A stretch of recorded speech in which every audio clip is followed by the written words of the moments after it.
Okay, so here we go. We're going to start giving this area here a bit of a tickle now. We're going to start off with the neck, and I think what we need to do is get these muscles sorted out around here. The sternocleidomastoid muscle, I believe. That's if I pronounced that correctly. So it's good to know a little bit of anatomy and about what you're going to undertake as you're doing this type of model. We're going to try and give it a little bit more believability. So what we're going to do, we're going to jump in and we are going to give these a bit of a tweak in this area. I think all the way down sort of around here. So I think what we can do is just grab these guys. Actually, let's deselect those just for a second. Let's just have another quick look and let's see if we can grab those two instead. And let's spin those about like so. Okay, so I'm just going to move these around a little bit. Let's see if we can get these to go all the way up to the base of the head. Let's have a look. Okay, let's do these two. Unfortunately, with this script I have, you can only do these two at a time. And again, we'll just move things around just a little bit. And we can probably end up deleting some edges and stuff as well. We'll see how we go. So with this spin faces script, what you can do is spin the faces, as it says, and then get things to redirect and go as you want. And sometimes you can get a better edge flow, and sometimes it's probably just best to leave things as they were. So we're going to grab that one and that one, and I'm just going to merge those together like so. And we're just going to pull that up there, and that's looking pretty good. And we can just begin to move things around just a little bit more, just to get these all to sit nicely. Whoops. Okay, like so. Okay, so that's going to be a bit of an area we're going to have to look at as we go along around here. This is what the whole chapter's about anyway, so not a problem. So I'm just going to start to move these bits as well. And what I think we'll do is we'll add another loop through there as well in just a second. Let's just get all this shaped up. And while I'm here, let's just get rid of that for a minute. And we'll get rid of that as well. And we'll come and sort this edge out and stuff, the topology there. We'll come and sort that out very shortly. So let's get this into place first. Let's have a look. What do we got? Okay, so I think what we can do is bring that back down just a little bit. And now if we grab those two, let's have a look at those. And we're going to spin those around. Have a look.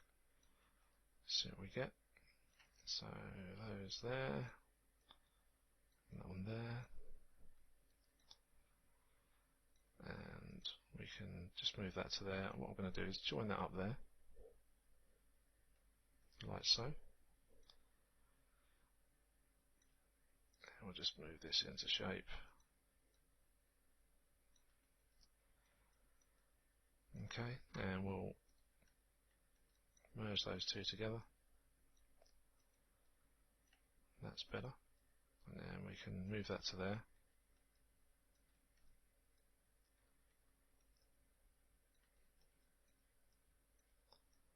Let's grab those.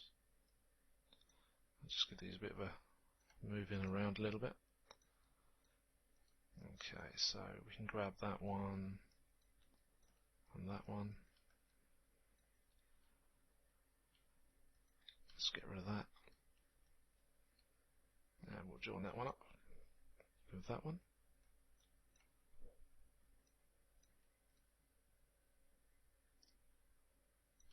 Okay.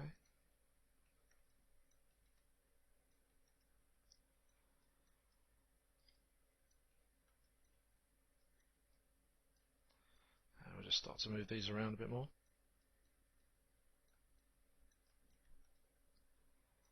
And I think what we can do is actually move that to there. We can probably lose an edge or two somewhere around here. We can have a look. Okay, so I'm happy with that. So it gives us the Adam's apple that I wanted, just under the neck there.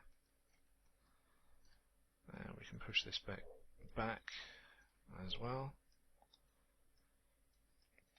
So we can just push that in, move that up a little bit. Okay, so that's not too bad. And then let's move this down, push this down as well. Okay, let's start to balance these polys out a little bit. Okay, so just need to sort these guys out here. Let's see what we can do. So we can spin these around a little bit.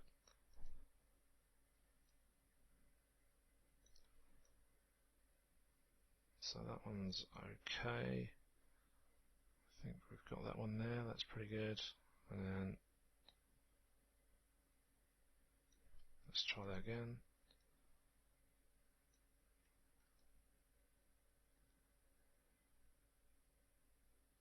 And then let's have a look at that.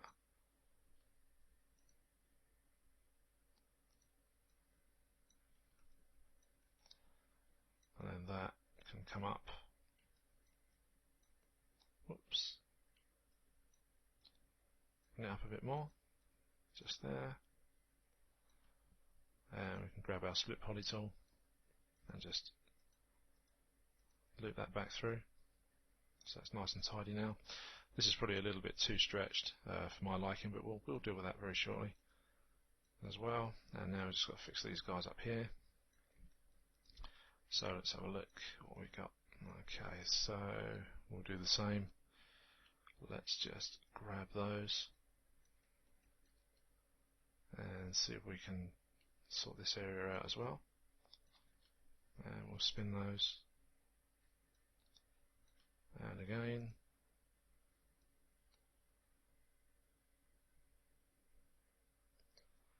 Let's have a look. That can come through there, I think. Let's get rid of that. Let's get rid of that completely. And then we'll get rid of that one. And join that up round to there.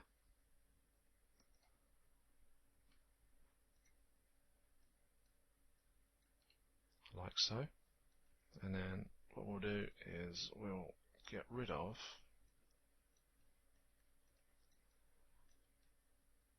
let's push this one up just to around here. And we'll grab that, pull that down, just round this off ever so slightly. To there, and that one there as well, that's good.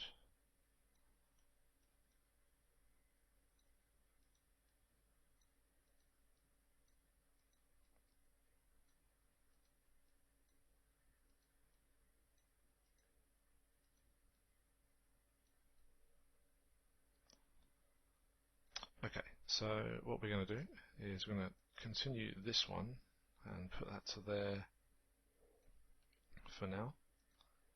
Put that there. Let's see how that one's doing. Oh, I'm not too happy about that there. So let's undo that. Okay. And we'll bring these guys back and we'll flatten those down ever so slightly just to match with the rest of this, just here. Okay, like so. So we just need to deal with this guy. let's have a look up here. Don't really want to be taking another loop all the way across the top of the head just for the sake of it. So let's see if we can solve this little puzzle. Okay, where are we? So let's just widen that. So we've got a good base there to start our neck. Okay, so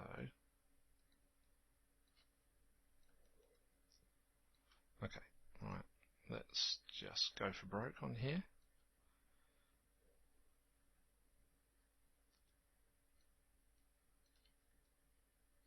Like so, and we'll put that corner in there.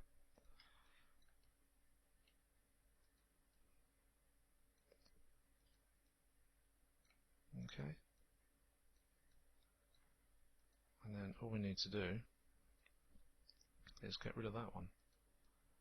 So I think, let's have a look here.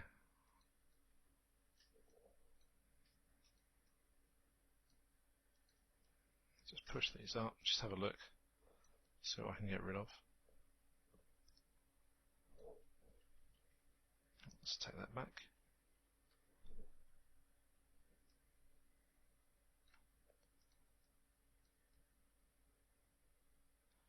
And what we can probably do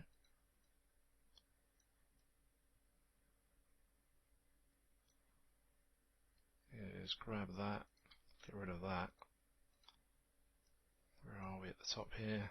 I don't really want to go down there at the moment, and because this area isn't going to deform, it'd probably be an ideal place to put a Terminator type finishing edge to this. So let's do that. Let's take this to here and push that there.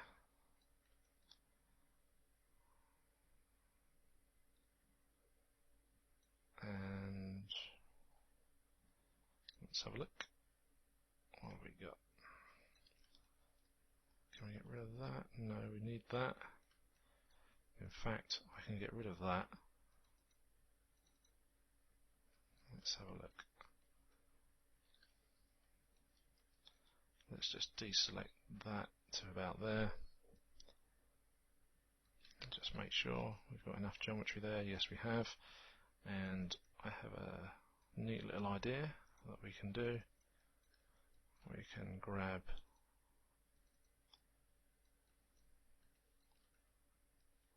these guys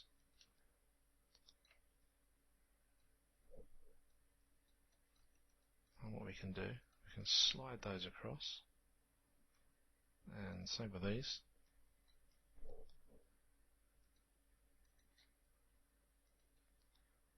And here and here. Let's just grab those as well, and we'll slide these guys across like so. And what we can do is we can grab that and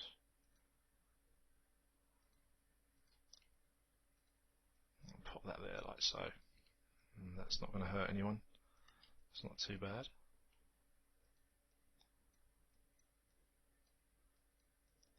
And just tidy that area up. Okay, like so. So let's now have a look at this area, and we can start to do some extruding and get this all into place. And we'll just put up these shoulders a little bit more. Okay, like so. So, as with everything we're modelling, a bit of problem solving to do. We may again change this as we go along. We'll have to wait and see. But for now, we'll keep that there. I'm always looking at the mesh all the time, seeing if I can improve it in any way at all. And there's always going to be better ways to do stuff. So, always keep an open mind with stuff like that. Okay, so let's get these guys sorted out here, and we're just going to grab this bunch of faces all the way down there, and there, I think. And what we'll do, we'll extrude those.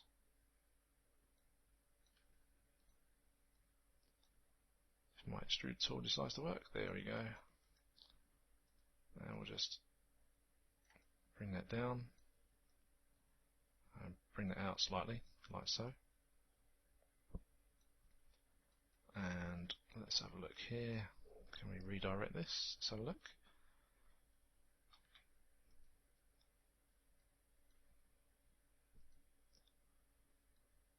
Actually, I think it's better as it was, like that. So what we'll do, we'll just grab this edge and we'll just move that down just a little bit there.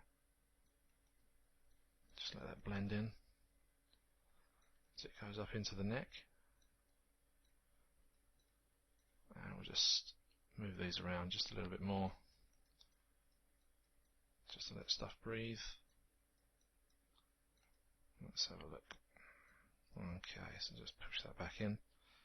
And I've got reference here in front of me as well. So this sort of area does tend to bulge out a little bit more as it goes towards the middle part. And let's just push that as much as we can. And then down here, let's have a look down here.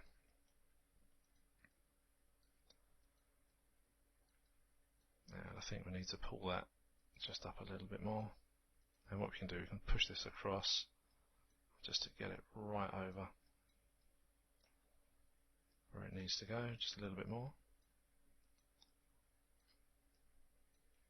And we'll just grab that and we'll just pull that out from there. Okay, so let's have a look at this and see what we can do with this area. See if we can get this to come back in on itself, like so. That's better. So now we can get that to work for us. That's good. And what I will do, I'm going to take that across from there because I don't like that like that. So that's going to come round to here instead. And what we'll do, I think, let's have a look, grab that, get rid of that, like so, and then bring this out just a little bit more on here.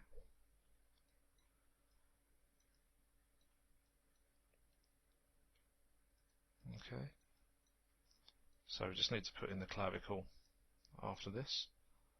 Just need to sort this out a little bit more, make it a little bit happier. Okay, so not too keen on this area here at the moment either. So what we can do is just pull that up. Let's just have a look what we've got. And again, I think what we can do is to cut that all the way across. And let's see how we go from there to there. And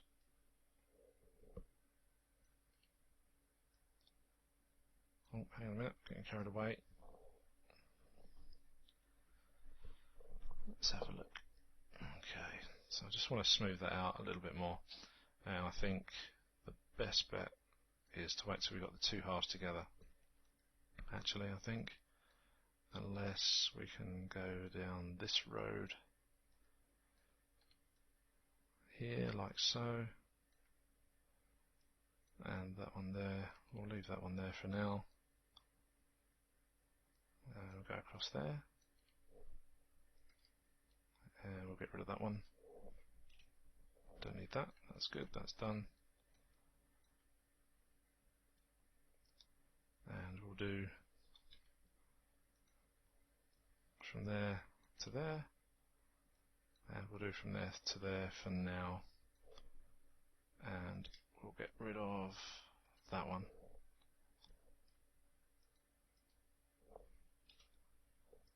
And then what we can do is actually grab those. Let's get rid of that a minute. Let's have a look at that. Grab that.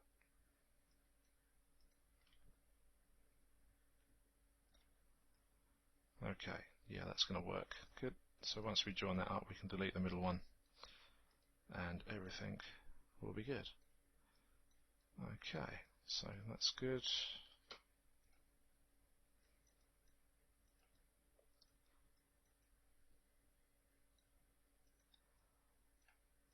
Okay, so let's move this around a little bit more. And we've got to get rid of this, sort this 5-sider out around here. And let's just bring that round. And let's bring that up. So a little bit of tweaking on this area. It's a little bit tricky, as you can see. So let's just pull that in there. Okay, so let's have a look at this. See where we're going. So that's heading in the right direction. That's good. We can probably get rid of this harshness a little bit around here and under there. But we'll get it all to blend in as we go. So we need to just put in a clavicle now. Okay, so let's have a look. See what we can do here. Okay, so we can really sort of cut this in around here. Not too concerned about that there at the moment. And let's end that there for now. Okay, and we'll just grab these and we'll join that up just there. That's fine, good. And I'll just push that there, and we'll bring this one down, and this one as well.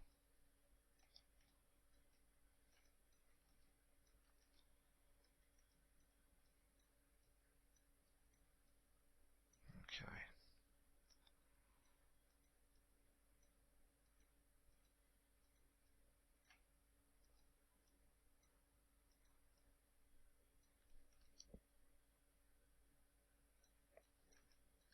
Okay, right, so let's have a look here, what we've got. Okay, so I think what we can do is get rid of that one. Just bin that. And we'll go round and through there, I think.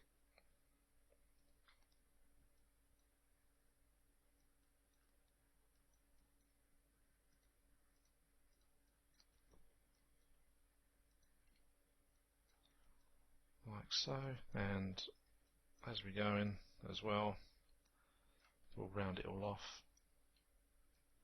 Let's get some proper shoulders in on here now. Okay, let's pop that there. Move these up a bit.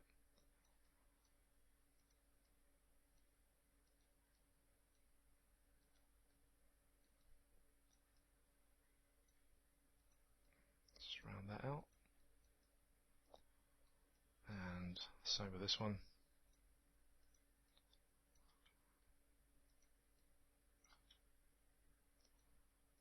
A little bit more definition for the character itself. Okay, so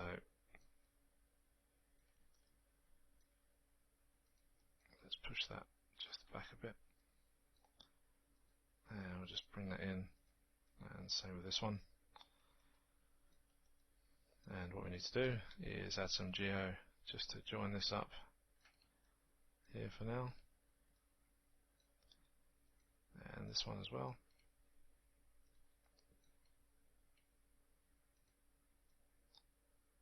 Okay, so just start to round out the rest of this. Let's just push this back ever so slightly. And this area here, as I said, it might change.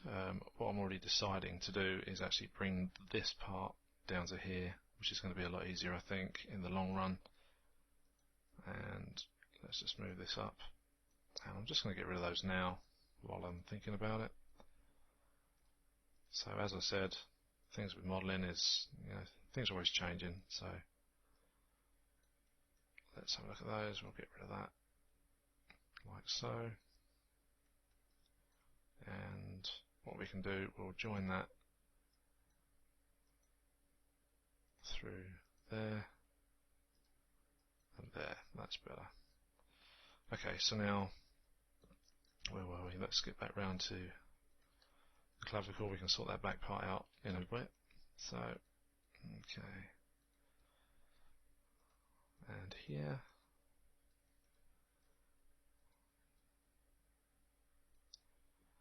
Okay, so what we're going to do a little more of an extrude just on here, just to give a bit more of a bone, if you like. And we're just going to extrude that up.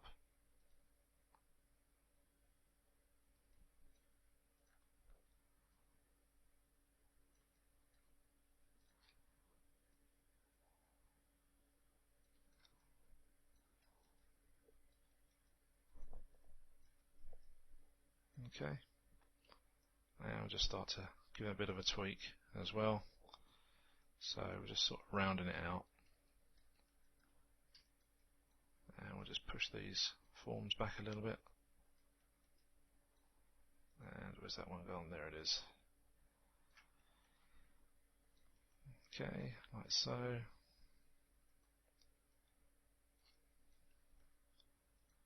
And again, just in here. And in there as well. As you can see, that needs to come up, I think.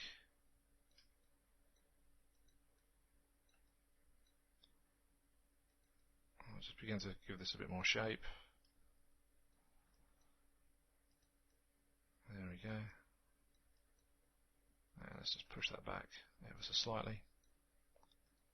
And we'll narrow that one and that one too.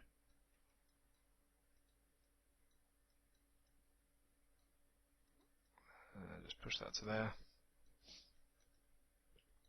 And let's see what we can do with these two.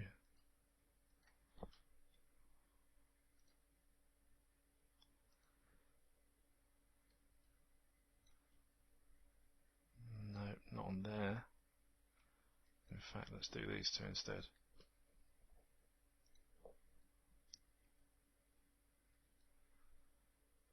Okay, let's have a look in there.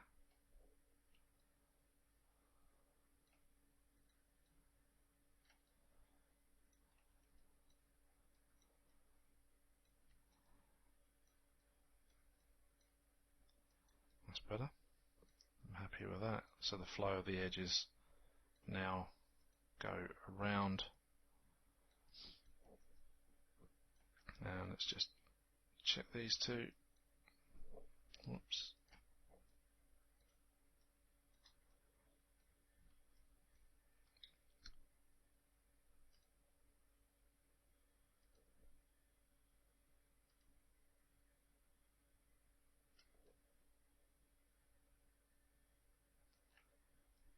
Okay, it's not too bad. We'll come back and have a look at that in a second. Let's just get these rounded out.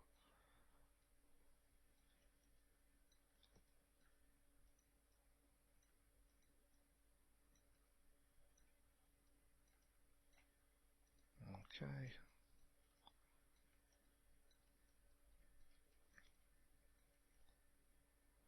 And what I'll do is we'll do this, push this forward and down, and then bring that round and down a bit more.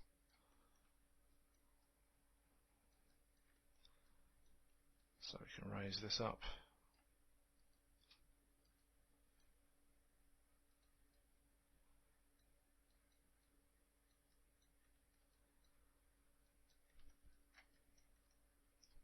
And I think, let's see if we can get those to go back.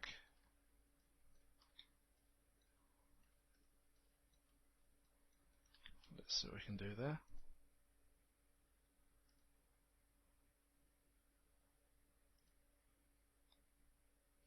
Okay, let's try those two.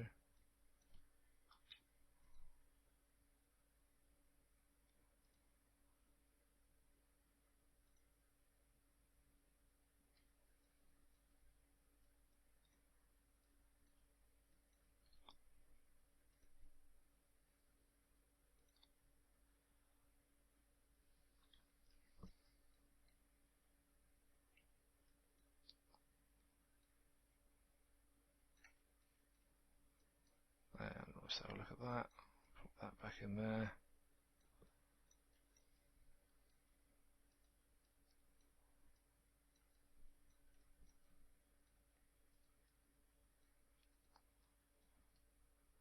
And grab those.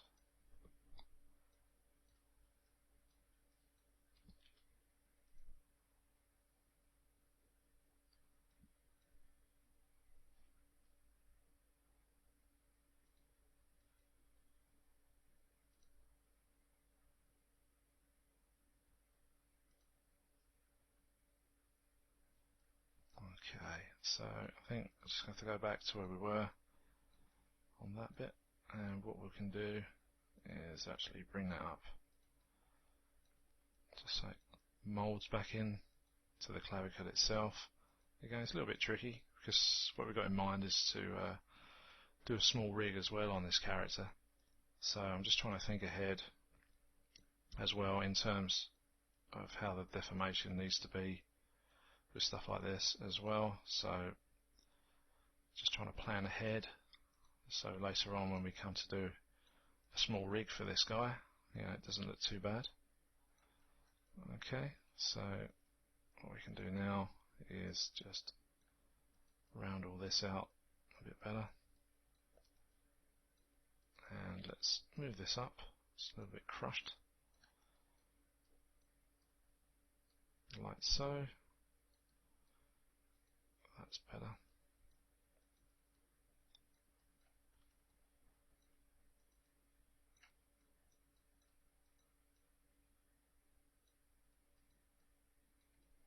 Okay, good.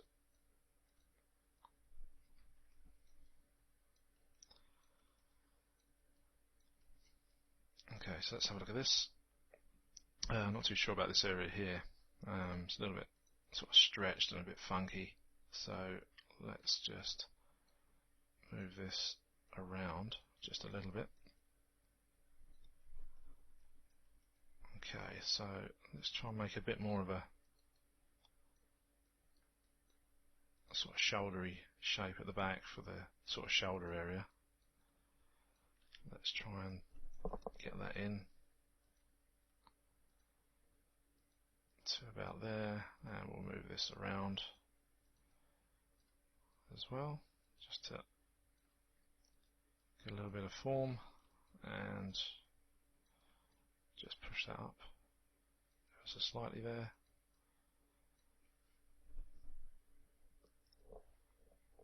Let's have a look at that. Let's go around with this one.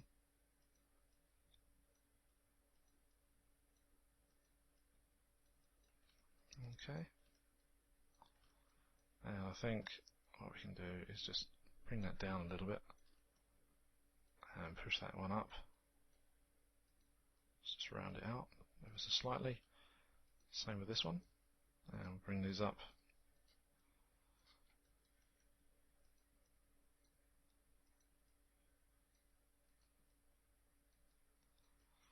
Okay, that's pretty good. And let's just check these two here. These are the two I'm not happy with at all. So that's not bad. That's better.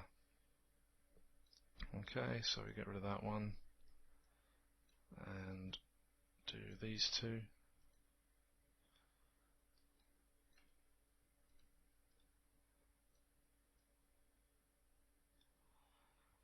That's pretty good. What we can do, I think, is actually lose that edge let's lose that. Okay, there, we can lose that, and then grab that, lose that one.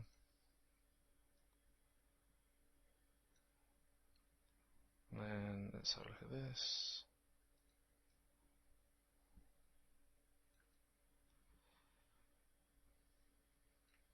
And let's grab those, get rid of those.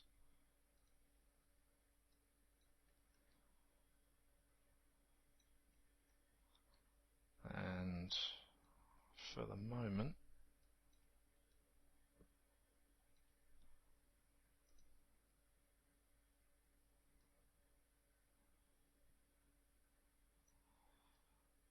okay, that's going to work, I think.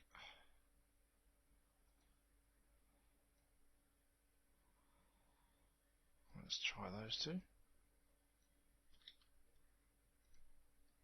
Okay, where's the joint? There it is. Let's pull that down. And we'll get these and pull these down. Push those up.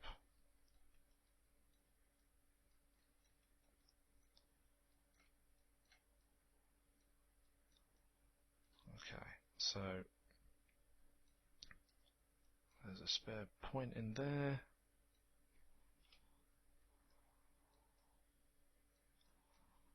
And move that around. Put that up there.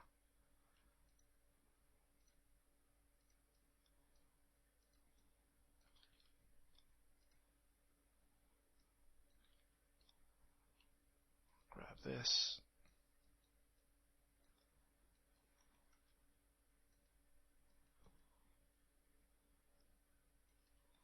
And we can start to round that out a little bit more, and then what I'm going to do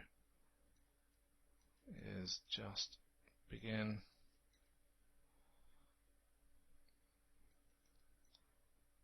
because we're going to start to use some more geometry around here anyway, so that's going to work out quite well through there. Okay, and let's push that up like so.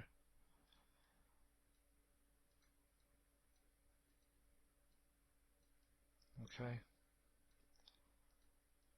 and let's get that geometry in place before we do anything else. Okay, like so, and we can shape this up a little bit more.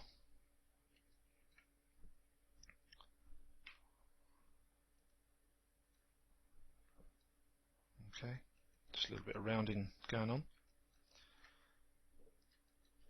And excuse me. Now I'll just round this out ever so slightly.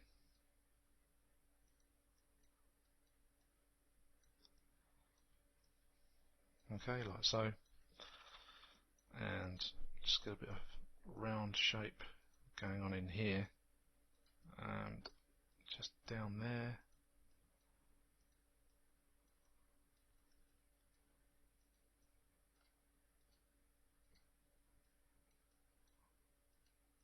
And just in here as well.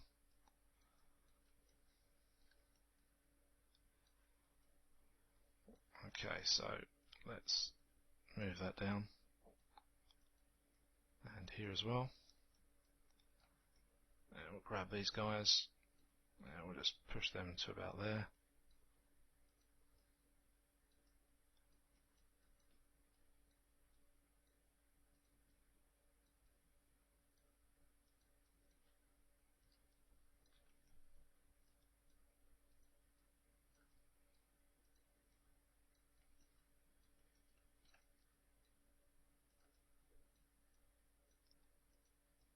Okay, so that's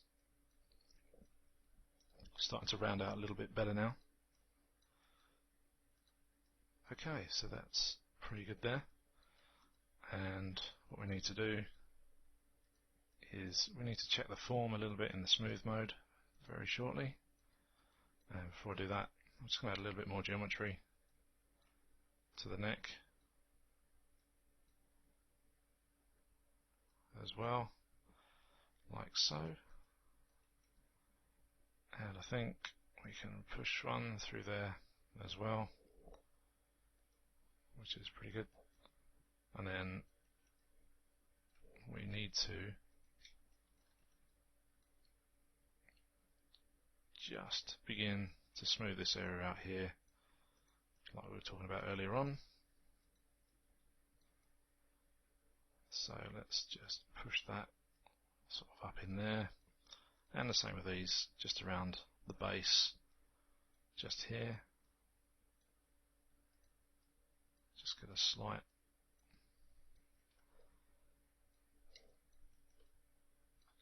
smoothing on the edges there, so it's not too harsh on the join. So, okay, and we'll just move this down ever so slightly. Same with that one. And what we can do, we have these two here, just under here. Whoops, not that one. And just these two. Whoops, and that one there. That's the one I meant. Slippery little suckers. Okay, so let's just get all this working for us.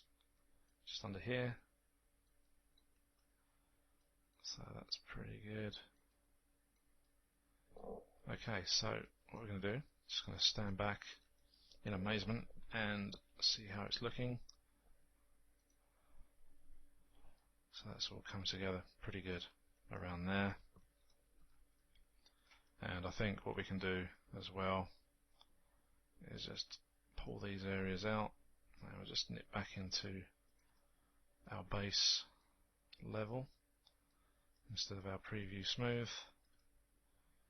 And we're just going to extrude or extend the extrusion a bit more from the clavicle. And there we go. Just so it's a bit more defined on the model itself. And we can just squeeze these down a little bit more. And what we'll do is just pull this out as well.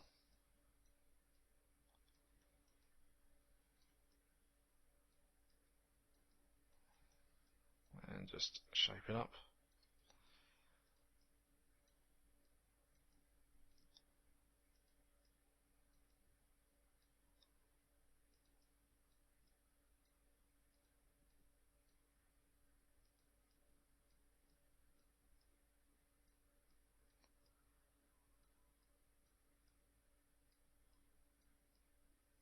Okay, there we go. So that's not too bad for that bit. And we'll just shape this up and push that in. It's a bit too square there on the corner.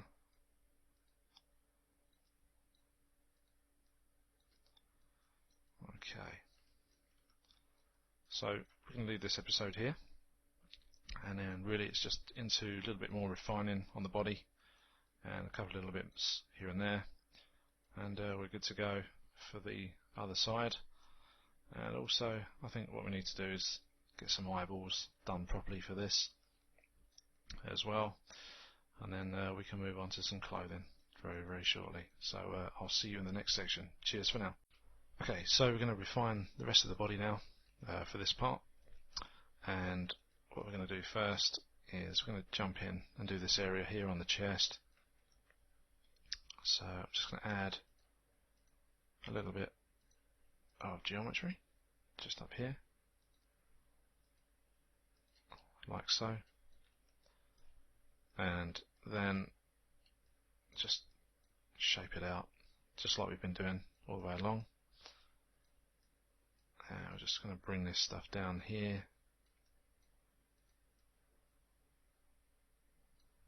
and round just a little bit more, and just going to round this lot out as well. It's just going to put in sort of an area that's going to make it look like the rib cage, not too much, because obviously we're going to do a fair bit of this with ZBrush, and also this guy's going to have a bit of clothing on as well, so we don't really want to do too much overkill for this sort of area, but we still want to make it look good anyway. So okay, let's grab this area and let's just move this across like so, and we need to obviously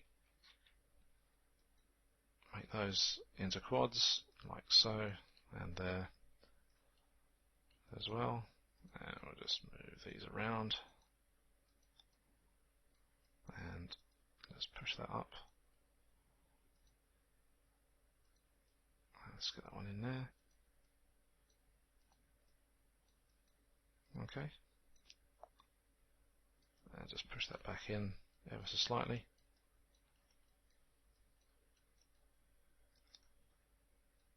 And of course, I'm still thinking about the way things are going to sit for the rig and stuff like that, when we position joints and stuff in there.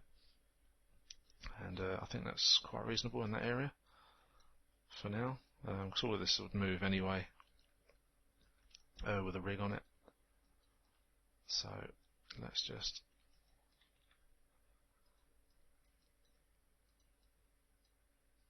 start to do some of this sort of area at the back,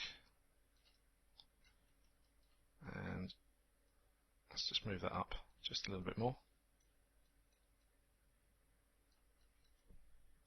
like so, and I'm going to run another edge loop just through there,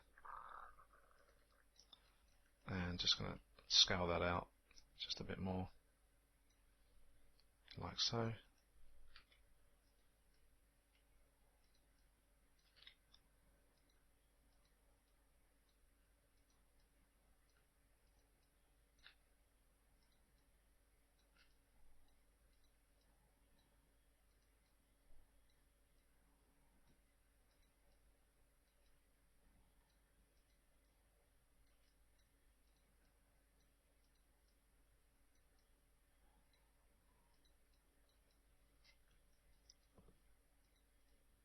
Okay,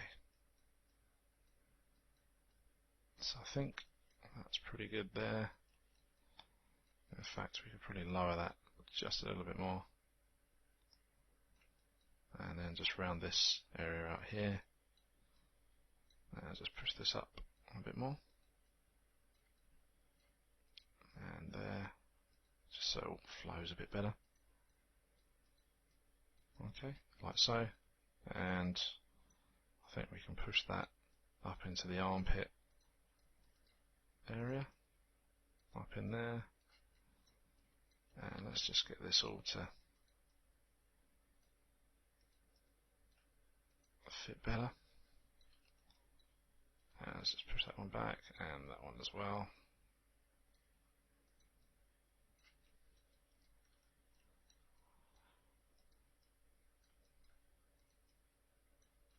Okay, so that's better for that, and we'll just push this up for the belly area. We're not going to do too much, as I said, but we do need to make it look a little bit tidier. And also, let's just run another loop through here,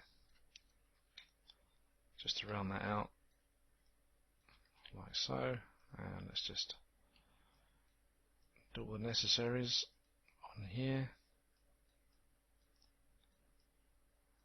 Okay, like so, and just round it all out as well.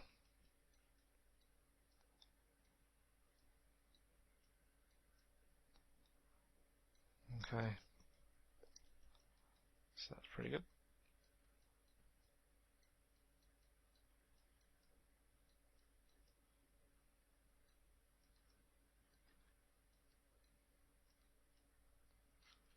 That's better.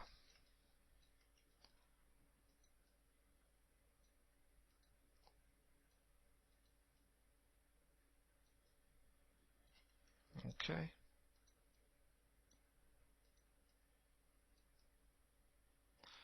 Okay, right, so then another one through here.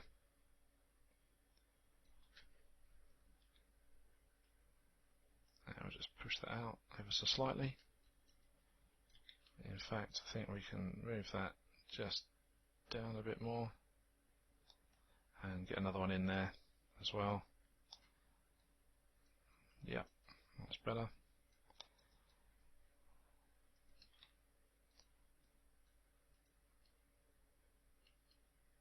Okay, so that's coming together quite nicely. Let's just bulge this out a little bit, just so we've got a little bit more for our clothing to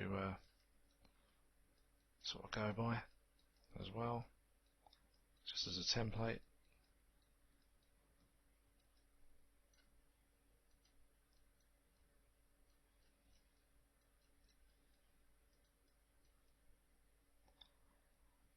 And let's just make him some little love handles on the side. Just a little bit, not too much. And we'll just pull that out and just bring this down a little bit more.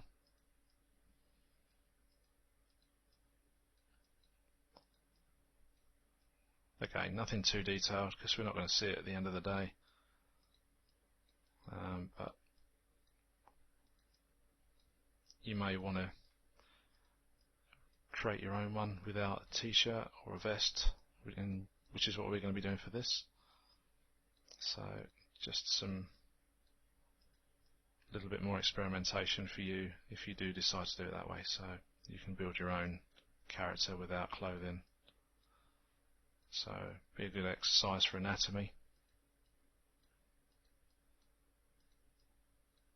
even if it is an alien. So it's kind of a humanoid figure, so okay, so that's pretty good there. Whoops.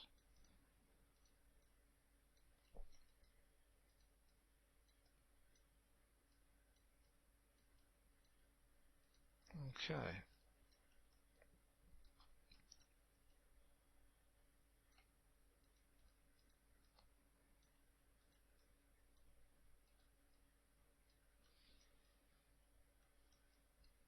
And we'll just round this out just a bit more evenly, like so, and just push that out.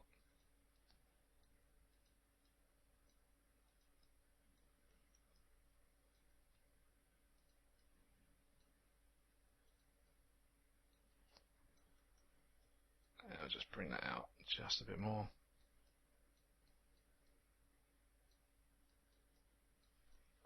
Okay, like so. Let's have a look, see how it's doing in the smooth. So yeah, it's getting a bit of flesh on him just there. I think what we'll do, we'll just round this out a little bit more.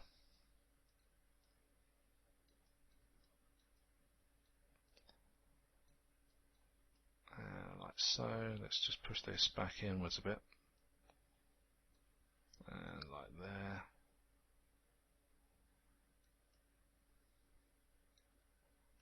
And in fact, what I'm going to do is, if we go back to base level, I think I will actually just put in a bit of more of a definition for his stomach as well. Now we're here, so let's do that. Where is it? There it is, my split poly tool. So let's just get this in sort of around this area, like so, and we'll just put that there, do another one there, and we'll just round this out a little bit more,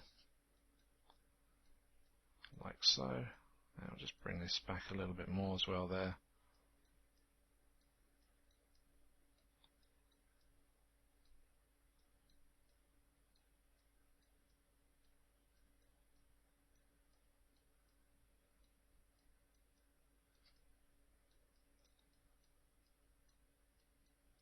Okay, like so, and also I think what we'll do is we'll do the same for this part of the back as well, Let's just run this to about there and then back again. And then just round all this out. Okay. And just push this in.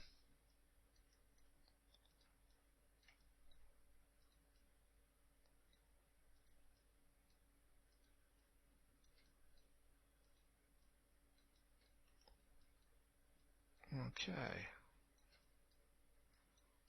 Now I'll just push this up. And a little bit there as well.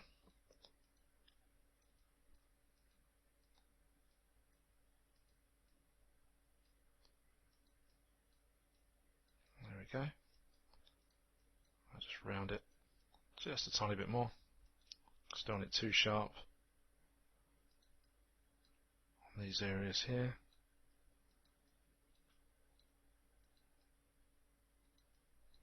Okay.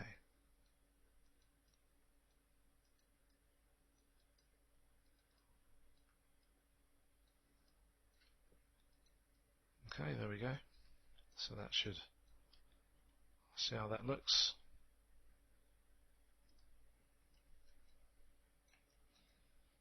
That's better. And what I'm going to do is again just shape this up just a bit more up here.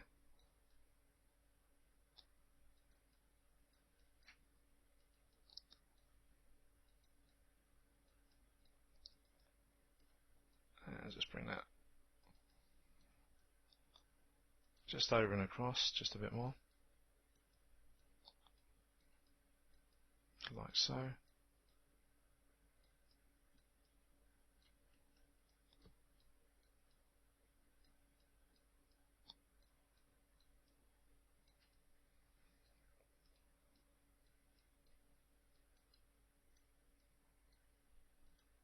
there we go. Okay, so that should start to look a bit more defined on there as well. So let's just pull this down actually instead of up, and then we'll add in another loop just for good measure. Okay, about there, and we'll put it through there, and we'll just scale that forward a bit.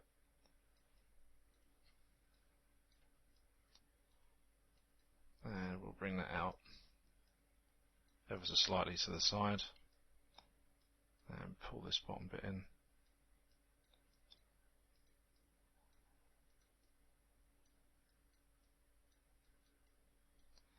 And just round out this stuff at the back.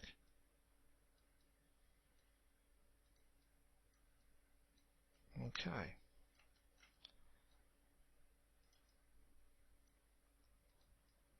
Now I'll just move that up.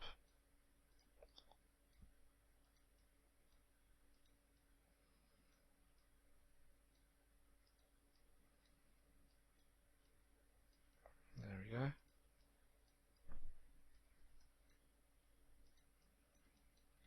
And let's just grab those.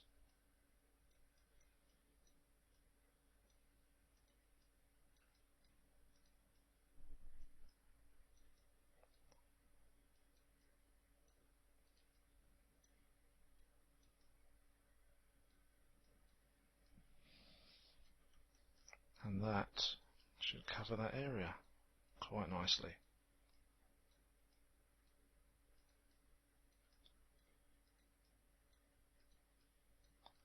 There we go.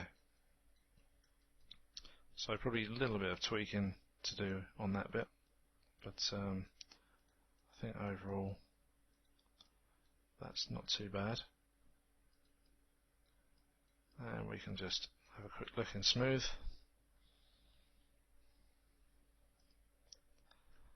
That's better. That's much better. So I think let's just have a quick look just to see how we're doing. So he's looking pretty good so far. And I think what we could do for the rest of this section is we can have a look at the legs, just to tweak those a little bit more. Maybe add a little bit more detail to those as well. So let's get rid of that and head back. So I think what we can do is if we can grab, let's grab a few of these. Whoops. As well. Let's just grab that one and that one too. And we can extrude a little bit of knee muscle out from there. Okay, so let's just do that one.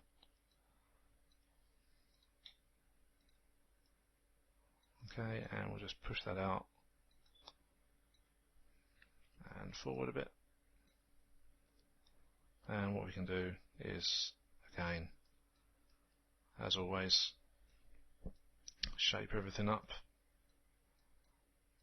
Let's just get this all heading in the right direction. And let's see if we can get these things to flow into each other. Let's have a look. No, not that one. Let's do these two.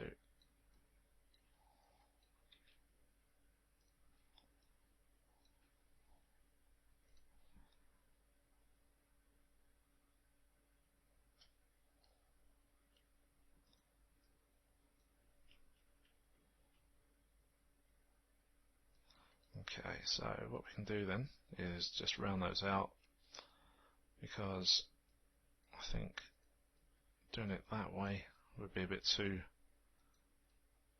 crazy because of what we've got there geometry wise. So let's bring that down, and again we can just shape everything up and bring this forward, and we'll bring that forward as well.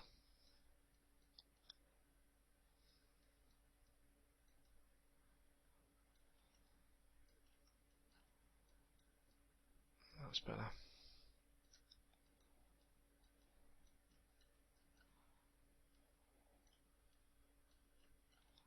And I think what we can do is decrease the gap in this area. It's just a little bit wide. And just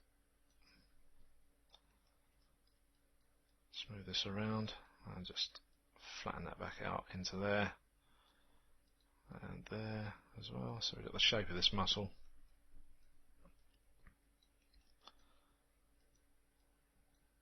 Just bring it up. Let's just see what we can do with those.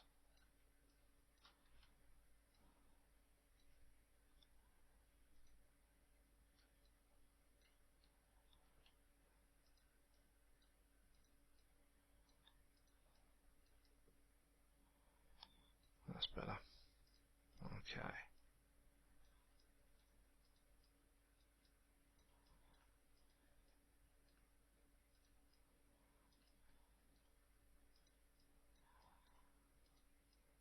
Okay, like so. So that's not too bad. And again, we can just have a quick look at this. Just a bit more shape.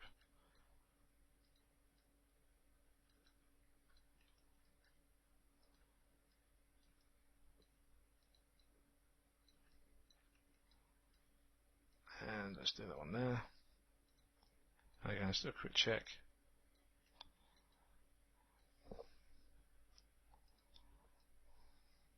Well, that's not too bad. Okay. And let's bulk that out just a little bit more.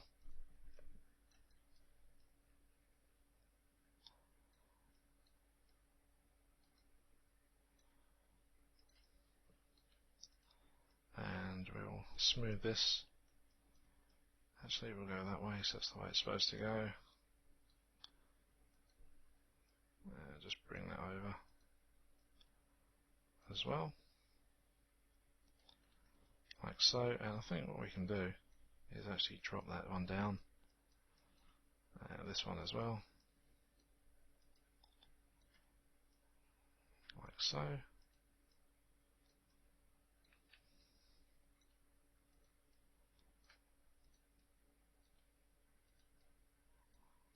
There we go.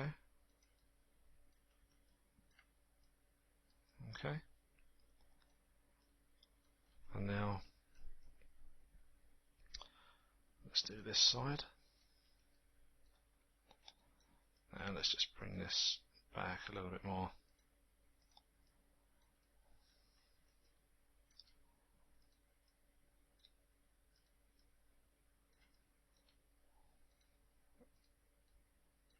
Okay. So what we'll do, we'll grab that one, and that one.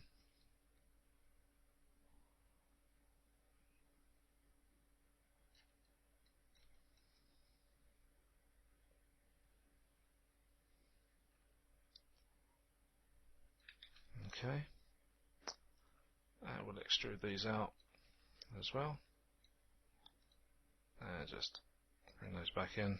And what we can do with these, just notice on here, these are quite bulky, so we can take those back a bit, because we can now begin to space the rest of this out as well.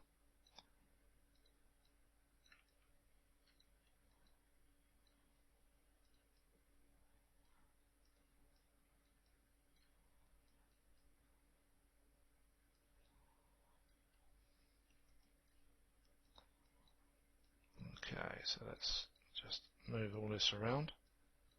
Whoops.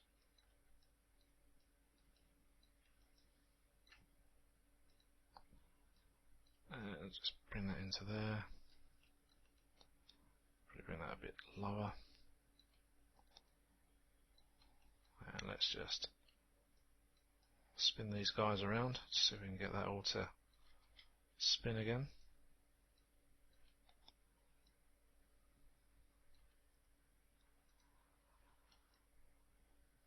Okay, that's better. And we can just now move everything around.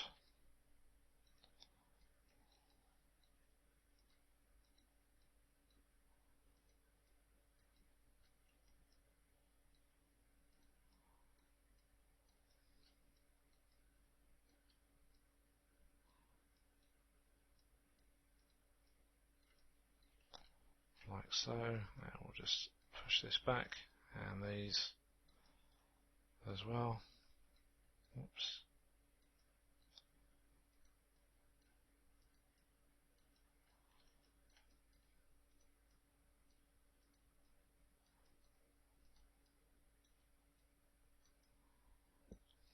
Okay. And we can just push that forward, and this one back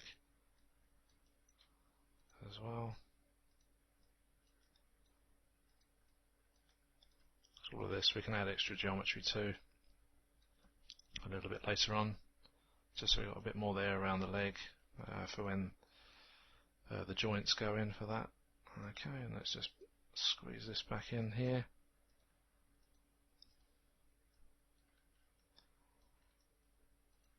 Okay, like so. Now we'll just round this all out as well.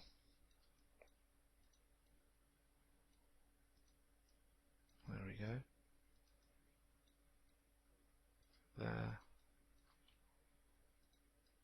And there. And just put that round. It's about there as well.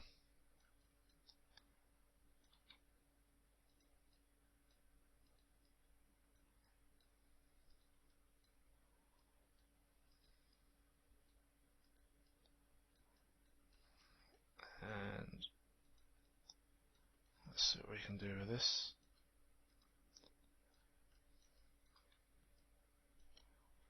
Okay, I'm just going to check that again, just making sure it's all working. Yeah, it's pretty good. So I just need the other one in the middle there. Okay, so let's head on and do that. And let's just give this one a little bit more room. Like so. And I think we can grab those and just lower those as well.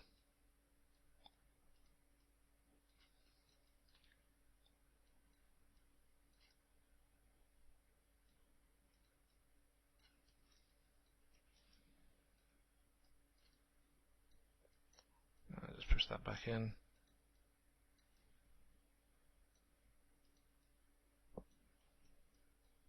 And hopefully, when we grab these guys,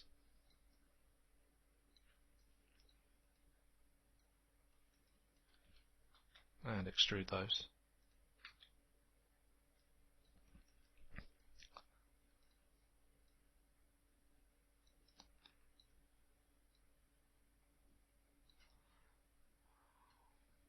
like so. And then we need to do something with these. Let's see if we can.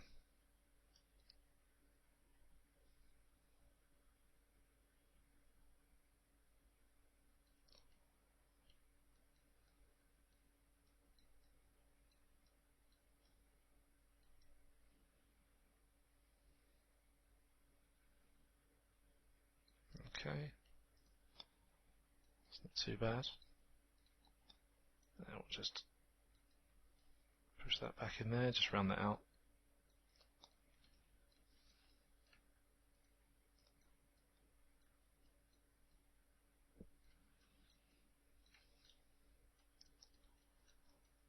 And we'll just squeeze these as well, just through here.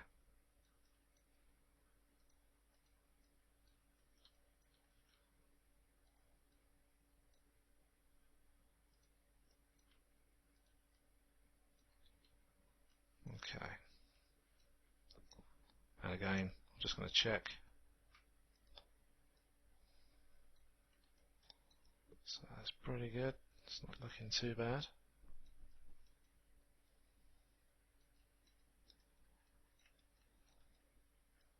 It's probably a little bit too much there. So let's just bring that across. And we'll flatten it down a little bit.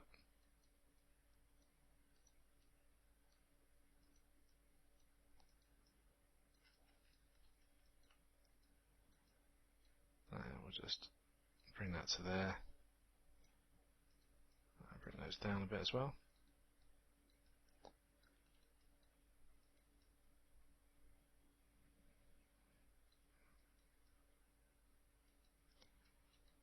Like so.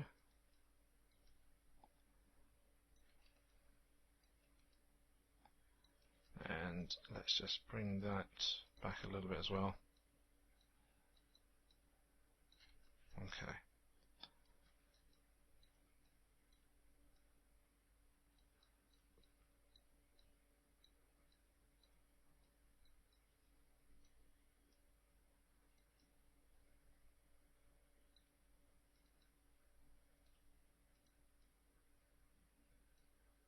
And there, just a little bit of tweaking to do as we go down here.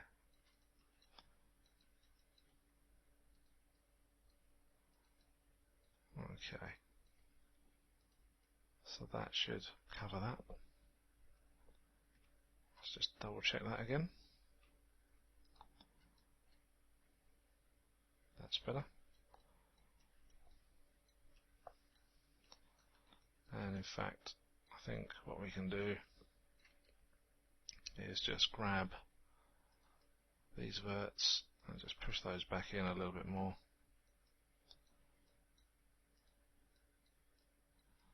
And also push them back just to give them a bit more, whoops, a bit more shape.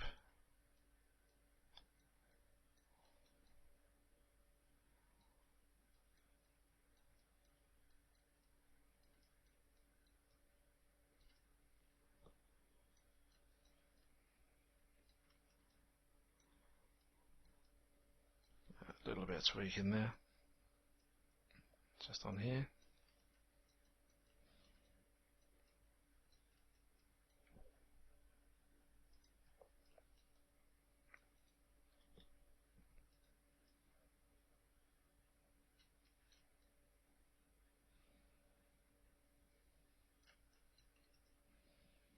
Okay, so that's pretty good. Okay, and I think what we can do is just grab this area here and bring up the soft mod and then just push it back ever so slightly, like that. And again with that one.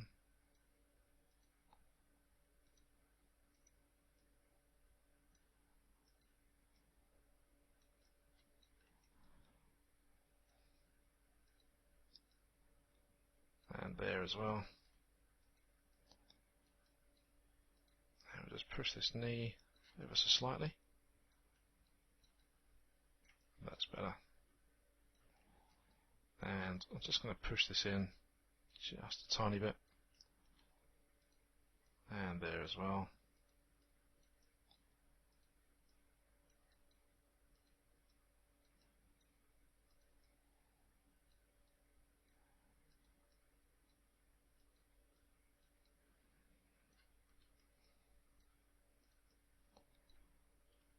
And what we can do is just bring out a little bit of shape there and just push that back in there as well. And let's just squeeze that back in there. That's better. Oops, probably a bit too much.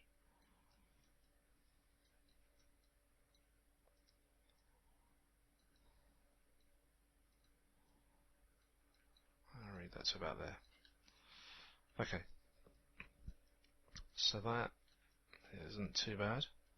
What I might do is actually, let's see if we can spin these guys into a better position.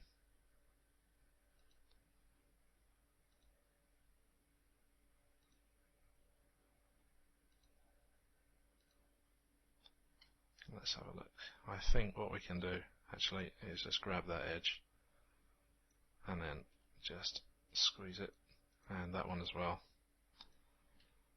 just to make it look a little bit better with the edge flow actually.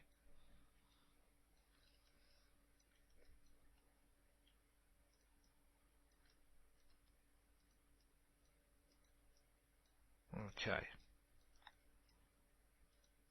so that's there. Let's have another look. That's better. That's much better.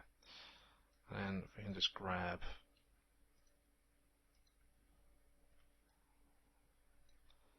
that one there, and we'll just pull that in ever so slightly, and just ease that back as well. And just give this a little bit more shape. That's better. So just some small tweaking on there. And now what we can do is we can make some calf muscles. So let's have a look around this area.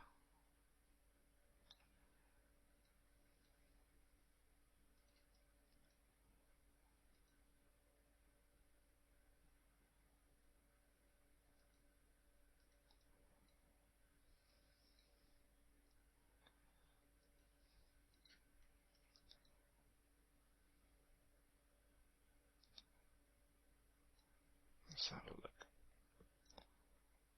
Okay, let's go around there.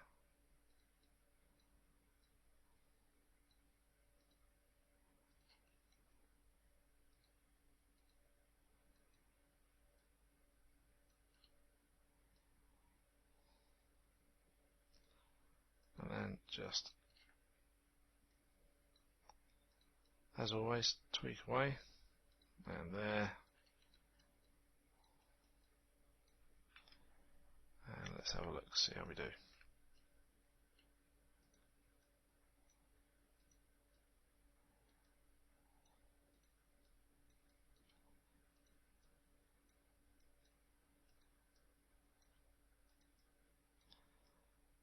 And here we don't really need to extrude anything. And what we can do actually is, if I get rid of that one, that one, that one, that one, that one, and that one,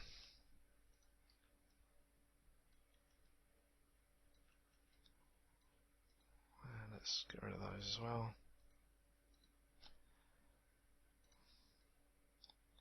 And let's shape that first. Okay, like so, and we can just pull that out.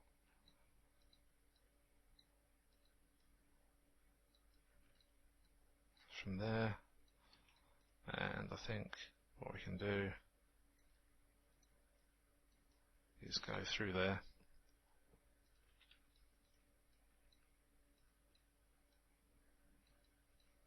and back up that way, which is much better.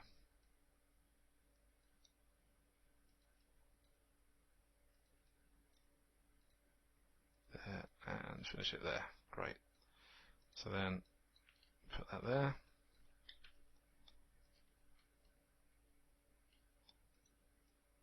Just shape all this out.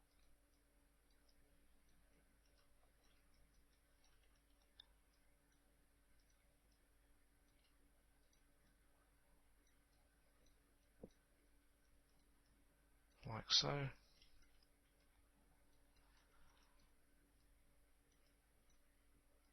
That's better. Okay, so we're getting a little bit more form on the legs as well now, which is what I'd hoped we'd get to.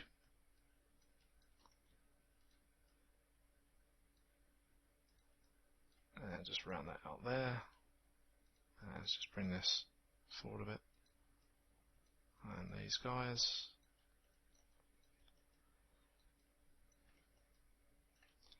Let's just bring that out. Let's just give that a bit of a dent back in there.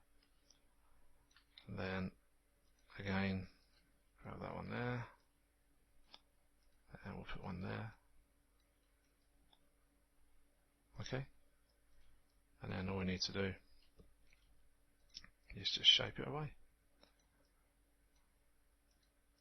And there we go.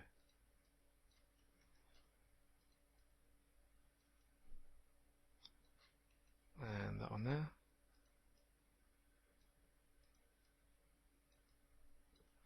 And the back of the calf there can start to sort of stick out a little bit like it does. We'll just do this as a sort of hint as to what it would be. So just put it to about there, and we'll just bring that to there. As well, as I keep saying, I'm keeping the rig in mind as well. So let's just round this all out. That's better. Like so. And there. And what we'll do is just push that in just a little bit more.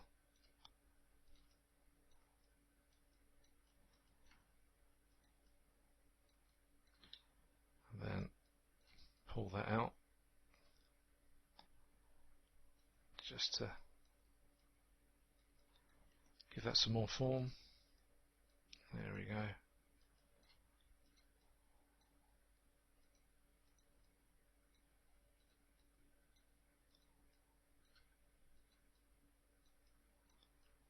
Okay. So what I will do as well is just bring that forward. Like so. Get that to stick out a little bit more, so make his calves a little bit bigger.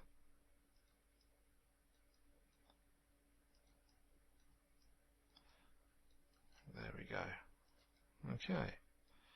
So let's just double check that on the smooth, just to make sure excuse me, that our geometry is doing what we want it to.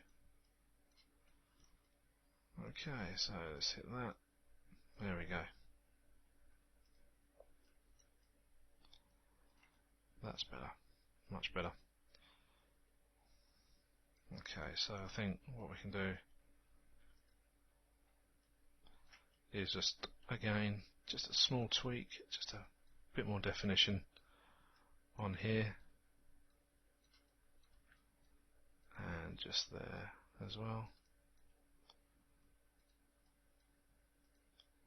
Let's just bring that forwards.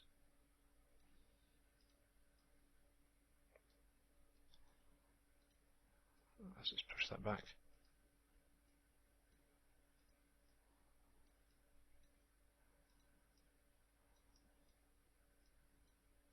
Oh, there we go.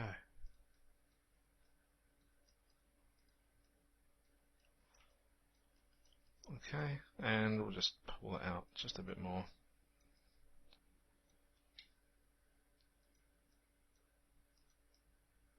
Okay, there we go.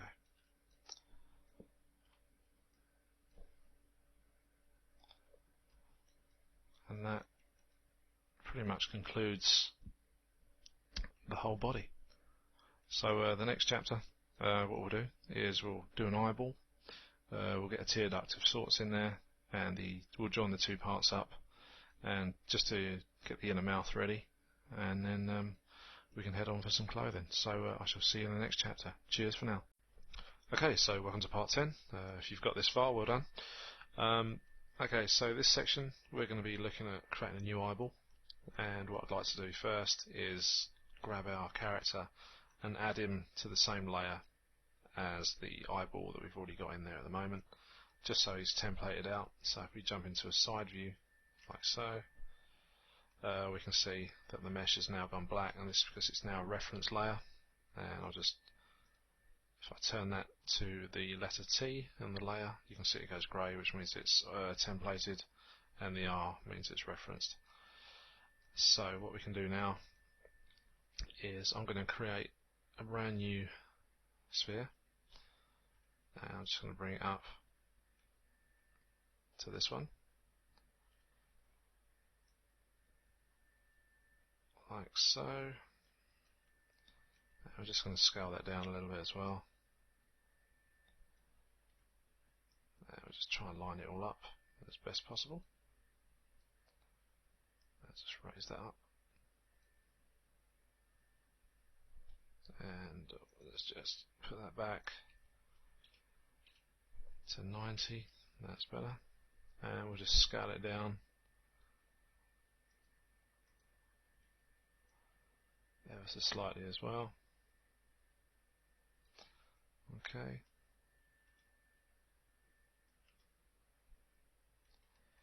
Okay, so that'll probably be there. Yep. Okay, so let's just move this across like so. So this is going to be our inner eye. So I'm going to label this, beg your pardon, not layer it. So we'll call this inner eye. Some of you may have already downloaded the tutorial on SimplyMaya that we did for the eyeball tutorial. So you may not even have to worry about looking at this if you've been following along with that one. It's a very basic eye setup, and we're going to be doing something very similar in this one as well. So, okay, so moving on, let's just get all this into position a little bit better, and I'm just going to jump back into the perspective view here and just see what I need to do. Okay, so let's hide everything else, including the camera planes, and just bring it back up just for a second. And what we'll do is we're going to flatten this off just on the front here. So I'm going to go into vertex mode. I'm going to scale these all the way back like so, and then just gradually push those back to about there. Now I'm going to hide that and come back into our perspective view, and we're going to add another loop just around here, and I'm just going to scale that just a little bit just to round that out, like so.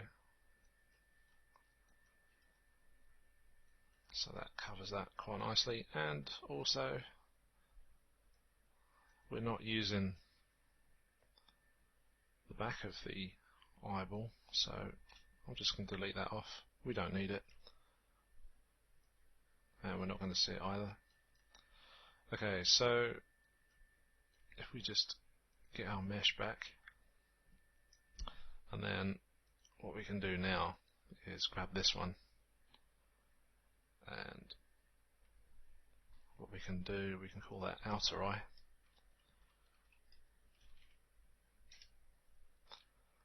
Okay, and I'm going to hide this. Okay, so we've got outer eye and our inner eye, and the inner eye, what we need to do now is scale that back a little bit.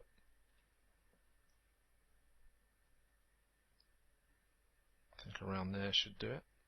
And again, with this one, we'll just get rid of the back part of the geometry. And this one, we're just going to squeeze this and elongate that out a little bit for the front of the eye there as well. Okay, and then back into our perspective view.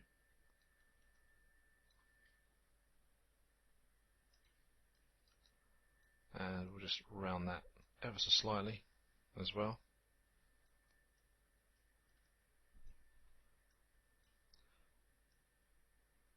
As I may have mentioned in the eyeball tutorial before that we've got on the site, there's different ways of making eyes.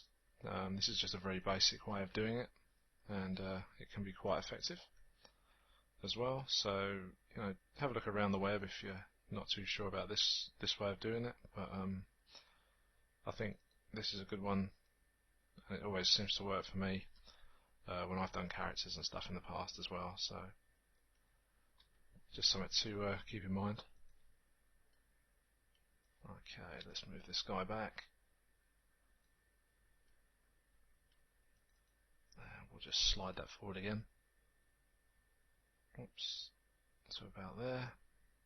Okay. So we'll just get our guy back up.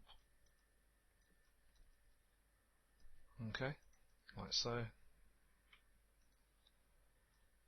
And what we need to do is just soften those normals a little bit there. And what I will do is if we grab those and we'll go to the outliner and we'll group those together. That's Control G on your keyboard. And I'll call that eyeball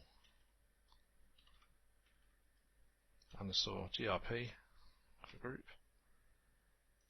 And we're going to call this body. Okay, for now. And we'll just get rid of some history there. And we'll just check what's in here. I don't think we've got anything in there. I think it's just some leftover stuff that we've used while we've been going through everything. And let's just put all the cameras, just make all the scene a bit tidier. So that's good. Okay, so what I think we need to do is I'm just going to enlarge the eye just a little bit more. And we'll center the pivot as well for that. Let's just see what we can, how much bigger we can get this.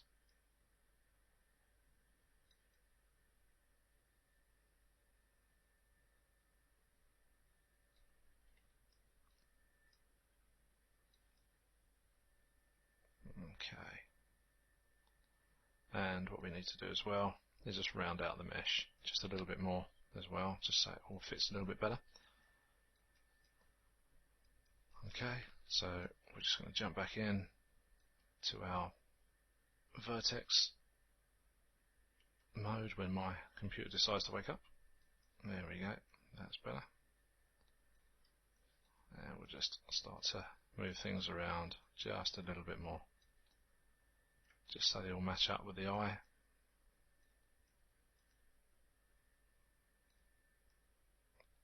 Try and make it a bit more even.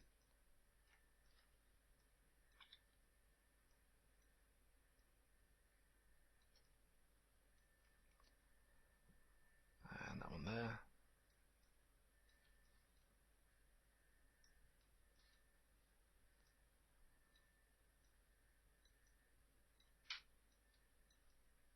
Okay, like so. So that's pretty good. And we'll just do that there. And I'm going to grab this loop and just going to squeeze that back a little bit more and just widen it as well, just to round that off. So I think that was a little bit too harsh on that area there. We'll just hit 3 and see what that looks like. So that's a lot better there, like so. Okay, so what I think we can just widen that ever so slightly as well there, and bring it, just perhaps bring it forward ever so slightly as well. So I'm just going to bring that out, and we'll just bring that forwards and down a little bit, and we can straighten that guy out there.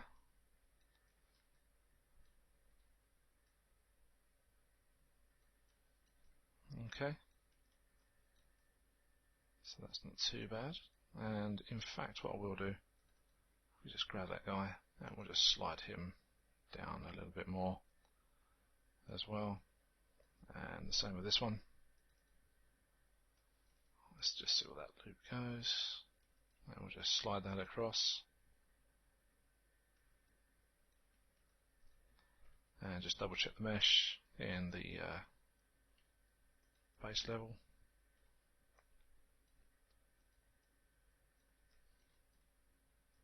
Okay, so a little bit of a tweak on the mesh around the head now.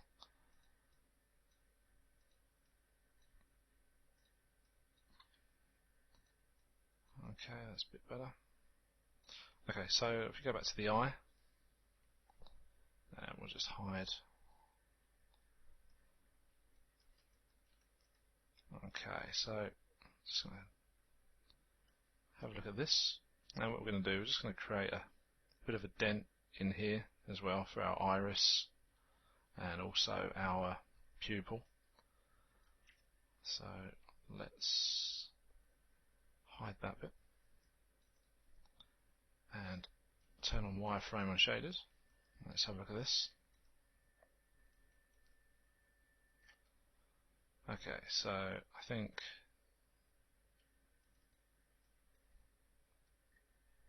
we can grow this selection and turn that into faces. Okay, let's have a look.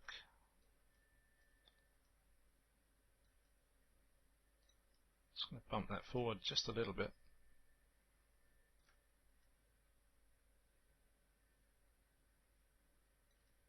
And then we're going to extrude this.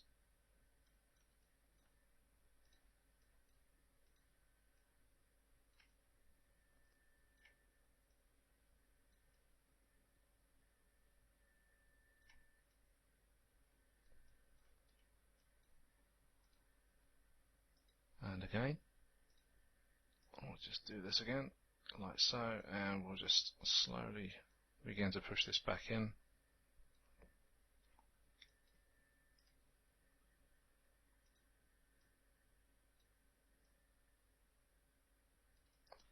Like so, and do one more, just for a minute.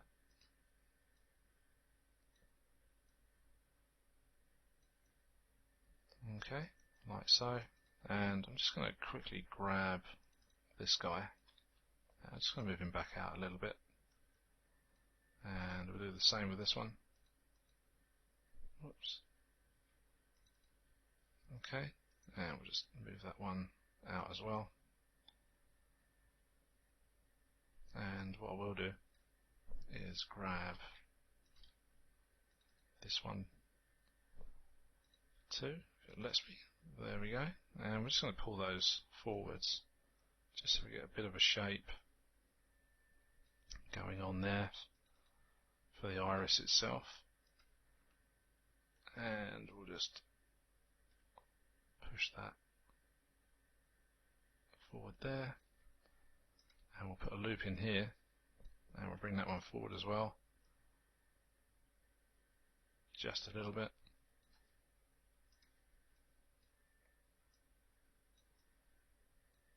Okay, same in there, we'll just bring this one up.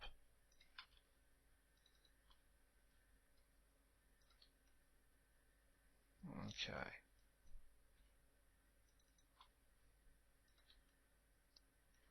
And then what we can do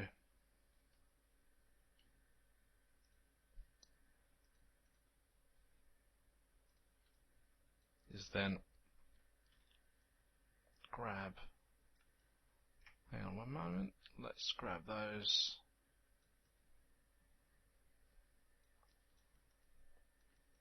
and actually let's come back one, that's better, and then again, like so. Okay. And then all I want to do is turn that back into faces and extrude this one in one more time.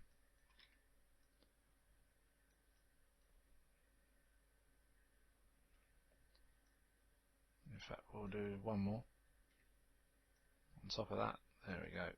That's fine. And then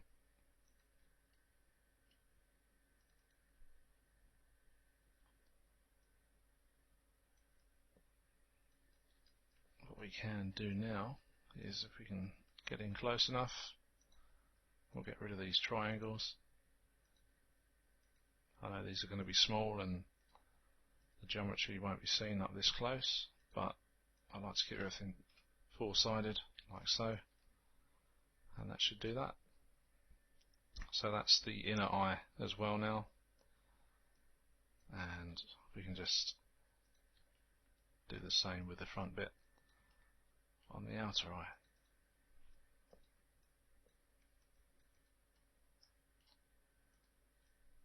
Okay, so let's get rid of these.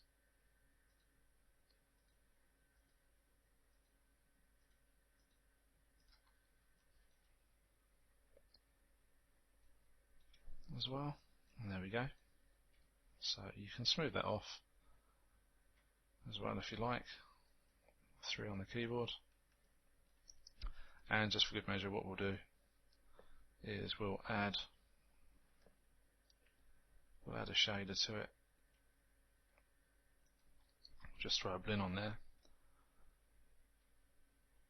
and just delete some history as well. Let's do it for the whole group. Let's call that outer eye for now. Once we come to rendering and stuff later on, we'll probably change that to a font E for the outer eye, because it's usually better for that when you come to do the highlights and reflections and stuff. So I'm just going to make this a little bit more transparent, just so we can see what's going on in there. So that's our eyeball done for this side. And we'll just show the rest of our character now. And 3 on the keyboard. Let's just turn off wireframe, just see how it's looking. Yeah, it's looking pretty good. Okay. And all we need to do now for this is put in the tear duct. So for that, I'm going to use a cube. So I'm going to go polygons, create cube. And we'll just move that up. Scale that down. I'm just going to rotate it just a little bit, like so, and then just going to taper it down on one end, and then I'm just going to push that to about there. That's about right, I think. And then what we'll do is we'll extrude this up a bit more, and like so. Just push that round and back a little bit more there. We'll get rid of those two faces. We don't need those. We don't need that one there either for now. And then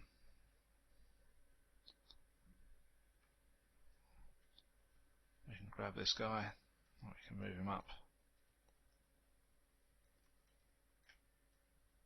and scale him down if he lets me. There we go.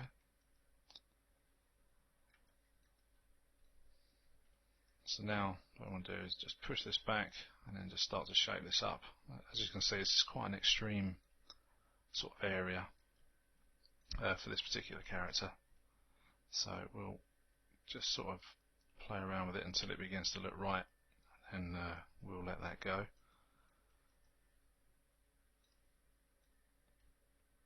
Okay, so let's just grab this.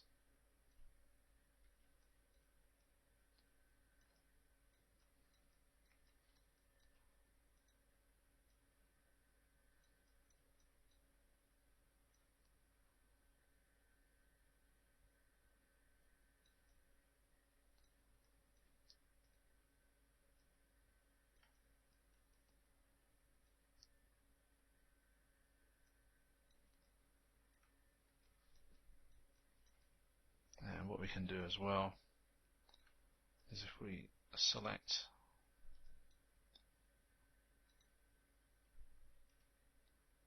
the inner eye, and we'll just scale that back up a little bit more, like so, and I'll just move it back a little bit, and again we'll just scale that just as it's almost touching. Oh, that's better. Okay.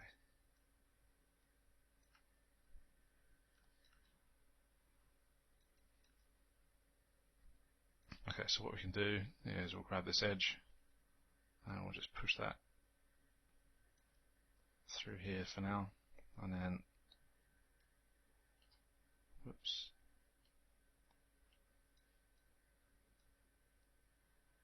and we'll just move that there.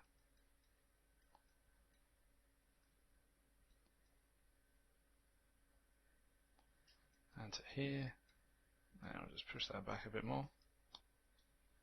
And what we'll do, I should have left that face on actually, just thinking about it. Never mind, not to worry. And we'll put another loop through here. And also, I think what we can do is another loop just through the middle of it, about there. And we can just start to round this guy out a little bit more, like so.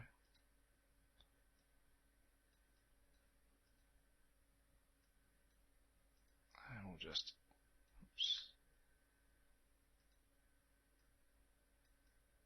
round him out just along here.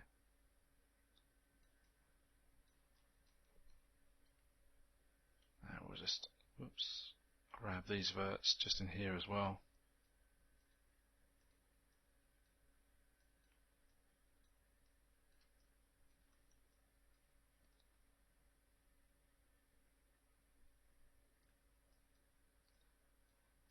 Let's just move those just to the edge there, and then what I'll do, we'll extrude those back in and cap those off ever so slightly as well, and then let's just move these around just a little bit. So as you can see, that's not bad at all. And then what we're going to do is we'll round that off and put some extra edging in just for a little bit more detail. Okay, so let's do that now. And we'll just pull these around.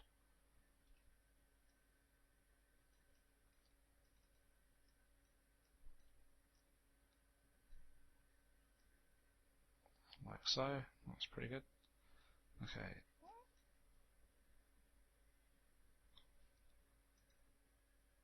We'll hide that. So that's pretty much what we've got. As you can see, that's our shape. And then we'll just round this out just a tiny bit more. Now we've hidden the mesh. Now we'll just bring that down like so. And we'll give this a bit of an edge as well. And we'll extrude that.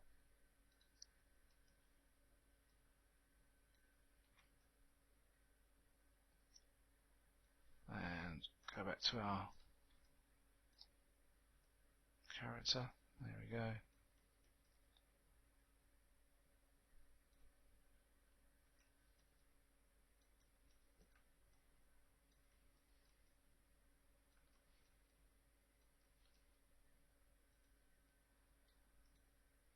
Okay. That will just move this ever so slightly. So there.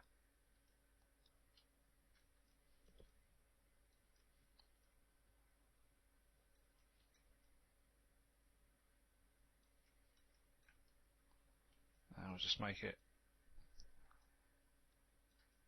go back a little bit more, just in there. A little bit of a dent in there.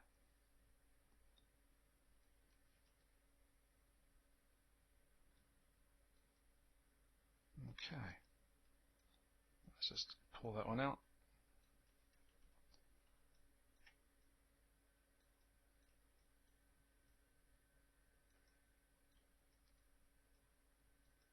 Like so. And that is good to go.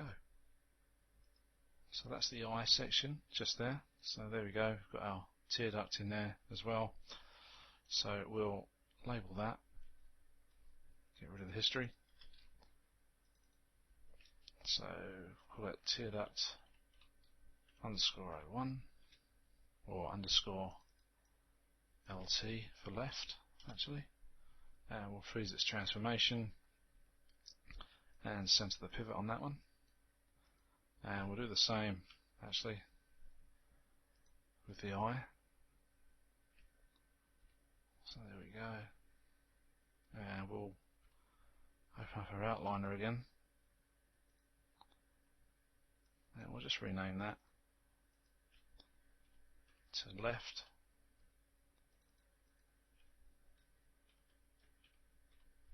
That's done.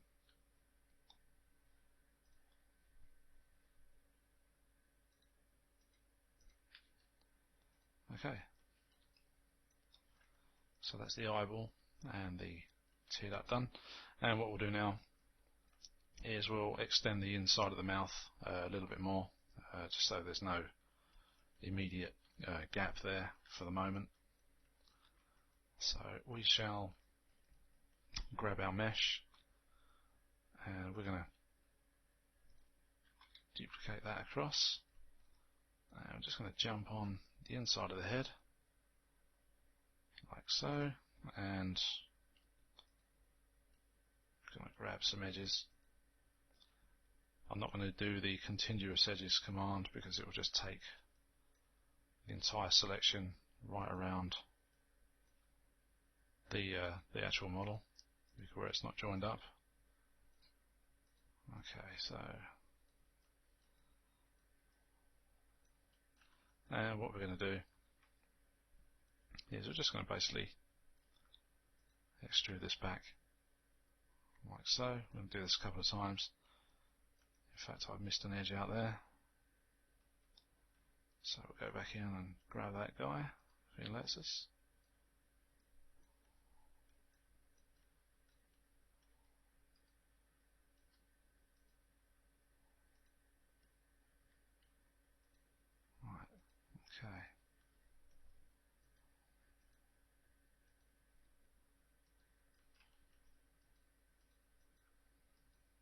Okay, let's try that again.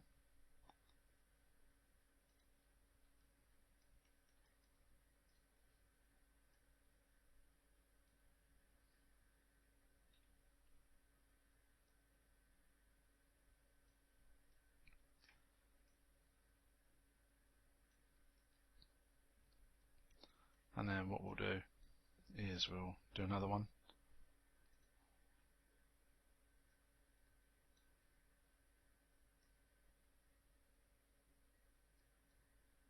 We'll push that back.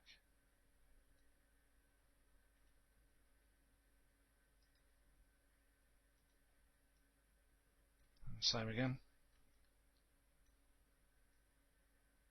And we'll just level that out around there. And what we can do now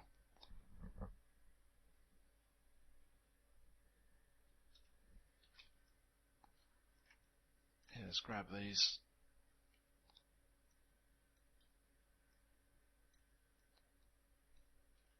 and just get my shifty round just a little bit more.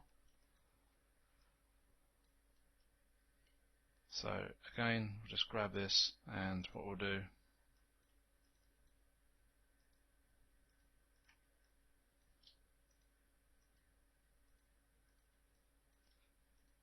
is extrude them and then just run them straight down the back of the neck there, or in the throat area.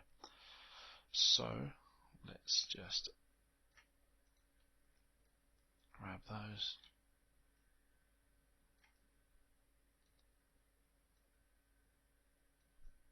And again,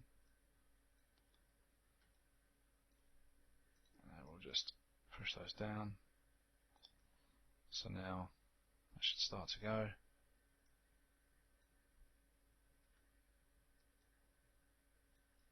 Oops.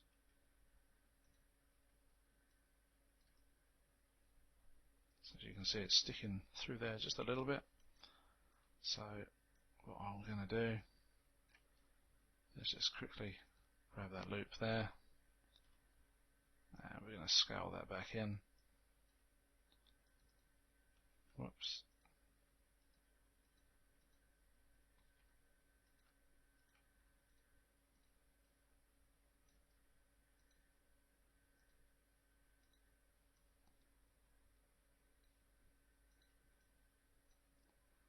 And we'll just bring those there, like so, and we'll just rotate that, whoops,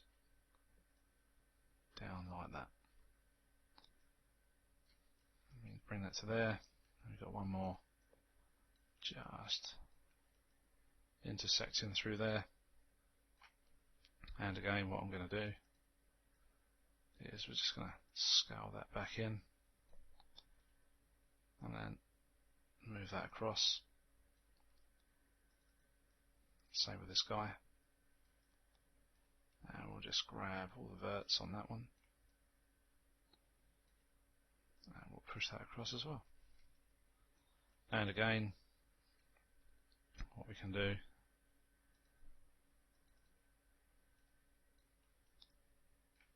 and we'll just deselect that and that,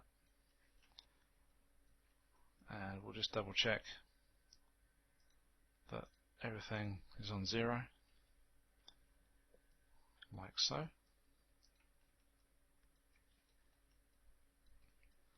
And then what I'm going to do now is just close this area up for now.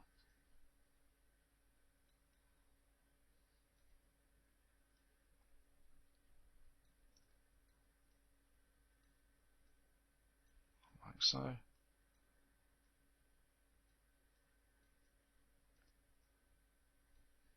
Okay.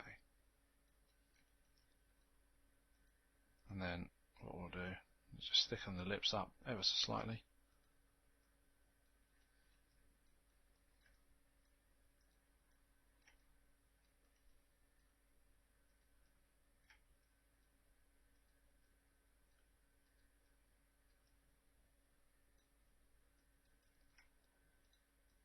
Okay, like that.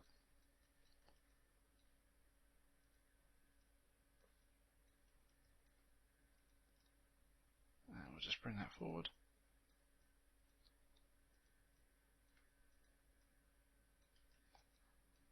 like so. And what I'm going to do is add another loop just around the lips there, and we're going to add another one in there. I'm just going to bring that one forward just to round it out just a bit more, like so, and we'll get some more shape going on in just here, just to make it look a bit better. So I still think it's a little bit sort of flat in areas on the face. And what we can do is just double check, see how that's looking now. That's much better. Okay, and then what I'm going to do is add a bit more definition to the chin as well while we're here. So that's really the eyes and the mouth area done. So all that remains now in the next sections is the clothing. But before we head on to that, let's just sort this chin out. Let's see if we can get a bit more character into it. So let's do that. Come on. There we go. Like so. And what I'm going to do is just bring these two guys back a little bit more. Okay. Let's just do these while I'm here. Just sort of spotting little bits and pieces that I think need a little bit of a tickle. Okay. So I think we can grab those there. And what I'd like to do is just add in a little bit more definition to the chin itself, just by adding this extra set of loops like this. And then what we can do is grab that, move that there.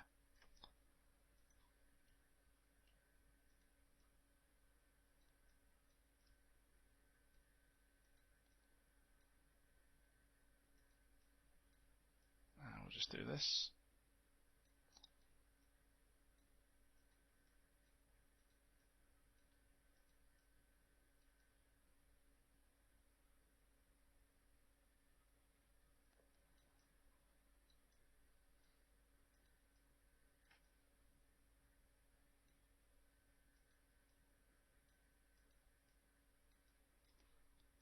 Okay, so just going to just shape it up just a little bit more.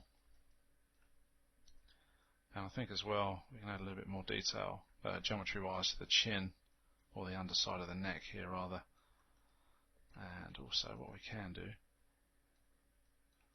we just dent that back in a little bit more and just pull that out.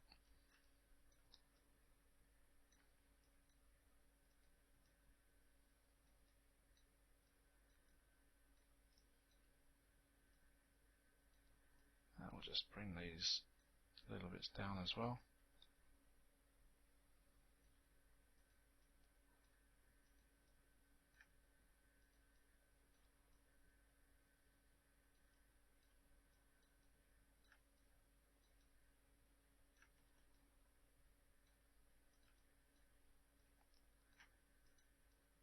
And just do this here.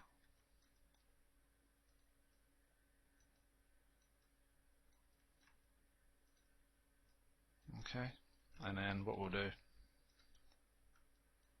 we're going to put in a dimple just on the base of the chin there. And we'll just shape this out now.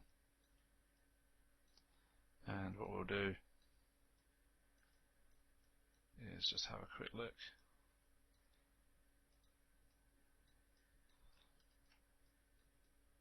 At that with the other half on. So edit, duplicate special, just to get that to work across there. So that's looking better already. So there we go. And let's just grab those guys, push those across, some of these.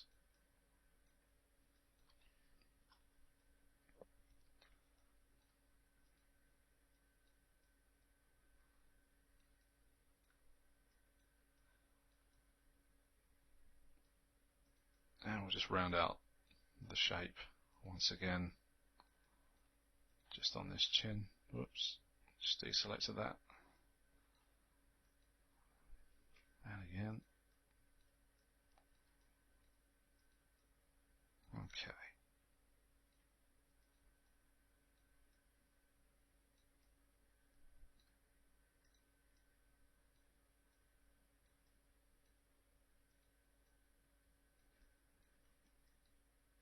I'll just push that into there.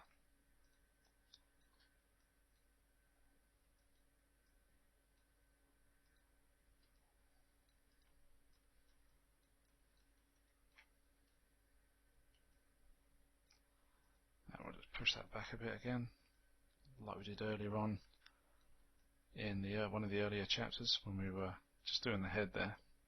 So let's just push this back just a bit more there. Just think it needs it, like so. That's better.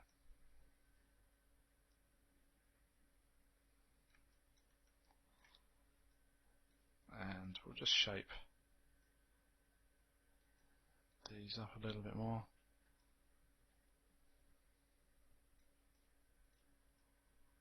Let's just push those up and forward.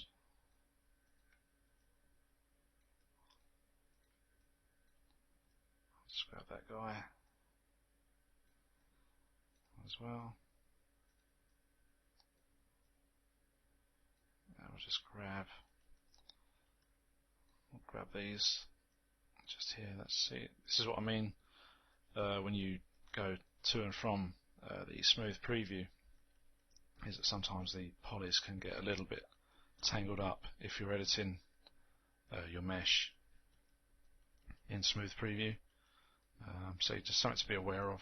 It can be a bit of a pain actually, because you think it looks really good, and then you go back to your base mesh and it's all over the place. So be aware of that. Okay, so let's just grab these,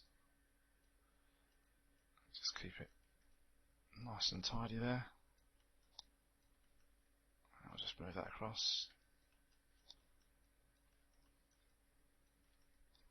and I think let's just push these in as well. Okay, and that guy can come back. I don't know why he's ended off over there.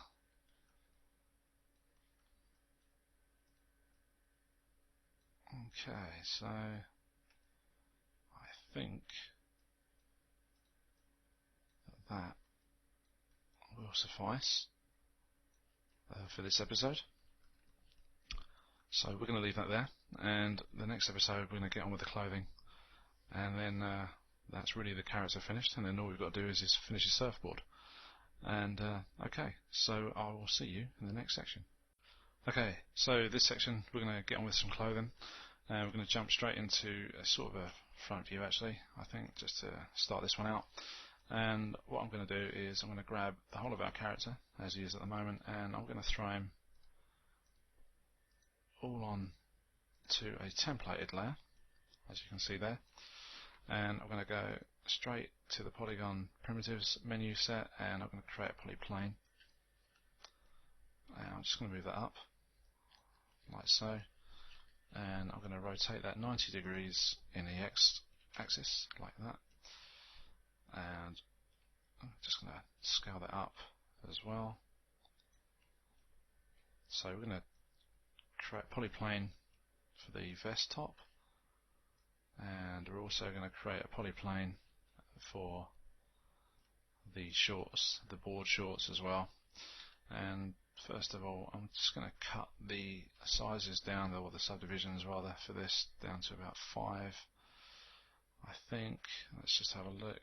I'm just trying to figure out in mind how we're going to shape these to create the vest, and then we're going to extrude everything backwards. So I think that's kind of a good starting place to do that. So what I'll do then is duplicate that and then just move that down so we have one ready for our shorts as well. So let's get cracking on the top first, and I'm just going to double click .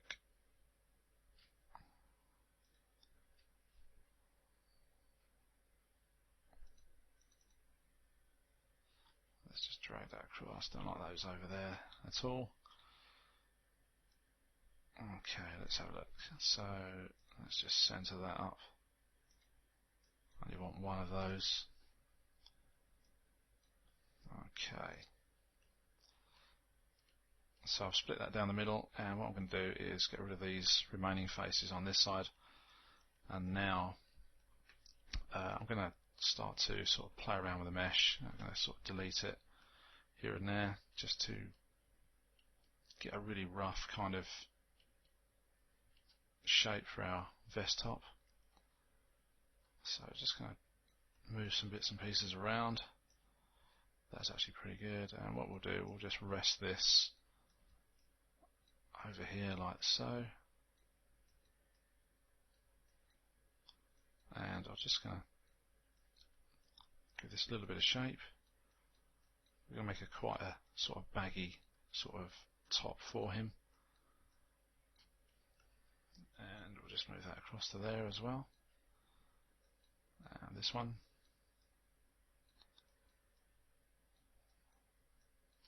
let's just have a quick look.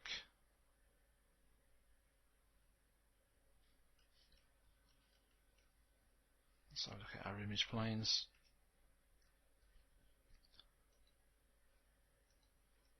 So as you can see on here, for some reason it's not appearing in this view. Oh, now it is. That's better. Okay, so the vest top on here is quite sort of tidy and all fits against his body. But what I think I'm going to do is make a baggy version, so it's all nice and loose and stuff like that. So far so good. And again, we'll just get rid of the cameras on there and jump back into the model.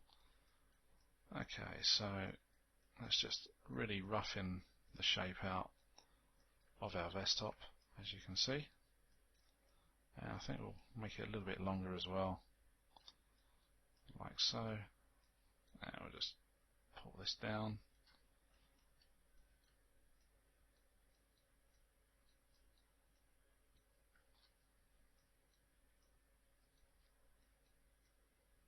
Okay, so that should cover that quite nicely.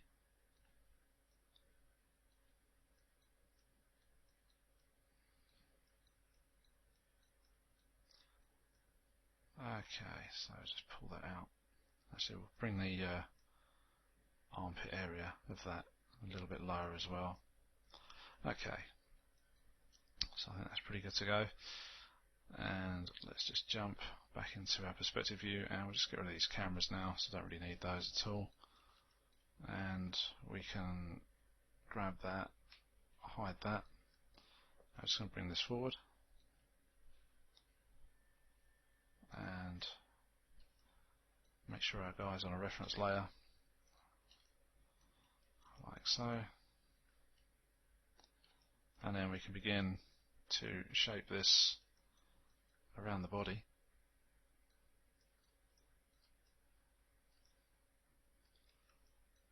And just pull these out.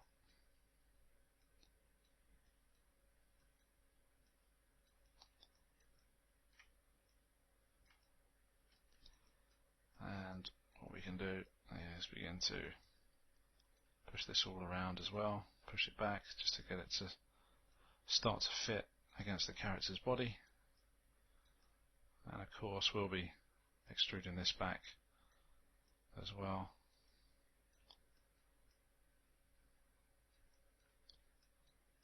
Okay, so again, very rough blocking out, as with everything else that we've done throughout the tutorial.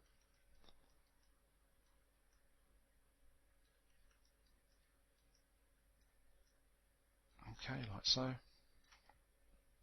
And then I'm going to grab that edge instead.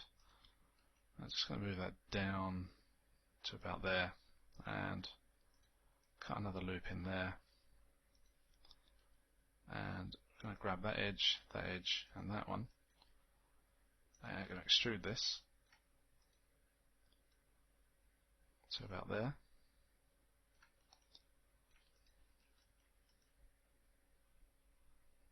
I think, yeah, that's not too bad. And again, just lower the edge loop. Okay, like so. And then what we can do is we can extrude this one.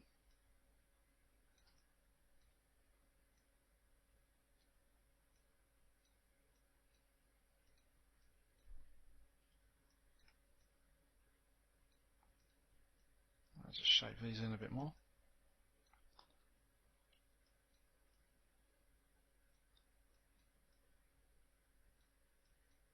Okay, like that.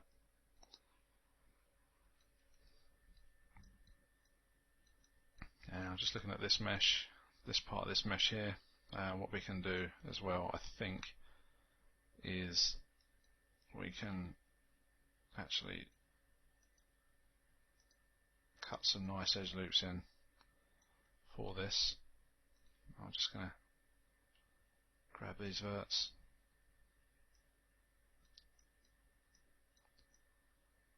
And put those there like that. And we'll just merge those. That's better.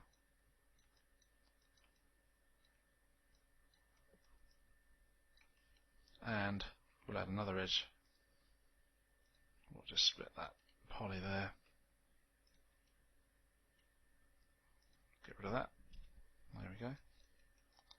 So that's all nice again.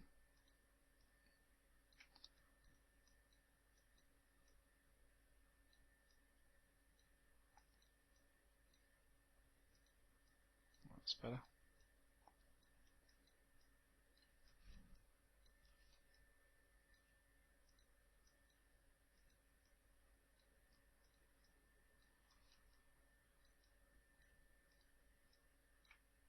And again, just shaping it out, making sure everything's as it should be.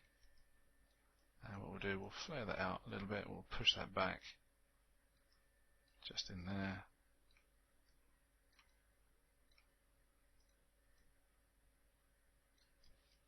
Okay, like so. And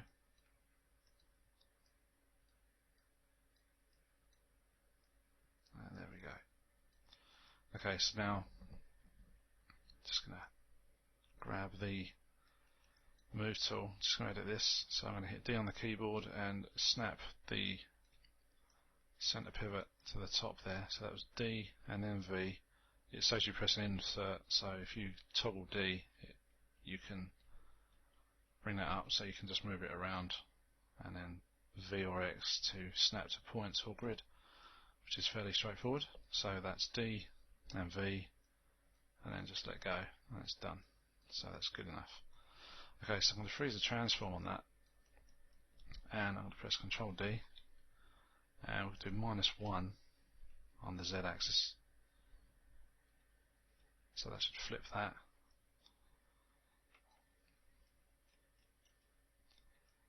To there, and then all we need to do is combine these two together, which is there. And also what we can do is merge these verts, that one there and that one there,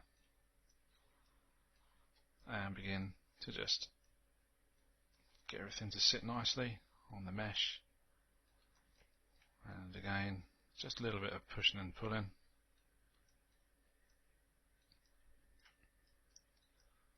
Like so.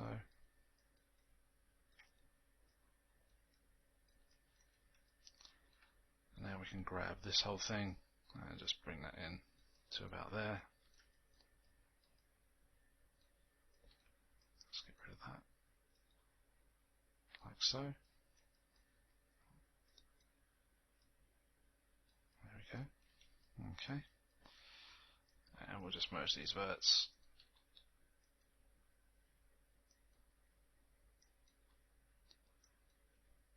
Okay. And again, just round everything out. So that's pretty good.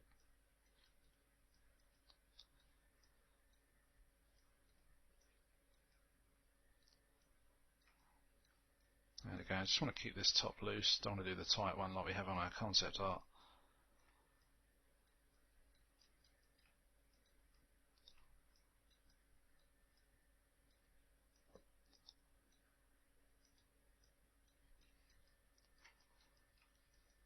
Okay.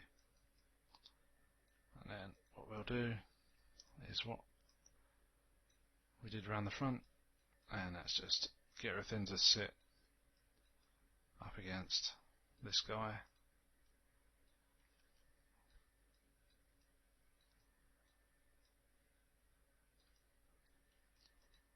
And let's just bring that out of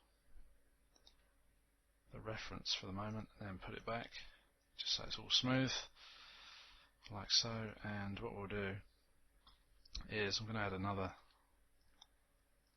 loop there and just extrude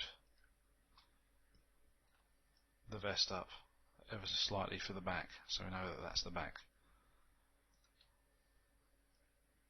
Whoops. Let's do it that way, and we'll just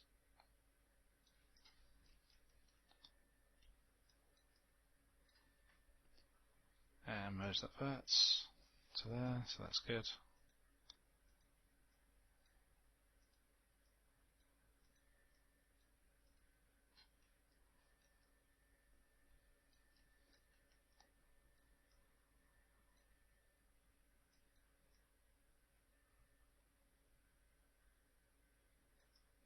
Okay, so a little bit of shaping to do, and then what we'll do is we'll add a little bit of thickness to this. So we've got some seams and stuff.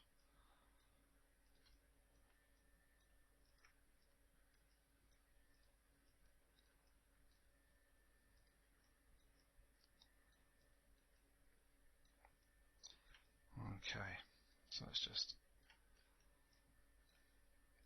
get everything looking spick and span, and let's just bring that back a little bit more now and up a bit, and there.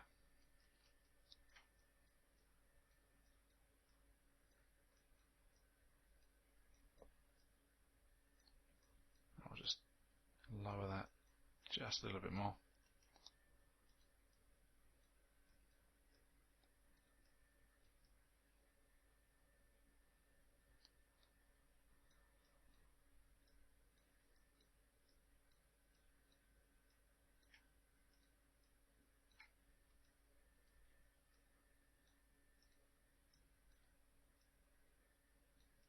Like so. I'll just grab these just on there,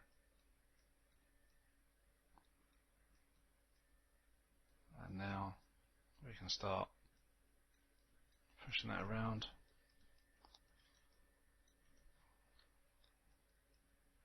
Add a few more edges just so we can get that shape going on over the shoulder.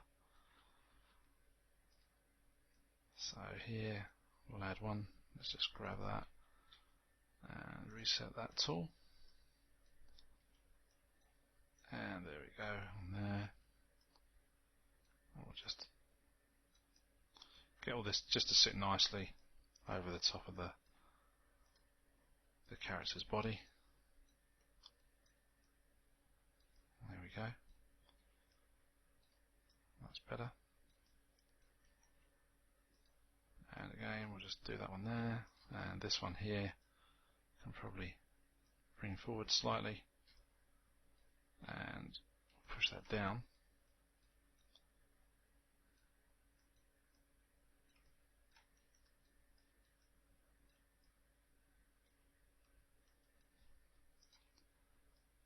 edge loop there, or sorry, another edge cut in for there.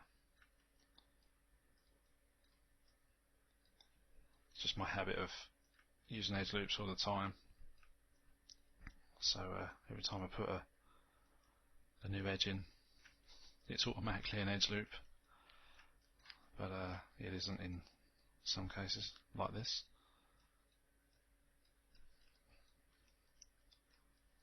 Okay, so that, and then this one, let's push these back now.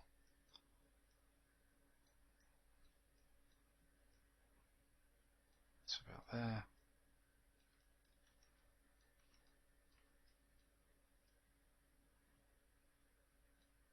I'll just push that up.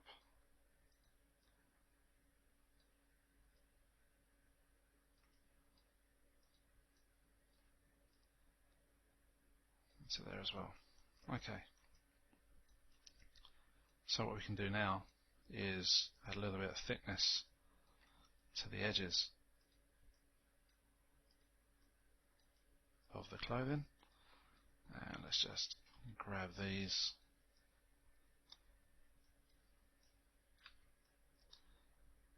Just make sure that that's all leveled out.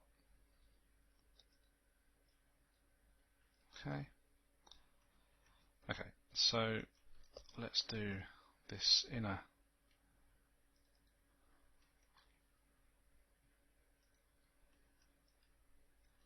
Okay, so we've selected the edges, we're going to extrude these in, and then we're going to do another extrude,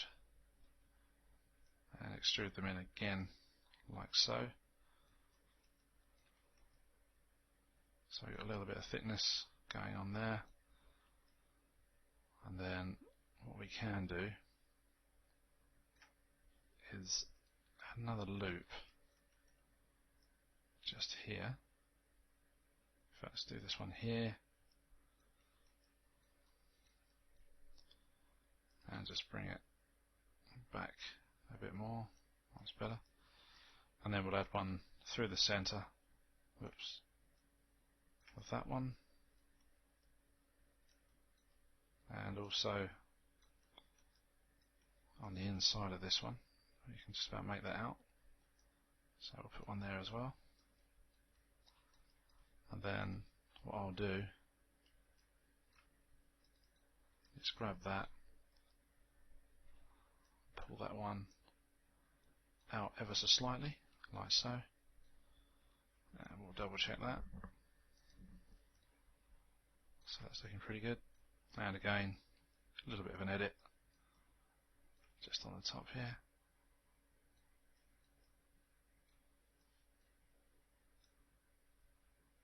There we go.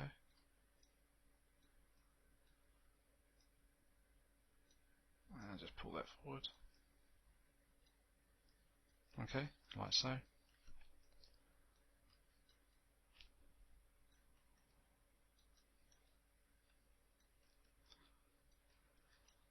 Okay, so that leaves this one here, and we'll deselect those edges as well, and just go back to 1. And what we're going to do, I'm just going to hide the character for a minute, just so we can do this inside bit.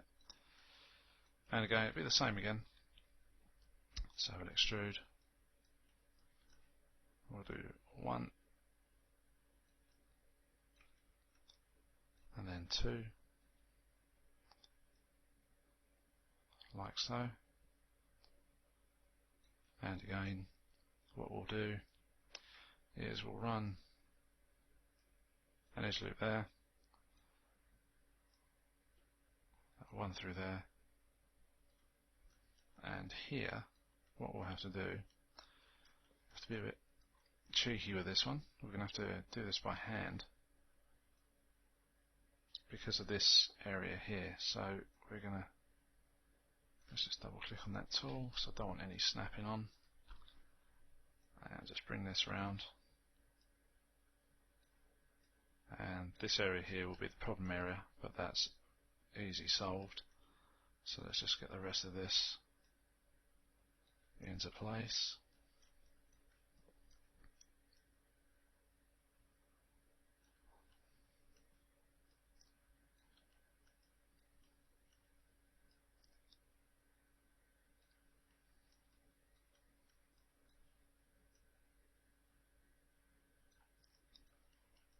And the same with this area here.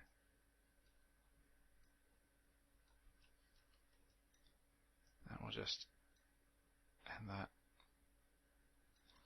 there. Okay, so these little areas here, again we've got a triangle, easy to get rid of, so grab that point and basically just hit merge, and there we go, back to 4 sides. And again, same with the back side, just hit G, repeat the command, job done. And then we can hit 3 and have a look with our character. There we go. Now I'll just turn off wire for a minute, so that's all coming together quite nicely. And all we need to do is the one for the bottom as well. Okay, so again, just going to turn that off, and we'll put this back to our base mesh, and just grab these bottom ones, and again, as before on the last 2 pieces, we'll extrude 1, G on the keyboard to repeat the command, and 2, like so, and then for this one, we'll put 1 there, 1 there, 1 there as well.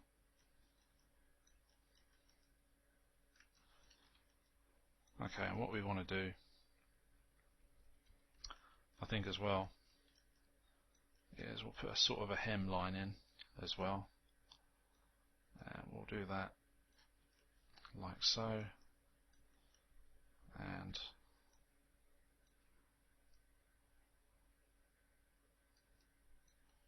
we'll just grab that.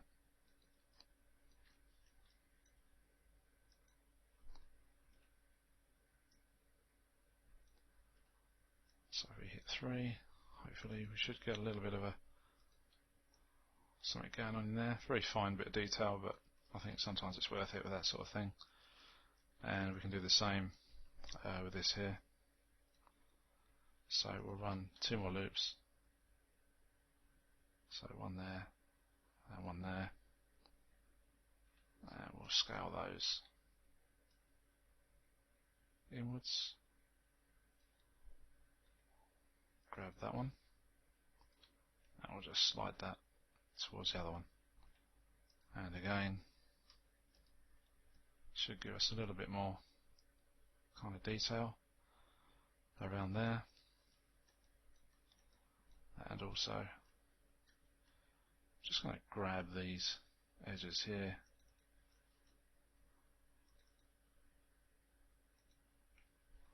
and there. Oops.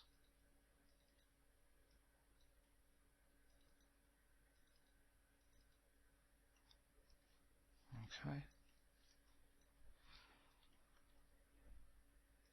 And those guys there. And let's just slide those out ever so slightly. It's about there. I think that's about right. And we'll just grab those. And we'll just move these ones just a little bit more. There.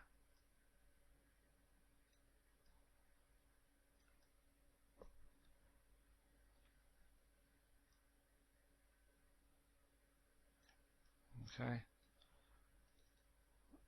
And we'll get those running round.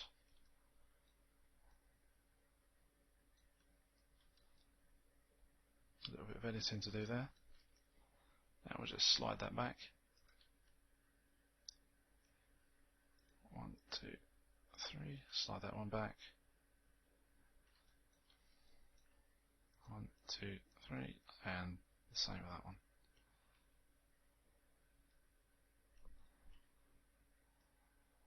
Okay, so I did spot a little bit of intersecting going on just over here. And what we can do is just grab, let's just frame that up. And I think we've got the right piece. Yeah, we have. Great.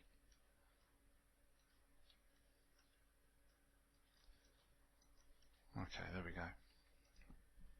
And again, that's that part done. And we'll just delete the history and duplicate special. So I'm just leaving it in halves at the moment because we're going to do some UVing after this model has been done. So now what we can do is move on to the shorts, and again it'll be the same principle as we've just done the top. Add selected objects, that's good. So now we can just get on with the shorts, which is, it should be a fairly more straightforward deal with this. So again, I'm just going to split that down the middle.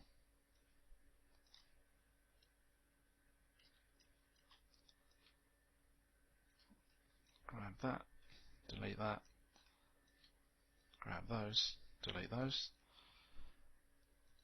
and then we can begin to just start shaping things up again like we did before.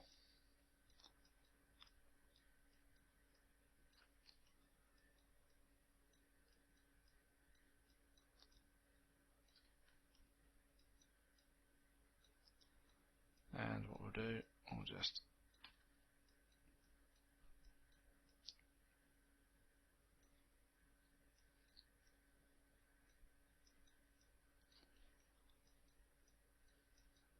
bring everything into shape, and then we'll just get all this working here. Okay, so that's pretty good.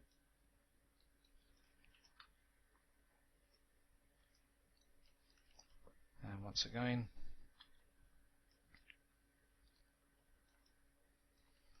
a bit of shaping to do.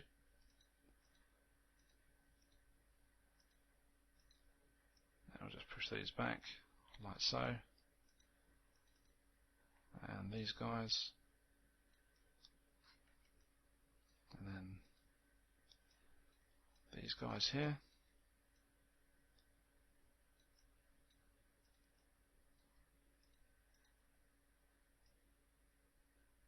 Okay.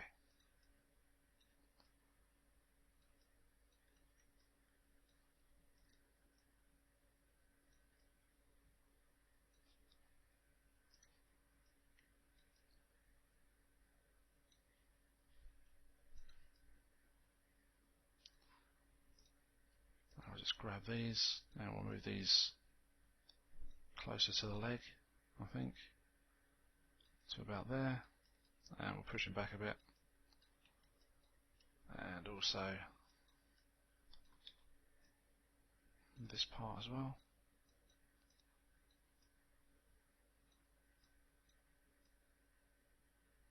Okay, like so, and these are going to be fairly straightforward, I think, to do.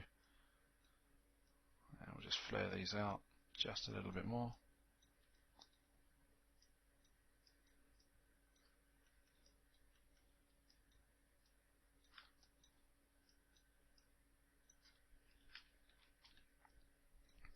Okay, back to F8 and what we did before, and we'll just hide these, and we'll just D, V, snap that there, freeze the transform, duplicate it,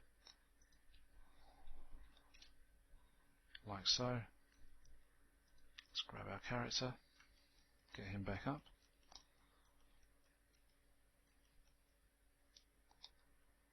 And let's just hide that shirt for a minute.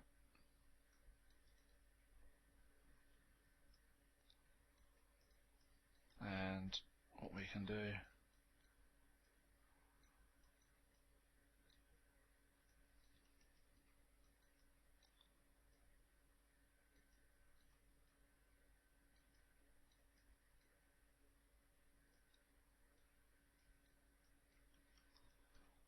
Shape everything up nicely, like so.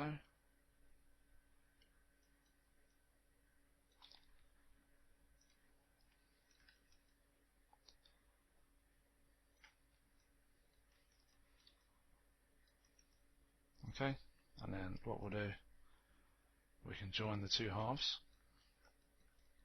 and we'll just hide this bit as well.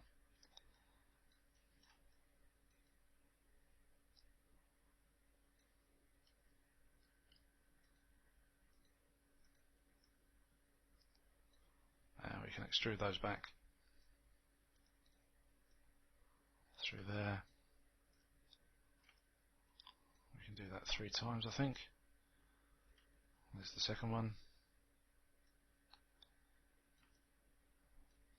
Then the third one. Okay. Grab that. Then that.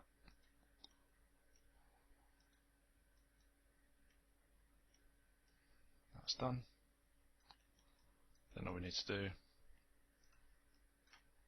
merge those together.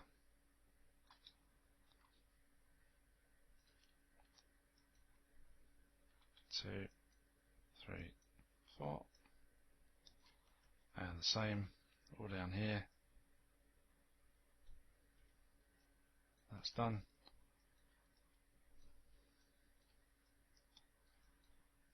Okay, like so. And we'll just give these board shorts a bit of shape, because they do slope up more at the back than they do at the front, for those of you who may own board shorts. Because obviously when you're bending down surfing, you don't want the backside to ride down while you're crouched over the board. So they've been designed to accommodate for that small indiscretion.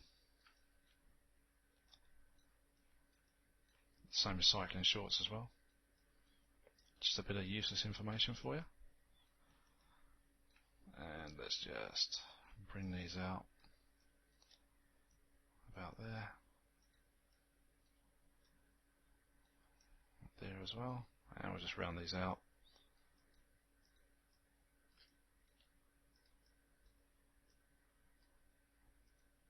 Okay, so a couple more extrudes. So I got one here. So 1,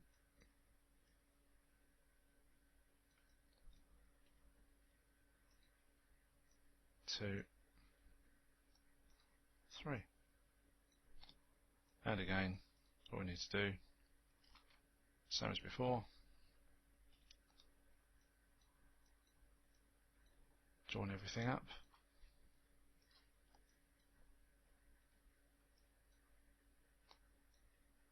Like so. There we go. And then again, a little bit more to shape out in this area. And there we go.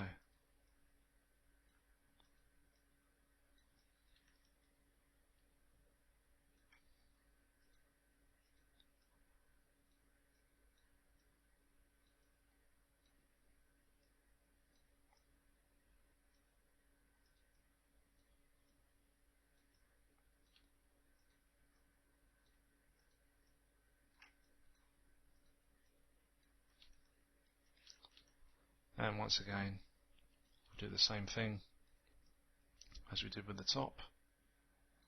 And we'll add a little bit more geo to there as well, so it's a little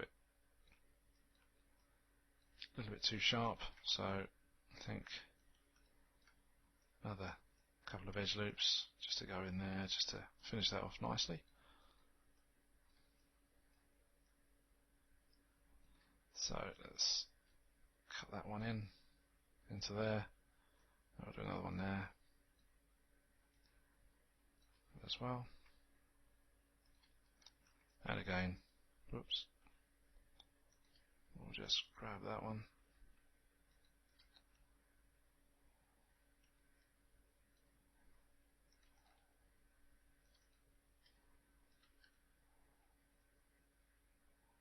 To around there, I think. And we'll grab this guy. And we'll just move him down a little bit as well. So that's okay. Then a little bit of shape.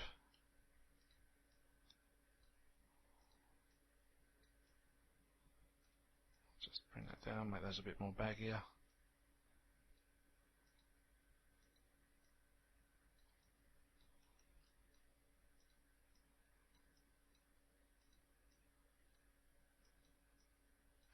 Okay. So again, just going to extrude the edges as we did before.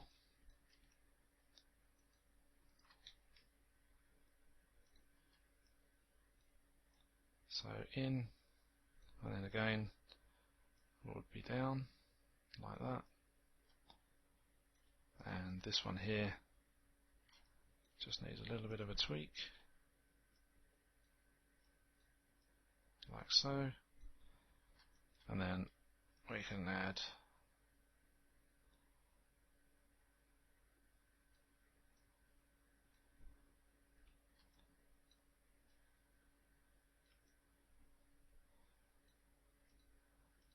as we did before, the edges here, widen those up a little bit more, and then again same on the inside.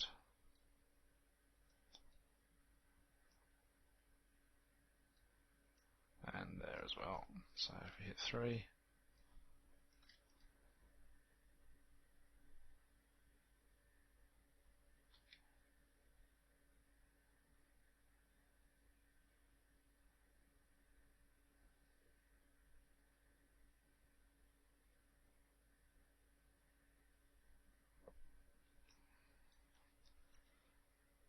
we should be good to go there. Okay, like so. So let's have a look at that.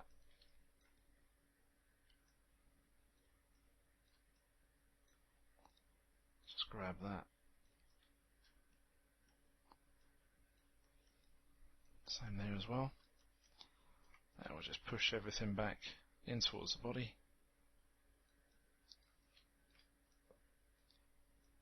And again there.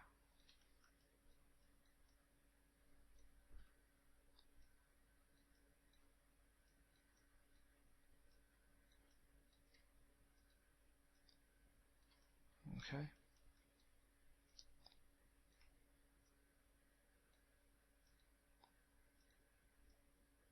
And there we go.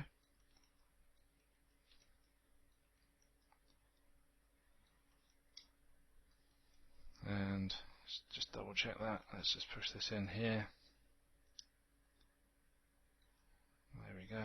That's better. And then, as we can see there, just need to bring that out ever so slightly. And here, let's just hit 1 on the keyboard.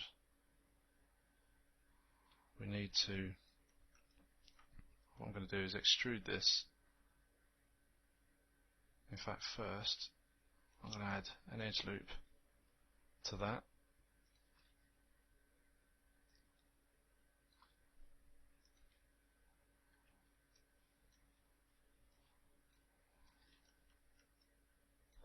We're going to get rid of that one. Then what I'm going to do is cut this one into here, grab that vert, put it on there, and we're going to merge that one up, grab the edges, and then extrude.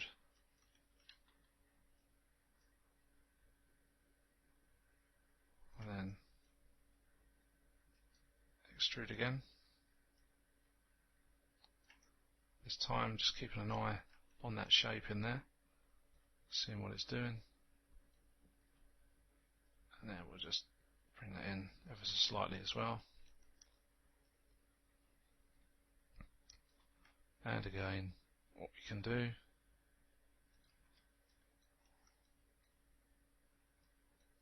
is add a loop through there.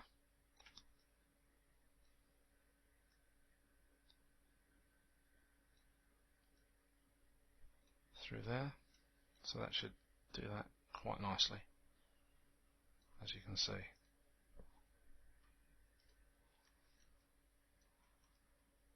And all we need to do is just edit this area just a little bit.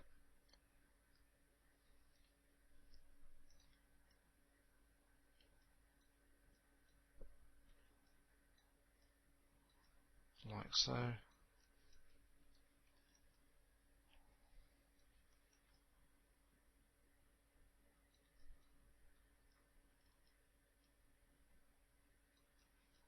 And the shorts are done. So now we just go to all, there we go. And then we'll duplicate, special across with those. And then, actually let's do that again. Do one.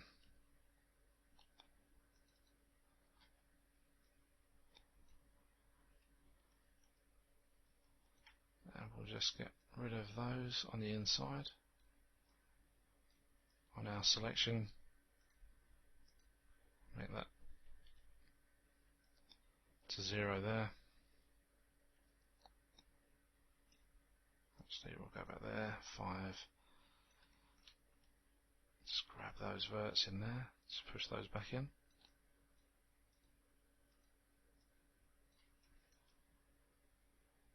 Okay, like so. And then again,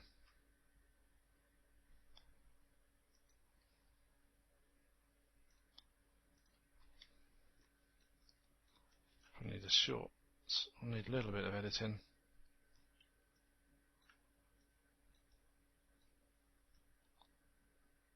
Like so.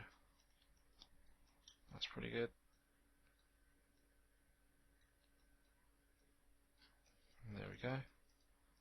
Now we'll do the same with the top. Just reach that down like so.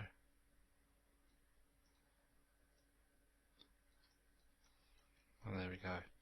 So that concludes the clothing parts. All we've got to do now is add a little bit of decoration and his other eye, and we're ready to move on to his surfboard. And then what we can do is a bit of UV mapping.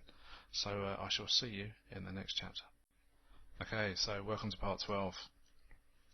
So in this section what we're going to be doing is making him a little bit of jewellery, sort of surfer jewellery around his neck, and then we're going to finish off the modelling section by making him a surfboard as well.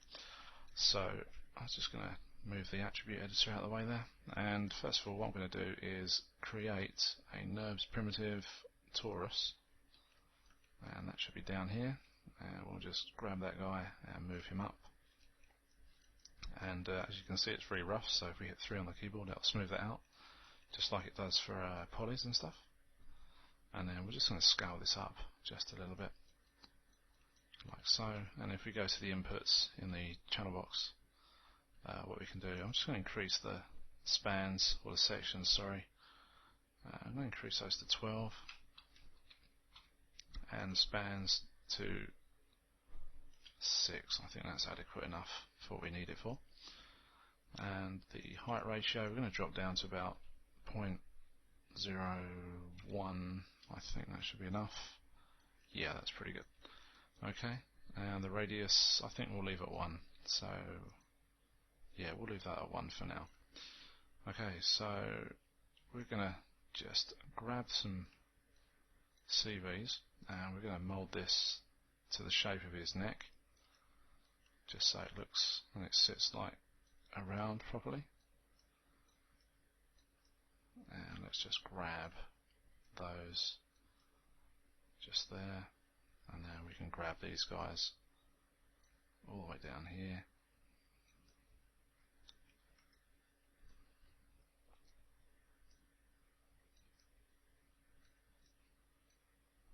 And we'll rotate these down, and we'll move those to about there for now. Now we'll just move those across, just center those back up. So that was a pretty painless exercise. Sometimes it can be a little bit tricky putting stuff around necks and things, or just generally just getting them to flow over the surface, like we did with this. Really, it can be a bit tricky with some stuff, depends what it is. Okay, so that's okay for now. And what we need to do is we're going to create like a little stone, sort of cylindrical stone that can sit in the middle of that as well. So I'm going to go create polygon primitive, and we'll grab a cylinder, and we'll move that up, and we'll move this out, and bring in the rotate tool, and we'll just constrain that. I'm just holding J down because it constrains it. As you can see there, it clicks every few degrees. So, you know, that's rotated now 90 degrees. And I'm just going to scale that down.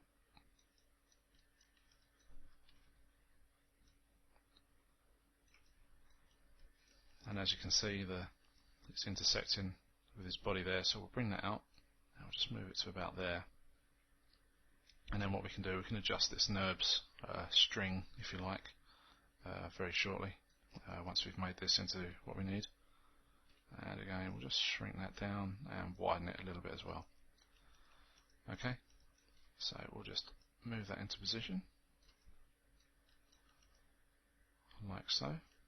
And then I'm just going to delete the ends off of this, because we really don't need them that way.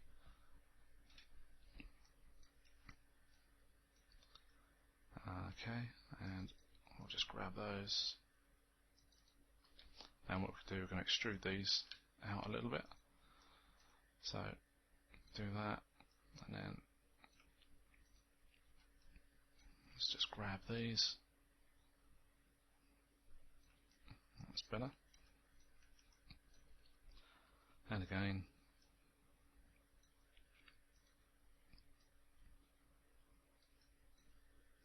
I'm just gonna, this isn't going to be perfect. I don't want this to be perfect at all, this object, so I just want to keep it, you know, as if it looks like it's been made from a stone or something. And then what we'll do, we'll just scale those out just a little bit, and again do another extrude. Whoops.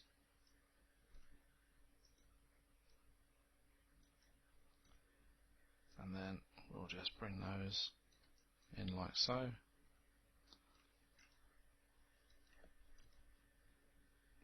Okay, and then another extrude, and we'll just take the centers just in. We won't get them to meet because we're not going to see them. And then what we can do is then just give these a few more, a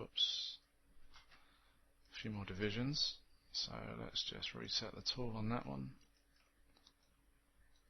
and we'll do that one there, like so, and we'll do this one as well.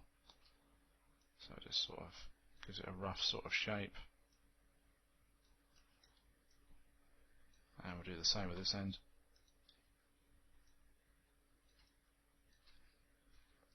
Okay, I'll just pull that out, and we'll do the same again. Okay, and then what I think we can do is if we convert that to about 3, and then reset that, I think we can add, reset.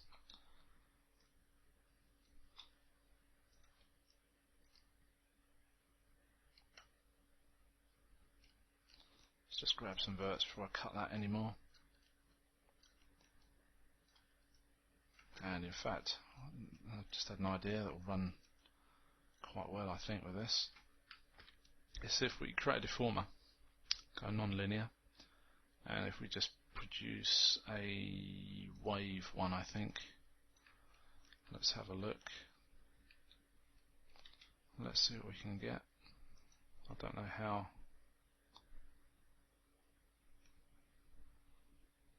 In fact, we can rotate that around a Z to 0, like so.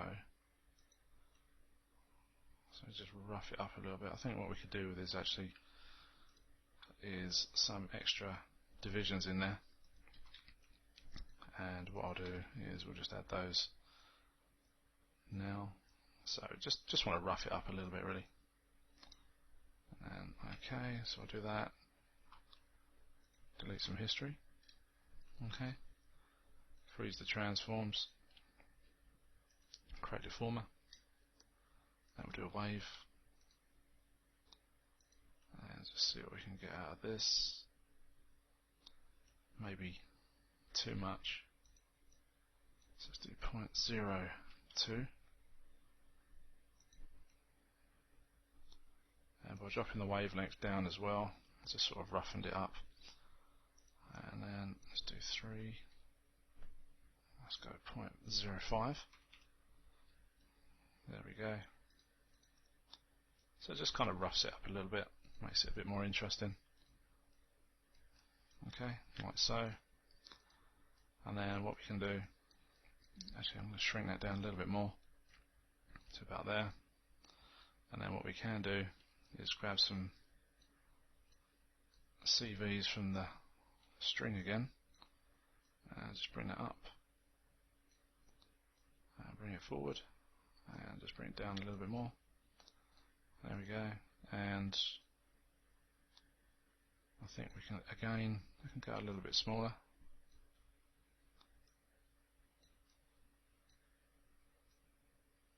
And there we go. Okay.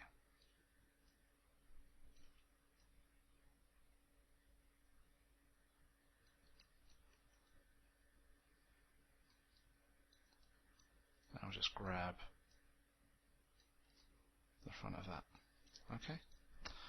Now, with the NURBS torus that we created, we won't have to really worry about UVs or anything, because NURBS come with their own UV space, 0 to 1. And whatever you do to your NURBS surface, the UVs tend to stay conducive to the surface. So if you distort it, the UVs don't distort, so they just sort of go with the flow, if you like. So it's not going to be anything we have to worry about. But saying that, UVs can be a bit of a pain to texture.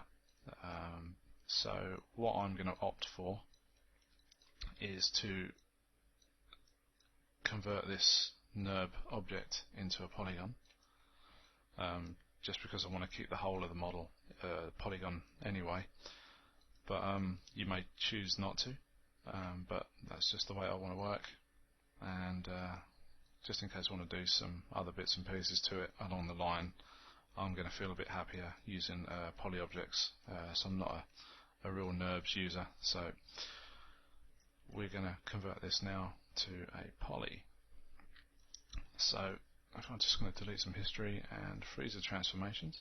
So if we go to modify, we go to convert NURBS to polygons. So I'll just open up the menu, and we'll just edit, reset all those settings. We want quad output, just general tessellation, and we'll get these come up. So these are going to be the U and V spans around the actual NURB object itself, but this is what we're going to put in for the poly output. So I think what we'll do, we'll start off with about, in fact we'll do about 8 on the U, and for the V let's do 35 I think, and apply that, see where we go. So you can see there the new highlighted object has appeared, so that's a polygon object. So we've got 35 extra edges and stuff going around the outside, but we want it a little bit smoother. So in fact it's just dropped down to 32 as its default. So I'm going to increase this to 40, so that's a bit smoother. I mean, in fact we could actually just drop that right down to let's say 15. I mean, it'll look really rough, but if we hit 3 on the keyboard it'll go smooth. But as you can see, because we've got less geometry, it's not actually fitting inside our stone anymore, so I don't want to be mucking around with that. So we're going to increase this to 45, like so, and I'm just going to hit 1 again on the keyboard as you saw there, and that should then all fit nicely. And I'm going to delete some history, and I'm going to delete the history off of there because they help the NURB and the polygon, the now generated polygon object, have history between them. So by deleting that you get rid of the connection between them, and then all I'm going to do is just delete the NURB object. So, and now we're going to name this. So I'm going to call this string, and we'll call this stone.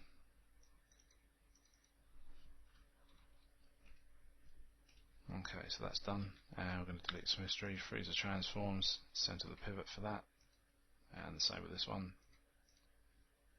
Okay, and then we'll jump into our outliner,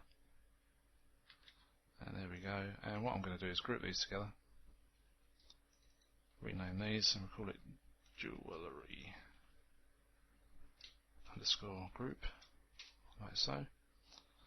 And also what I think we need to do is just get rid of some history generally from the rest of the model, and get rid of the polyplane there.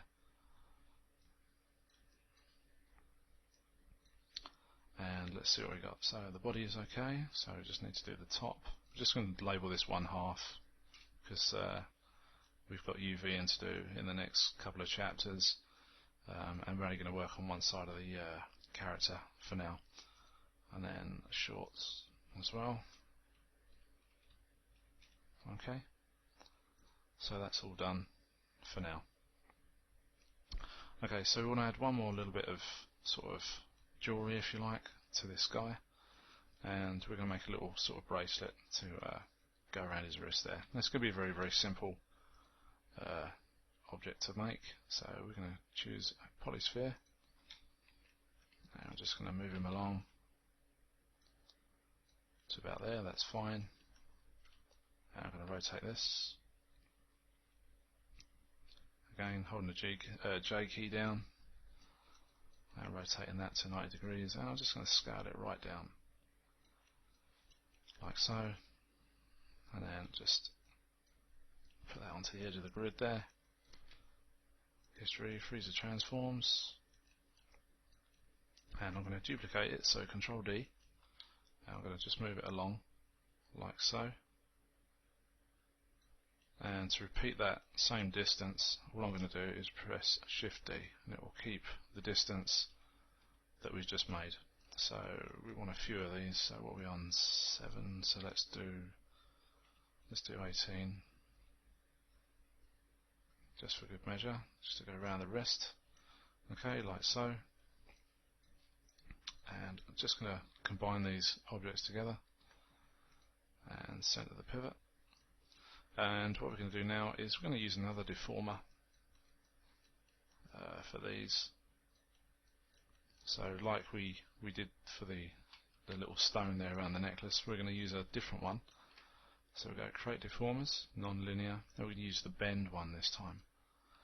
So as you can see, it's come in upright, which means its axis is going to be probably rotating in a strange way, probably around the Y if it's at 0, like that, I think. Let's just have a look. Yeah, it's around, in fact it's working around the Z, I think, there. So what we need to do is actually rotate it 90 degrees on its Z axis. and then hopefully we can bend it again this way. So as you can see, I'm just middle mouse dragging with the curvature attribute highlighted, and it keeps, so the increments are too big for the mouse, so I'll do 3.1. Okay, so let's do 3.0.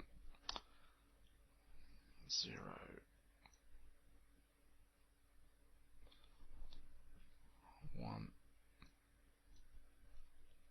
2, so let's do 3.15, and that's pretty good. Okay, so that's now deformed as a circle, and we'll delete the history to get rid of the deformer, and what we'll do is we'll move this up all the way to his wrist, and again we're just going to rotate this round like so.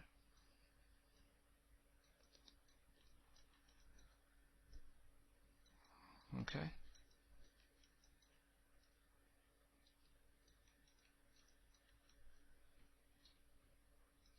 And we'll scale them down. I'll just center the pivot on those just to move that up a bit as well. And as you can see, it's a perfect circle there. And what I'd like to do is get it to just sort of fit almost exactly around the wrist. So I'm just going to scale it ever so slightly in one axis. And just do it like that.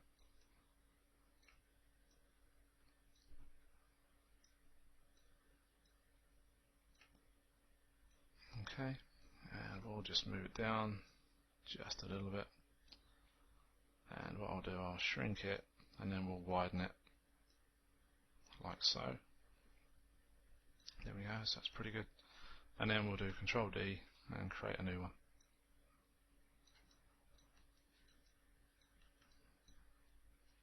And I'm just going to rotate this just to randomize it just a little bit, and again just move it around into position. That's pretty good.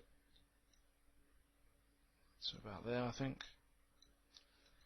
Okay, so we're going to freeze these guys out. Oops, did that move? That's better. So history, freeze, and center the pivots. Okay, so I'm just going to rename this. So call it bracelet 1. 1. I'm going to double click that, copy that, re-highlight that, and then that will give it the 2 on the end. And then we'll go to our outliner, grab those 2 and middle mouse drag those into the group node there, and that bit's done as well, so that's all good. Okay, so moving on, so what we want to do now is create his surfboard. Now what I'd like to do is bring in some image planes that I've already set up. So what I'm going to do is I'm going to show our cameras, and I'm going to get rid of these image planes that we've had already set up in our scene. So to do that, just going to nip over to the hypershade once it comes up. Where's my hypershade?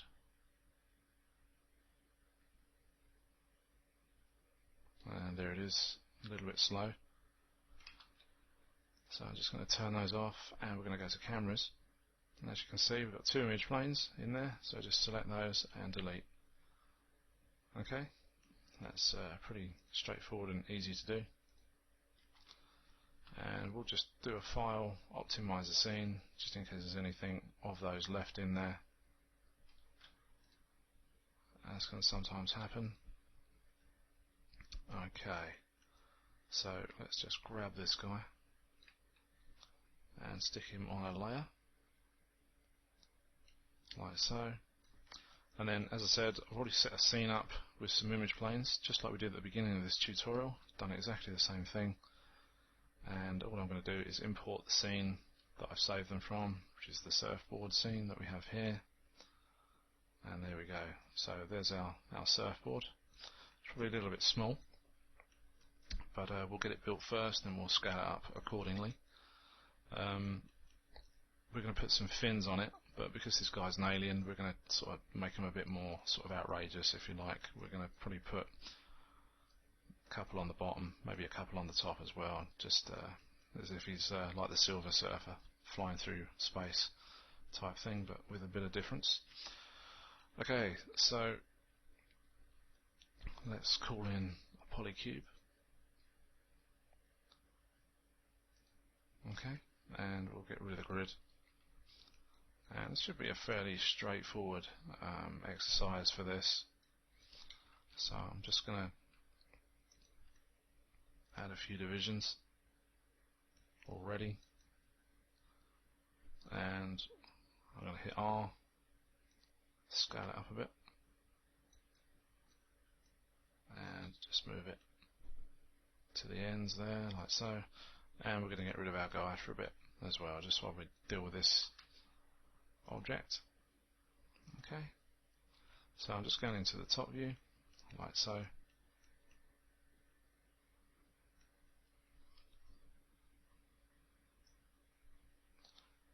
As you can see, my image plane is just slightly out, so what we'll do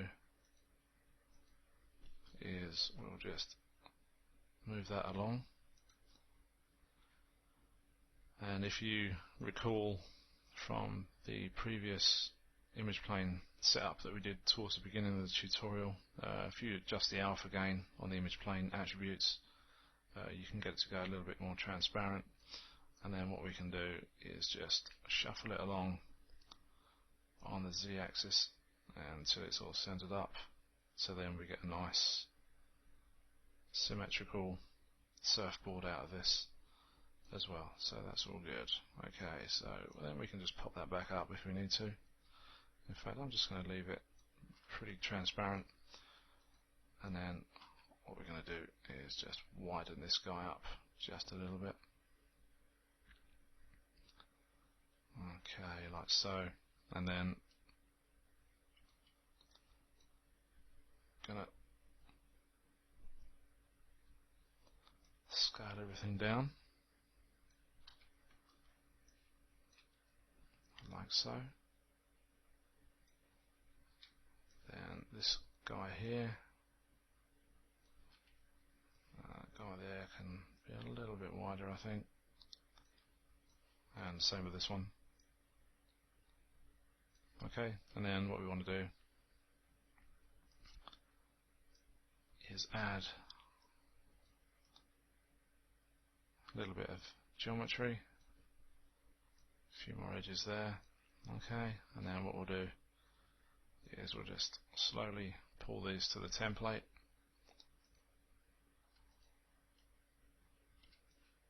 Like so.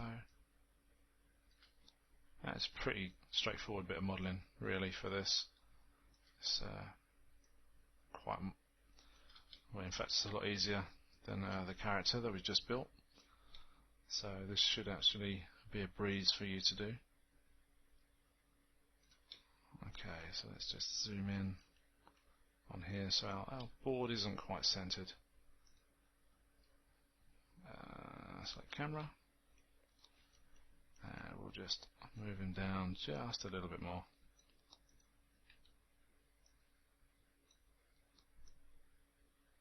To about there, and that should do it just nicely. Okay, so and we'll just squeeze this as much as we can, like there. And also, I'm just going to add, in fact no we won't, what we'll do first is we'll jump in to our front view here, show camera. Okay, and we'll hit F8 and we'll just squeeze this surfboard all the way down and then begin to line it all up as well. So just going to squeeze it in the middle first.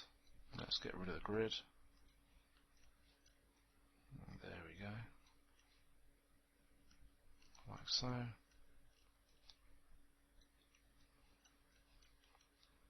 So this particular board is based off a longboard type surfboard. It's not like the usual sort of shorter boards really, although this does say 6 foot on the plan here, but it's more like the shape of it's more longboard style.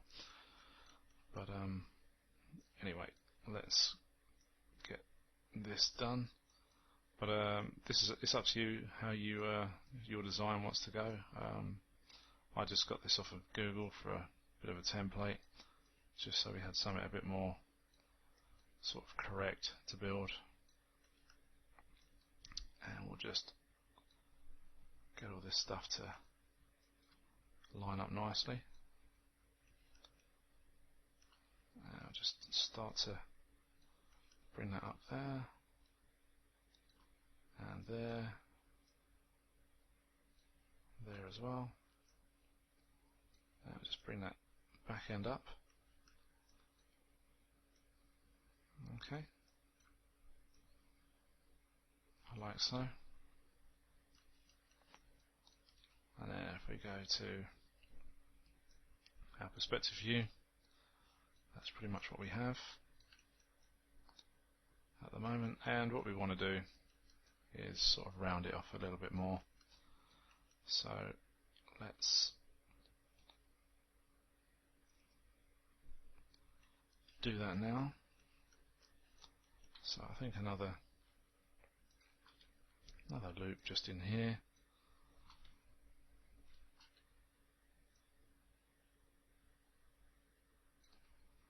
And another one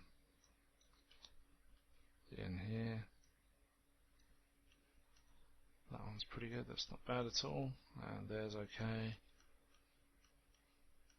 And it all seems to be going okay towards the back as well, so that's pretty good. Okay, so what we want to do now, I'm just going to turn off our image planes. Okay, like so. So there's our board. So it's not looking too bad. And then I'm just going to make it a little bit more aerodynamic.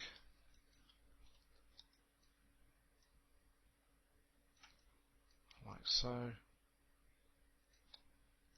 let's just squeeze it just a little bit more. And then we'll add an edge loop through the middle, and then we'll just get that to round out, and there as well. So if we hit 3 on our keyboard, we should have something like that. Let's just go back, and we want to start to sort of shape the ends up a bit. Let's just do that.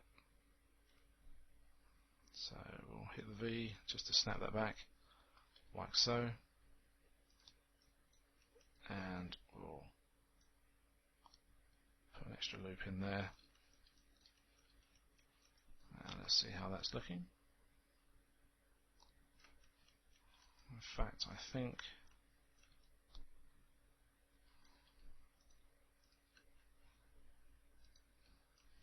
let's have a look at this.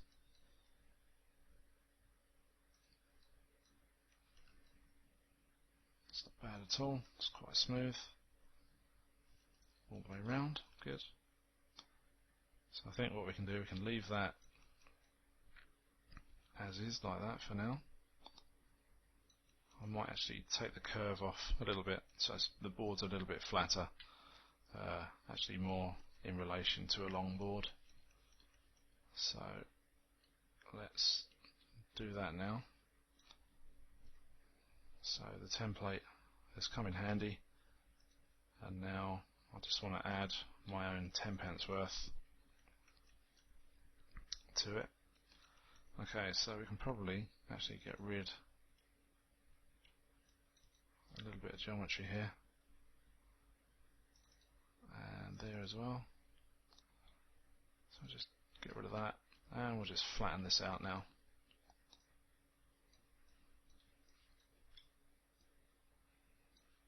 so. That's better.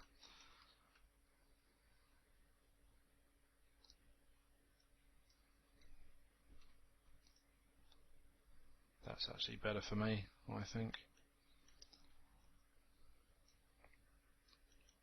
And then I think just to give it a bit more of a longboard look, we'll just round off the front as well.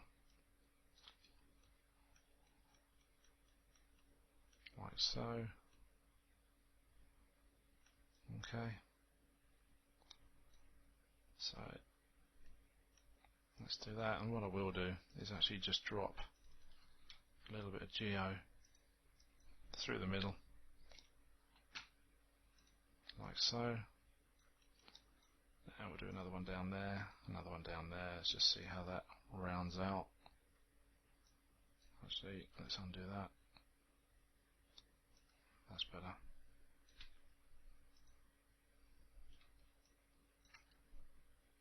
Then we can just widen these a little bit, take them back ever so slightly. Again, just check out how it's looking. Sometimes in Maya you get this little bug where you might have highlighted some edges or something, and they don't go away when you deselect, so just go back into that mode and then just deselect it, and you should be okay after that. And there we go. Okay, so let's have a look at this back end of this board. So what I would like to do is just sharpen it up just a little bit more before we put the fins on it. So just going to go around here like so.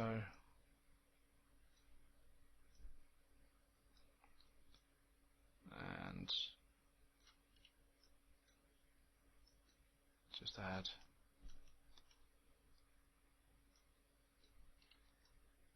some extra edges.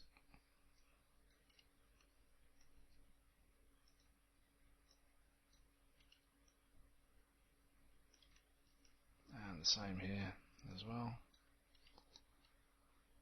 And then we'll just shape that up. And push these all the way.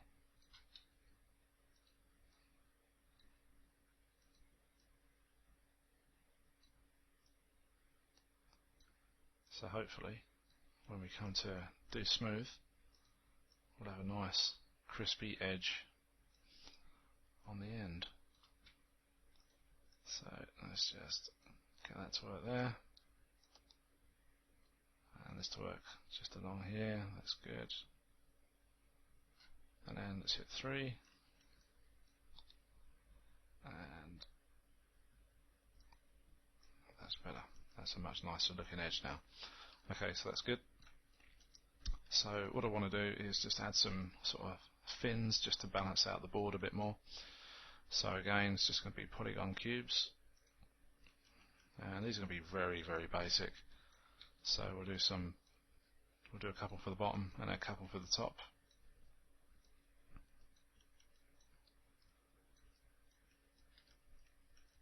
Okay, so just going to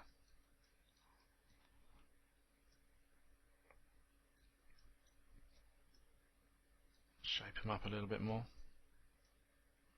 So we've got something a bit cool just on the back of this.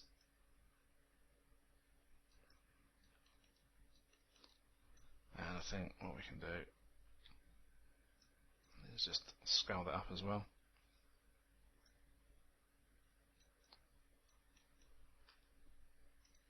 And just hit the center pivot just to put everything in the right place, so when we can move it around.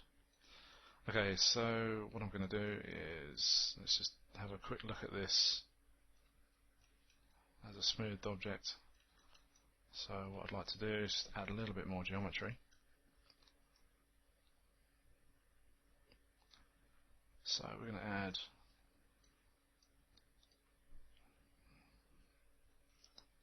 let's just reset that. We'll add one there and one there, and now think we should do one through the middle actually, and we can scale that. Whoops. Just bring that actually forwards, like so.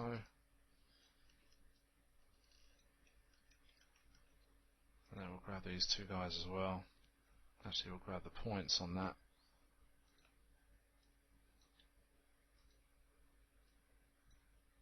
Now just round that out just a little bit. Same with the top here.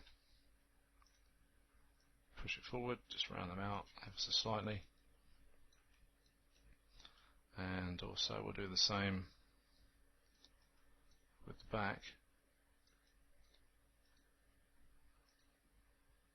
So just round it ever so slightly there as well. And then we need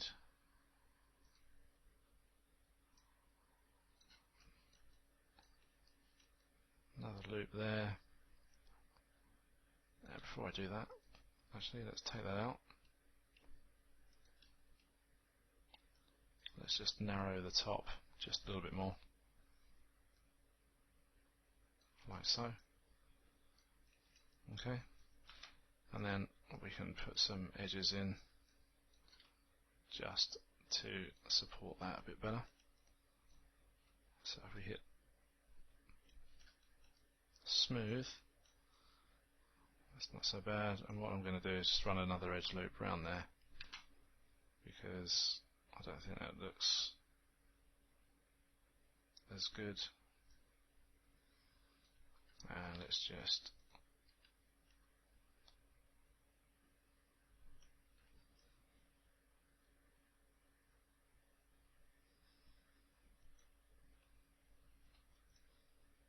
that's actually better like that. Cool. Okay, so what I'm going to do is position these on the board, and job done. So let's just lower these, or lower this one rather, and then what we can do is angle it as well. And I'm just going to scale it up a bit more, just make it a bit more interesting.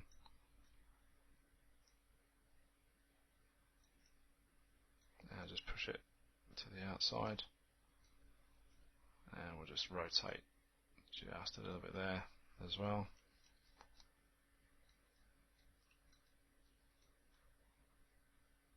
And we'll freeze the transform, and also just jump back into our top view.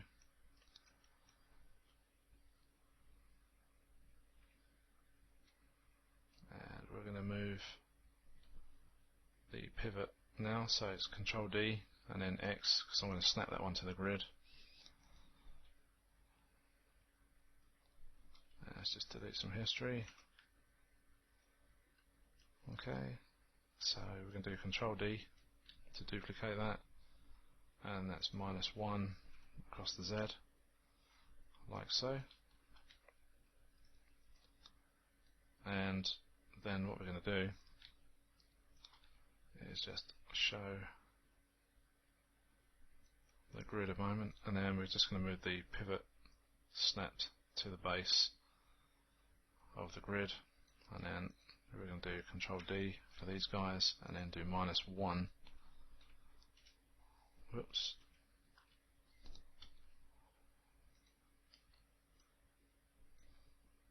Let's just move that down again. That's better. So as I said, -1 on there as well. And what we need to do is rotate those guys like so, and then just move those up,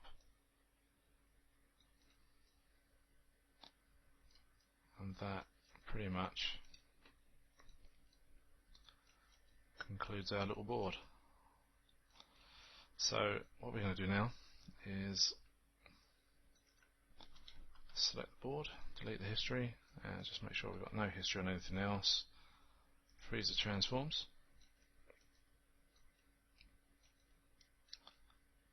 Okay, and we're going to rename this board then fin. Actually, let's just grab those, delete, get rid of that, and we'll just rename them up here.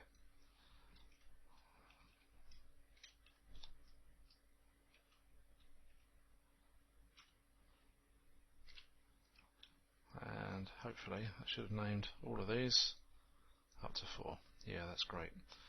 And then we'll press Ctrl G and then surfboard group. Whoops.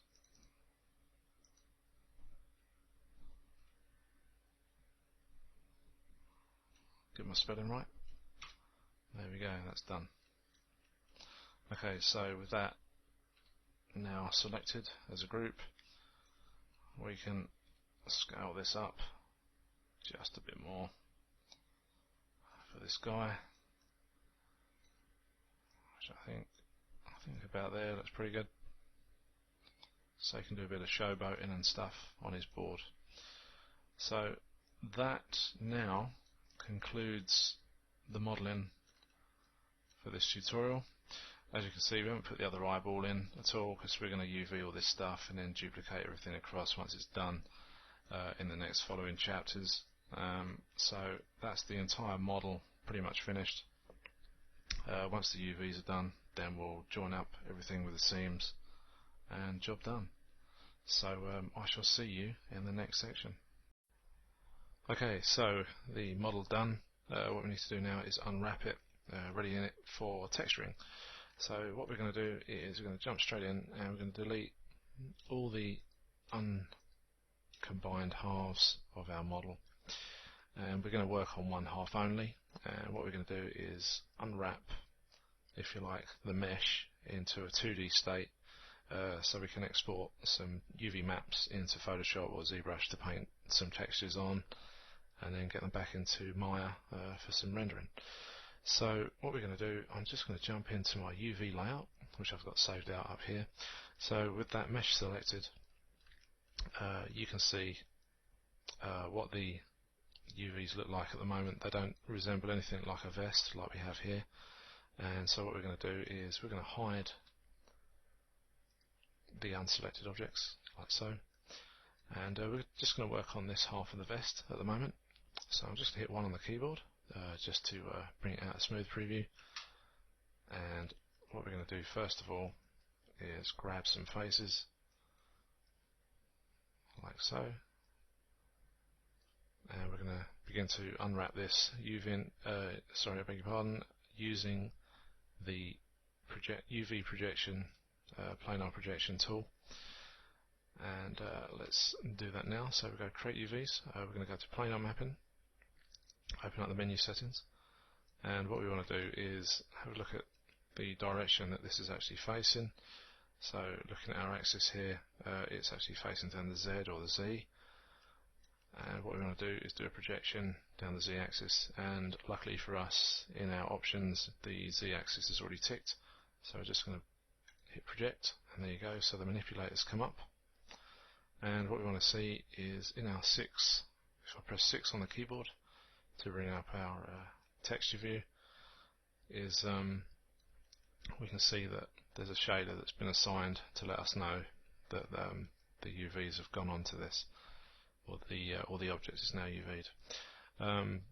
Personally, I like to use my own one, and I've already prepared that for this particular set of chapters for UVing.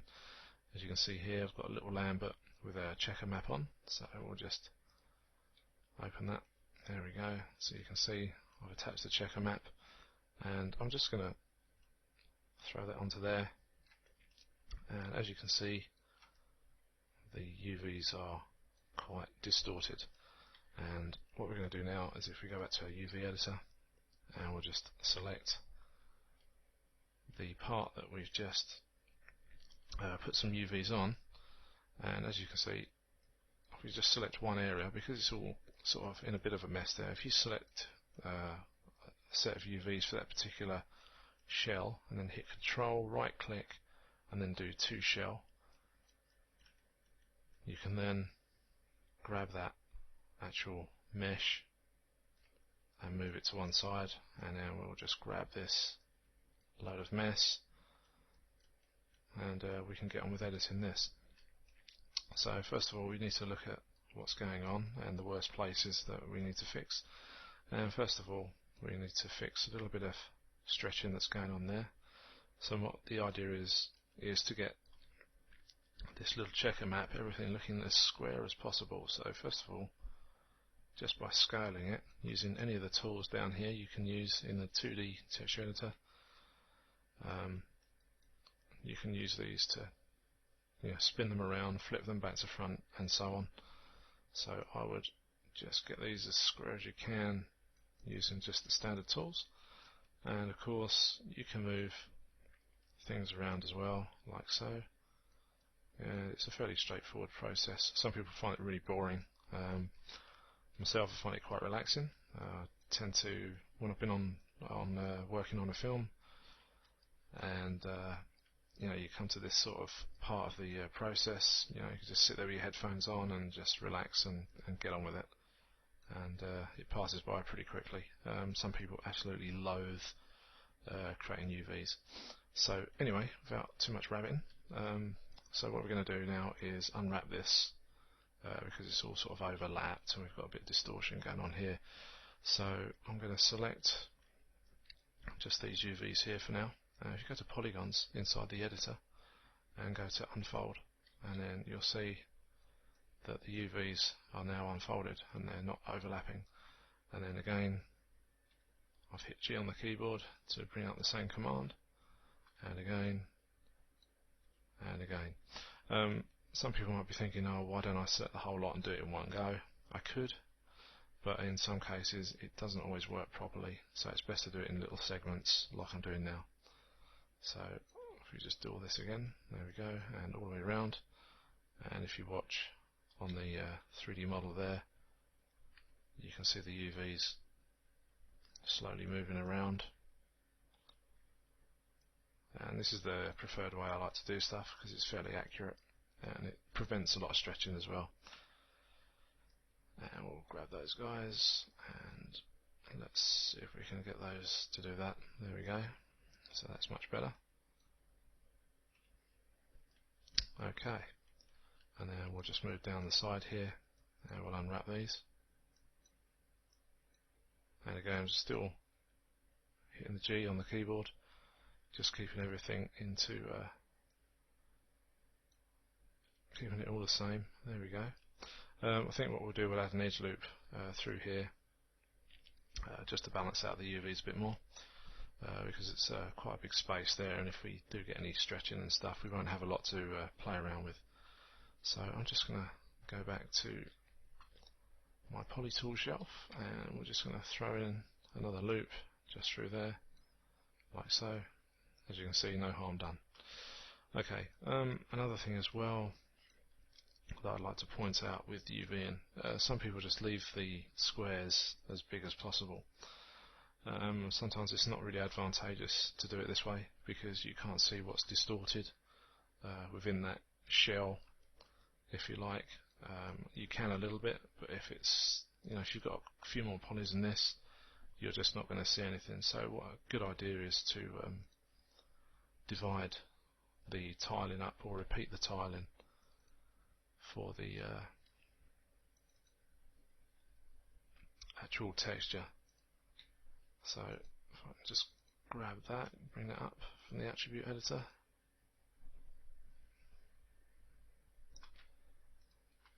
And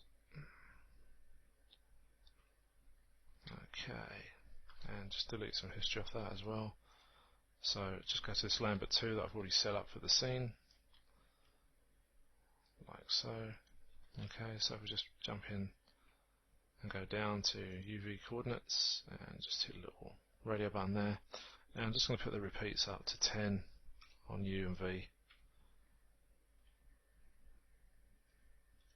And there we go. So you get to see a bit more distortion as well, if need be. So it's always good to have the repeats quite high. Okay, so what we need to do now is the back bit. So if we just jump back to our layout,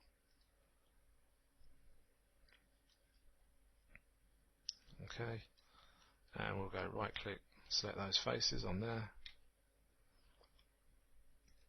and again planar mapping, as you can see there. Okay, so if we go over to our perspective view, and what we can see now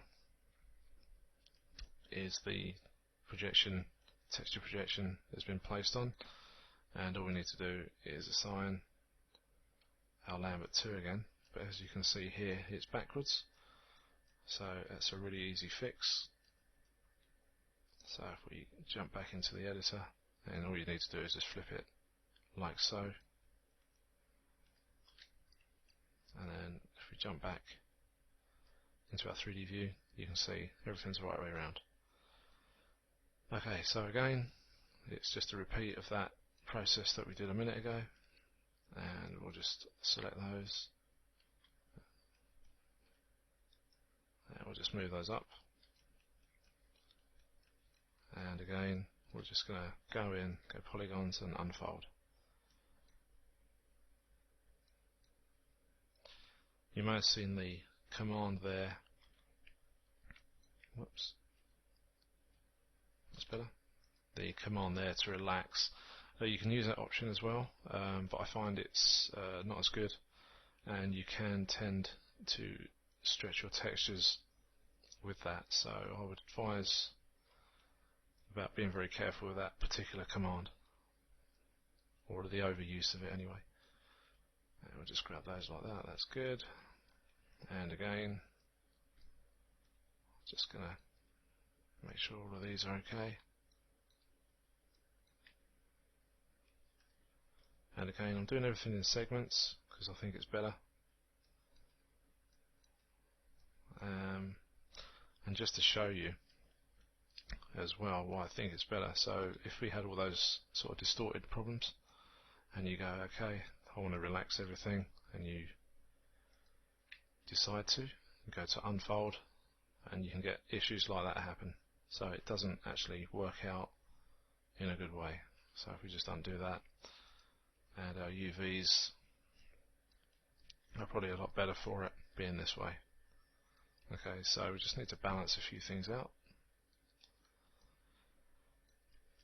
Okay, so what I think we need to do is I'm going to join these UVs. We're going to sew these together. And I think because this is the biggest part we have showing on this model, we're going to stitch these up along here, and we'll leave those open. And because we're going to be using ZBrush to use for texturing, stuff like that, and it has the capability of getting rid of seams and stuff, so we haven't really got to worry about all of that up there, which is a really great thing about a lot of the new sort of software available these days. So, okay, so what we're going to do is we're going to select some edges just down there. So as you can see, I've selected those, and these are the adjoining ones on this side, and we're going to grab those in there like so. Okay, and go polygons, move and sew UV edges. In fact, we'll undo that and we'll just do sew UV edges. Where have we gone? There we go. So they'll now be a little bit stretched if we go back to our 3D view. So they're a little bit out of sync there, as you can see. And again, all we need to do is just go around and do unfold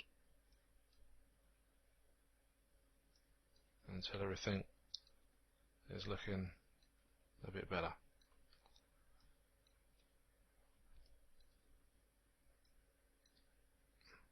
Okay. Oops, like so. That's better.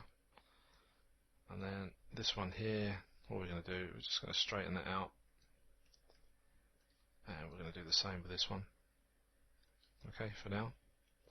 So if we just go back and have a look. So as you can see, it's not too bad at all. If we hit 3 on the keyboard, everything's looking pretty good. So what we do need to do is just need to scale these a little bit here, because they're getting bigger and bigger on that. So if we just go back, so what we can do, we run the unfold once again, and what I will do is just begin to scale that up ever so slightly, and the same with that one, just so we get all our UVs working together. Okay.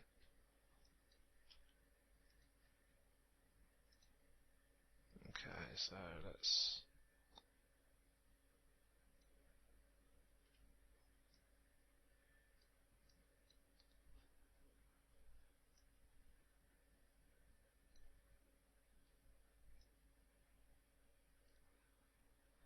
so as you can see on the end there, see this UV here, see it's a bit distorted, it's a bit funny. This is actually a sort of like a display problem within Maya. But this is when it goes into 3 or your smooth preview, and if you look there it's okay, but if we decide to go to smooth preview, it goes a bit distorted. So what you can do is, if we just delete some history just so we can get to the tabs easier, if you go to the shape and then go to smooth mesh and then go to extra controls, you'll find this little section down here, and if you just go to map borders and go smooth all, it should fix that straight away. So there, and go to smooth all, and that should cure that problem. Okay, so it's a neat little trick to do. Okay, so what we want to do now is we need another half of a vest. So that's pretty straightforward. What we need to do is Control D, and I'm just going to do -1 in X, and I'm going to freeze the transformations. As you can see, we've got a negative scale problem, so I'm just going to jump back over to the shape again. If we go to render stats, down here, turn off double-sided and opposite, and put that on again, and hopefully those are still backwards, and then all we need to do is reverse. I think reversing the normals on there, let's just see. Yeah, that's pretty good, but I think we do need to go and fix these in our UV editor as well. So if we just move these to one side and select that one, as you can see, and just up here we've got a little button that's going to tell us if our UVs are backwards. So if they're red, you know they're backwards. So all we need to do is flip those like so. So now everything is the right way round. Okay, and we'll just turn off the face normals for that.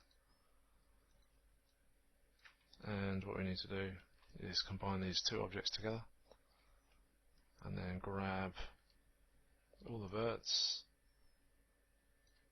like so. And what we'll do, we'll put them to an absolute position of 0, and there we go. And just show some border edges.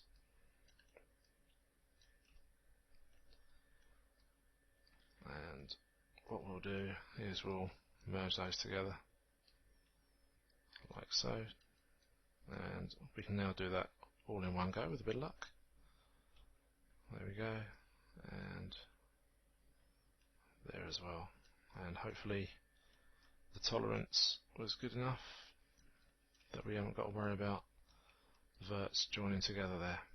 So that's all good. Okay, so I think what we need to do is go show last hidden, which is our guy. Now if we just hit 3 on the keyboard, you can see that his little belly is sticking out a little bit, but this is due to the way the smoothing is occurring on the edge there.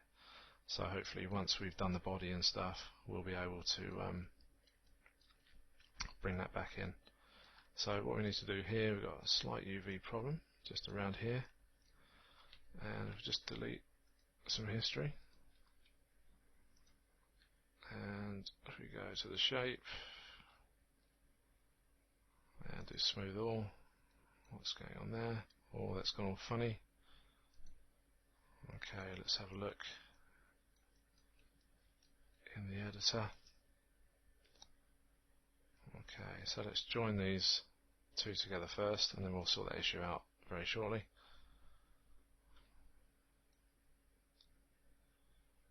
Okay.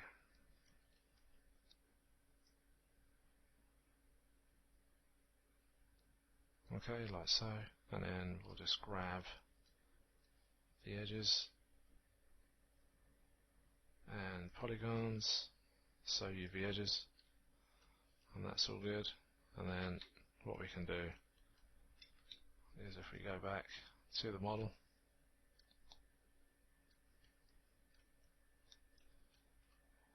and that's still gone a bit strange there, so let's have a look at that.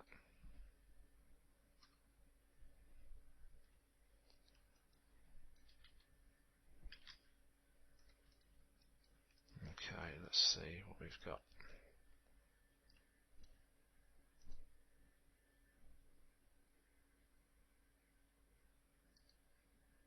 And we'll just check that our UVs aren't broken in any way or form.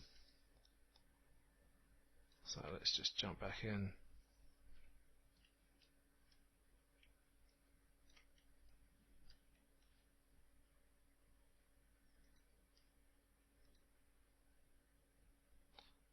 Yeah, the UVs are broken. For some reason they've become split. So let's just check. So what we can do is have a look at that. I'll just put on the border edges for the UVs there. So the UVs have broken while we've done that.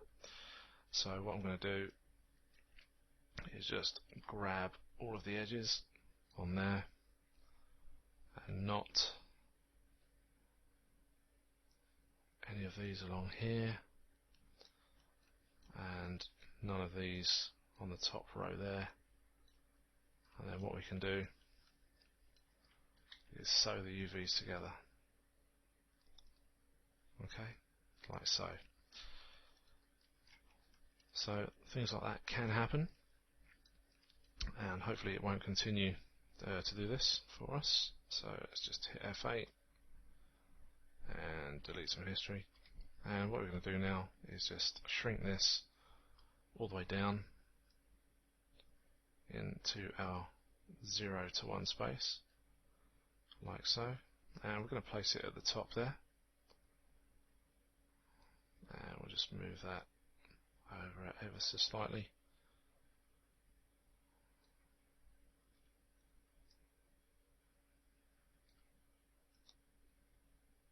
Okay, now I'm going to put that on the edge there, and hopefully we'll be able to fix the seams on the back of there as well. And I'm just going to turn that off. Now, because we're going into ZBrush, we just need to keep those off the edges of the UV space. Otherwise, sometimes poly painting transfer doesn't work properly, which is what I found out recently on a personal project. So that's a little tip there for you. And we'll just smooth all this stuff out. Okay, so that's good to go. So now, hopefully, if we hit 3, it's all being good. So that's all ready to go. Okay, and now for the rest of this section, what we're going to do, we'll finish this off with the shorts, and then in the next chapters we'll get on with the rest of the alien character and his surfboard.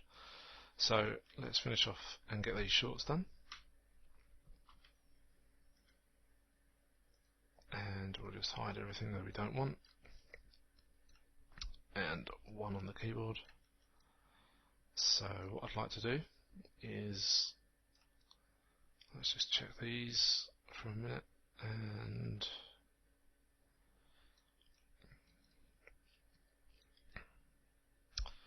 okay, what I think we can do is if we grab some faces, and we'll do that down there like so.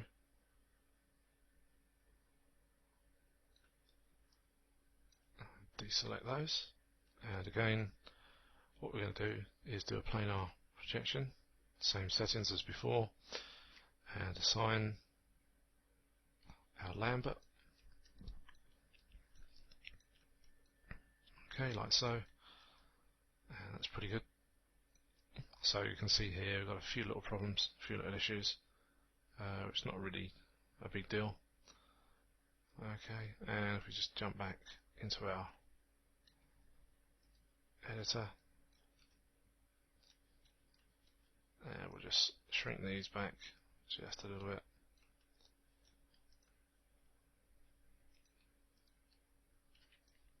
And we're going to unfold these guys around here. So again, unfold.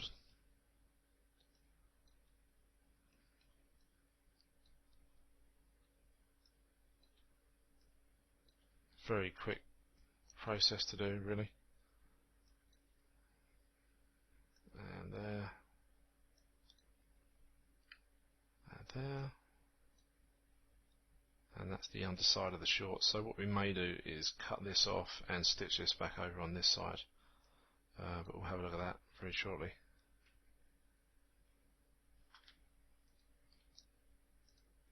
Okay, so that's a little bit there that's going to cause us a little issue. And let's just grab that and just pull these down. Okay, so that should be, that's that bit there, okay. And then that should be the top bit there. Yep, that's pretty good. Okay, so we'll just get all this sort of balanced out in a roundabout sort of way. In fact, that's okay there. That's pretty good. And then what we need to do is grab that guy and just put everything across. Okay, for that half. Okay, and then we've got the other half left. And again, planar mapping. I've not really got to look at it on here. And then what we're going to do is we know it's going to be backwards, and then we'll just assign our Lambert again. There we go, like so. Okay, so there's the 2 shells. And how's the distortion looking? That's not too bad. So again, we're going to grab that.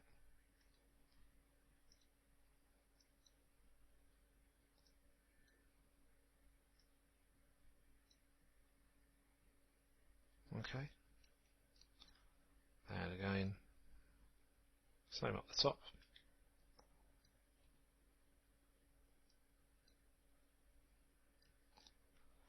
Okay, so this is the front. So what I want to do is I'm going to cut these edges down here. Okay, like so, and cut UV edges. And I'm just going to grab this part of the shell and move that down here. And then hopefully, if I grab that, that should be able to merge onto that. So we'll move those like so, and then we can grab all of those just along there. No, we don't need those. Now we're going to move those up to there, and then we're going to grab the whole of the shell and just sort of straighten it out a bit more. There we go, like so. And then we just need to begin the process of getting everything to look right. So what I want to do first, because we got the crotch area of the shorts, I'm actually going to duplicate the other part first before we do any more. So let's just make sure these are all nice. There we go. Little problem area just down here. So let's deal with that actually first before we get those shorts into position. So I think that's going to be our best bet, just in there. And we'll just unfold those. That's not going to work in this instant. So we need to go in and manually do this. So you can see it's not all automation that can get you out of tricky little spots. So just something to be aware of. You can't always rely on everything. So it's good to know it the old-fashioned way as well. Okay, so that's good. So we'll leave that there for now. Okay. And let's just have a look at the mesh while we're here. So as you can see, we've got a little bit of strangeness going on there. So if you hit 3 on the keyboard, we've got all sorts of bits of junk going on in and around here. The front's not looking too bad. It's just really the back end, which we'll fix in a moment. So first of all, let's hit 1 on the keyboard, Control D, and then again -1, like so. So that's that. And we'll freeze those transformations on there. And before we join these up, let's have a quick look and see if these are broken as well. And these aren't, so that's really good. So if we flip those, so they're not broken as yet. So we're going to grab that half.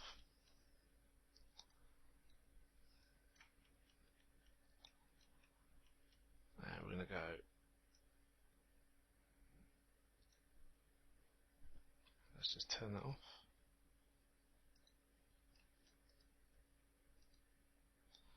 Okay, so we need to merge these guys first, or combine.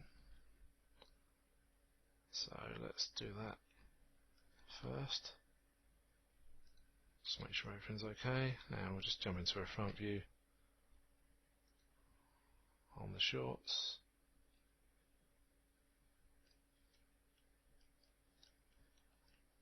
Okay.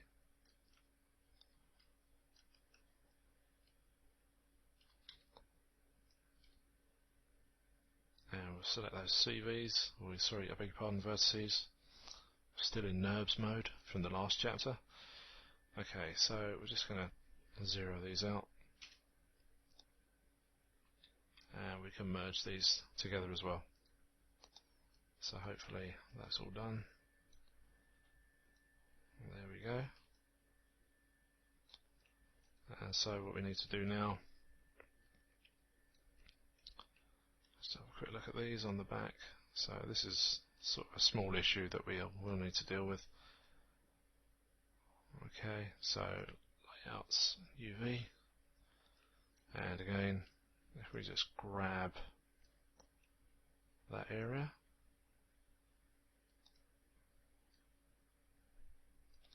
which is the front, and we're going to go polygons, move and sew UV edges. So this is an area now where we can start to use some of the deformers in the actual UV editor. So I'm going to grab these guys and I'm going to put a lattice around those, and we're going to bring resolution back down, and we'll just begin to straighten everything out.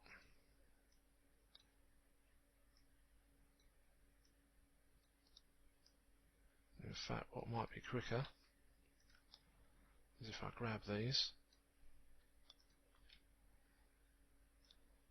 and rotate them from there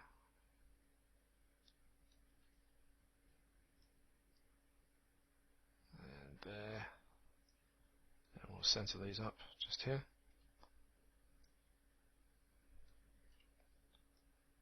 Okay, and then we'll have to start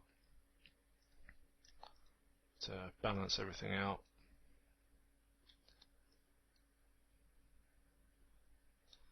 And what we can do is we just nip back in, have a look, see how everything's going. So that's looking better already, around to here so far. So we still need a little bit of correcting to do, so we'll do that now. So again, we can just rotate this stuff and get to about there. Let's just go and have a quick look. So as you can see, it's nice and straight now. And we'll grab the whole lot actually, and we'll just rotate that so the middle stays in a fairly level area.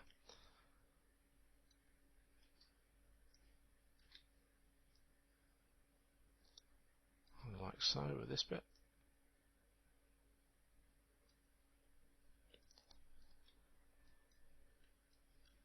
And this piece here needing to come across and down. There we go.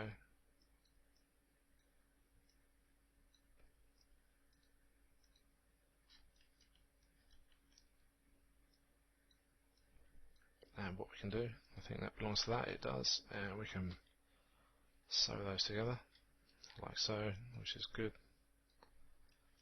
And now we just need to find out these bits here. So everything else is looking really nice. And we'll just come to the back here. And again, what we need to do is have a look. And just basically bring these across.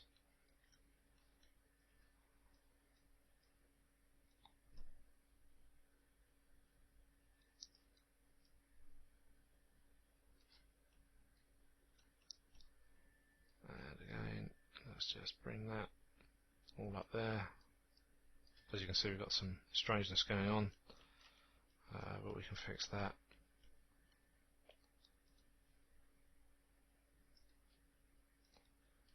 Okay, so that's that area. So let's just sort this area out here, which is going to be up here somewhere. And let's just try and unfold. So it's not going to work, as you can see. So if we go back to the attribute editor, and we can try and do a smooth all, and that works just right. So if we just tweak these a little bit, and we'll do the back bit here as well, just to match everything as best we can.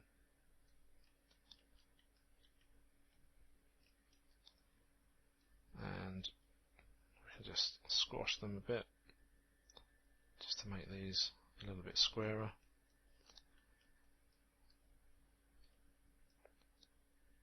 And just bring that down, level that out.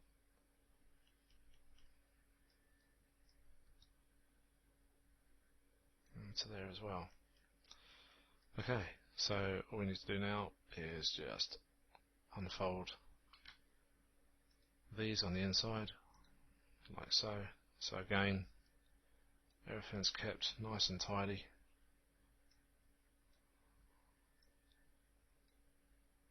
Okay, so that's this back end.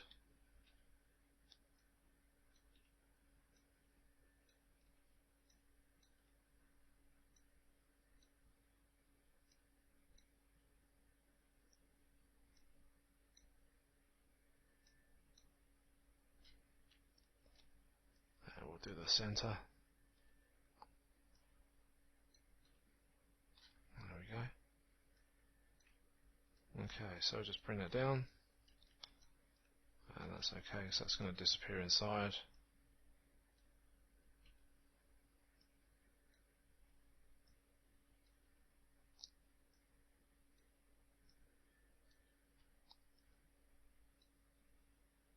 Okay, there we go. So just do one last check, just to make sure everything's looking pretty good. Yeah, that's okay, it's good to go. Okay, so again, we're going to scale these down. If we do Command and Show Last Hidden, we've got our top, and we're going to share the clothing in the same UV space as well, I think, just to keep everything together. Like so, and what we'll do is just straighten that up a bit more, and same with that one. And just do unfold. Okay, so that will now, let's just use as much of the UV space as possible, and that concludes the UVs on the clothing, which is pretty good. Okay, so what we want to do now as well is, I think we can actually assign a shader, assign a new material, and we'll just put a blend on those for now. We'll just call it clothing. We'll probably separate those out later on into two different things, so we can control the separate attributes for that, but for now we'll just put them under the one shader material for now. We'll just make that blue. That's good enough. Let's just get rid of these speculars, that's better. Okay, so we want to rename these now because we've joined everything together. So this is, we can call top, and we can call these shorts, and let's get rid of that history. Okay, and let's see, did we make a group for these? Okay, so let's get rid of that. Okay, so let's make a clothing group, so Control G, clothing, underscore GRP, and that's done. Okay, so that's the clothing UV'd. The next section we'll get on with the character itself, and then we'll follow on with the last section of the surfboard. We'll probably just cover the arm, body and the head for the next section, because there's no point me doing the feet as well, because they'll be exactly the same as the arm, because it's going to be cylindrical, a bit of planar mapping, and again cylindrical for the fingers and for the toes. So we'll just cover the one arm instead of the leg as well, and of course we've got the eyeball to do as well. So that will conclude that part of UVing for this chapter, and I'll see you for the rest of it in the next one. Cheers for now. Okay, so moving on from last time, as you recall, I mentioned that we're not going to be doing the foot, the toes or the legs, because the technique that I'm going to use to unwrap the arms and the hands will apply to these particular body parts. So I'm just going to go through that process once, and then you can apply it yourself to these parts of the model.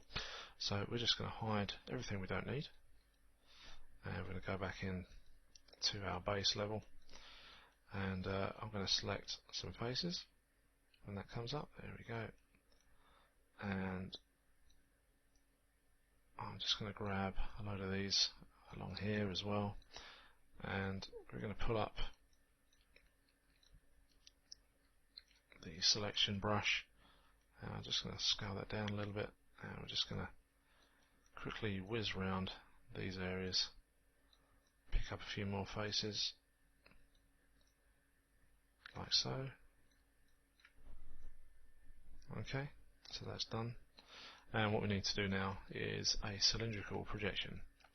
So I'm just going to deselect from there, and we're going to go create UVs and cylindrical mapping, like so. And as you can see, Maya has put on a default shader for us already. And let's just jump into my layouts. Let's go to the UV layout. There we go. And we'll turn off the image. And you can see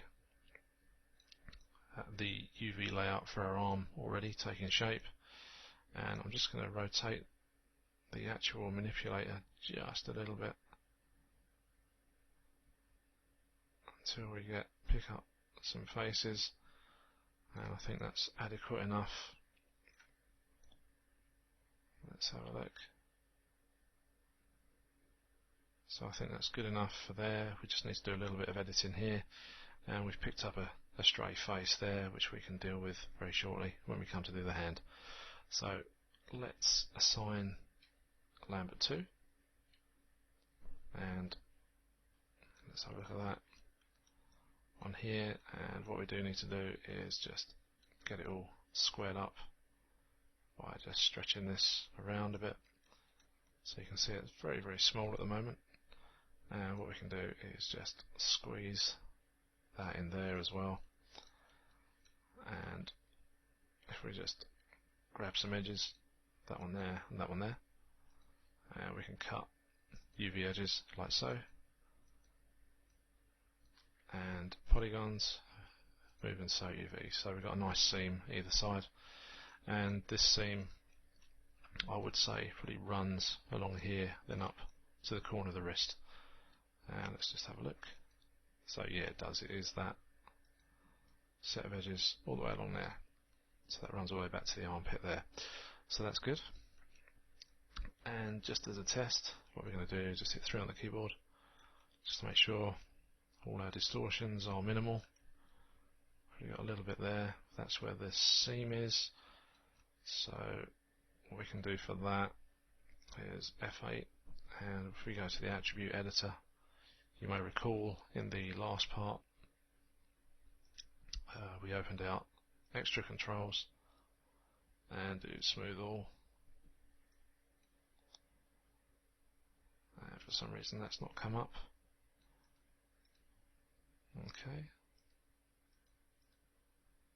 Okay, so that's not doing it. So there it is. It's that one there on body shape, not on poly surface shape. So that should all be pretty good round there now. Yeah, so there we go. So that's better now on the seam. So that's one of Maya's little quirks. Okay, so if we can move on now to the hand.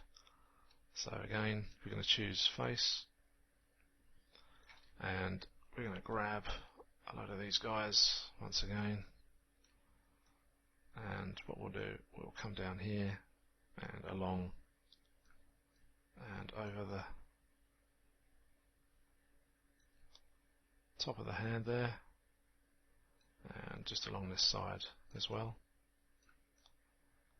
Okay, and we'll do a planar projection this time in Y. So we go planar mapping, and we'll stick it on Y like so. Apply that. There we go. And again, assign Lambert 2, and that's done. So we'll close that off, and we'll jump back into our UV editor, and we'll just move this out of the way. And we hit 6 on the keyboard, and what we'll do is we'll do the bottom half as well. So again, I'll just grab the selection tool and just going to go around, and we'll grab that little stray one that went onto the arm as well, because I want to keep everything together, even though we're going to merge all the UVs together for the hand and the arm. So that's what we have left, so that's pretty good. And we're going to create UVs, planar mapping, same again. and hopefully there it is, and we'll assign our shader, our Lambert 2, there we go. So at the moment here's the hand, and that's those two bits together. Okay, so what we need to do, similar thing like we did with the arm, we're just going to do a little bit of unfolding here as well, just to get everything nice and square. And again, as I did before in previous chapter, I'm just doing it all in sort of increments, because if you do it in one go, sometimes it tends to go a bit haywire. So there we go. And if we just zoom in, everything's looking pretty square. And let's do the same with this one. So if you go unfold, okay, so it's done this to us, which is a bit of a problem. And what that usually means is when we've done the projection, it means the projection is backwards. So if we look at some of these numbers, they are actually back to front, as you can see there. So let's undo that, and what we need to do is actually flip the UV shell, which we'll do that way. And then what we can do, if I right click, polygons, unfold, and there we go. So they're nice and tidy now. So it's just a case of knowing which way round your UV is. Okay, like so. And we'll just put that to there, and that one to there. Okay, so that's all looking pretty good. And then what we want to do is join a couple of the bits together. So we'll polygons, move and sew UV edges, like so. And what we'll do, we'll join those two, or three, I beg your pardon, as well. So move and sew, and then what we need to do is grab these and tidy those up, because there's going to be a little bit of stretching going on there.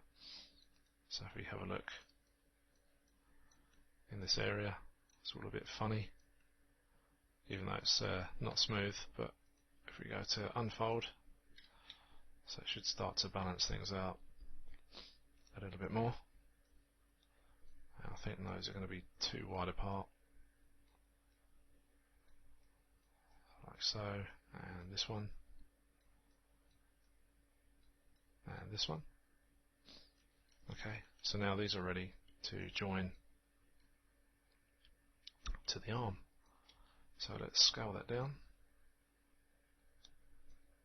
and we'll move those to the appropriate area. And again, I'll just scale it back up, grab these edges, like so, and move and sew those together. And now what we need to do, a little bit of unfolding, okay, like so. There we go.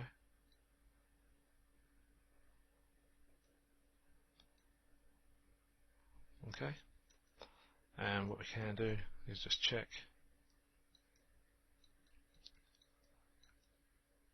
in our perspective view that everything's looking pretty good. So there we go. So that's the arm and the top of the hands done. So now we're going to come and do the fingers. And what I suggest here, what we do is we detach the fingers from the hand, like so. We can just grab some faces there and deselect those as well. So what we're going to do is detach these guys one at a time. And there's one. So just do history there, delete the history. And if we grab this guy as well, and we should be able to detach him as well. Okay, so I'm just going to detach, and that's done. Okay, and we're going to be using cylindrical mapping once again. So I'm just going to select all those faces, like so, and I'm just going to move things around. Whoops. So I'm just going to move all this around just a little bit.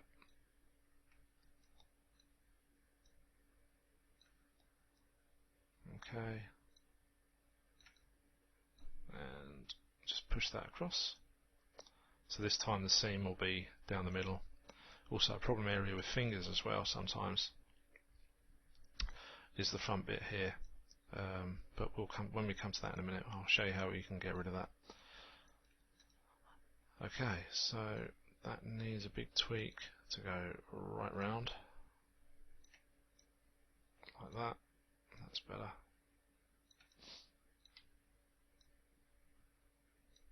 Okay, like so, and then grab the manipulator on the end and just push that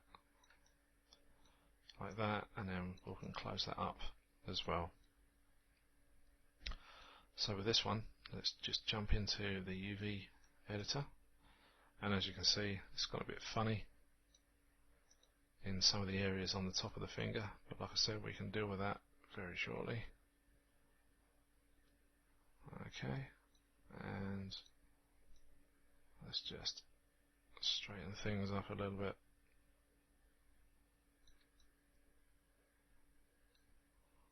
Okay, so just move things across to about there.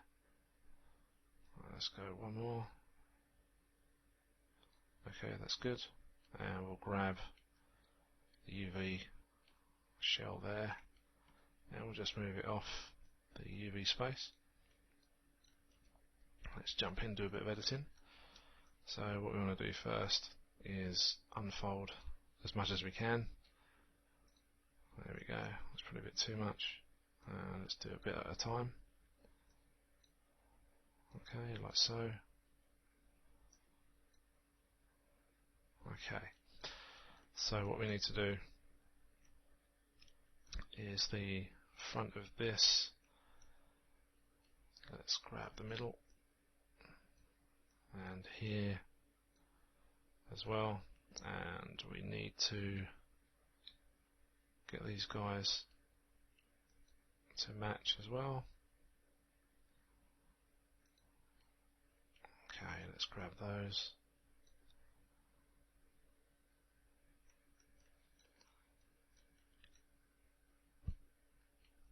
And I'm going to cut that one there, and we're just going to unfold that. Okay, like so. And I think what we can do is grab that one and that one, and we can cut that as well, and we can move those together like so.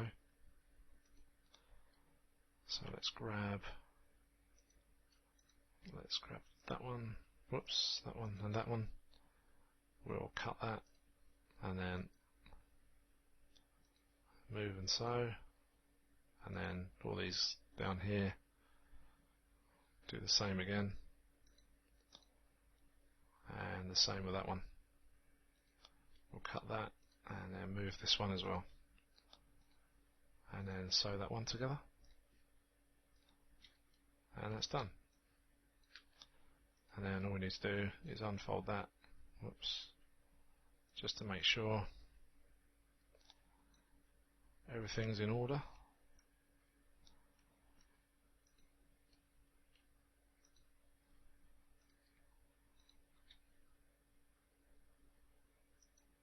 And same there.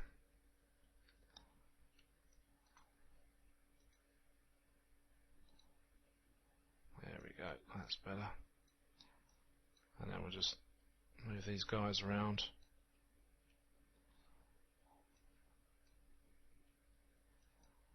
And we can move these to there.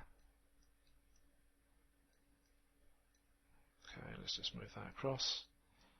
That as well.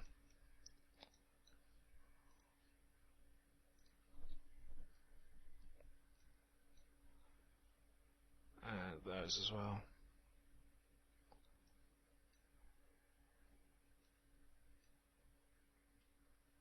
Okay. So hopefully our finger should look pretty good when we assign our Lambert 2 with our checker map on. So it's not too bad at all. It's pretty good. So let's smooth that. We've just got a little bit of tweaking probably to do on the front end here. If not, it's probably the underside, which I think is probably too big.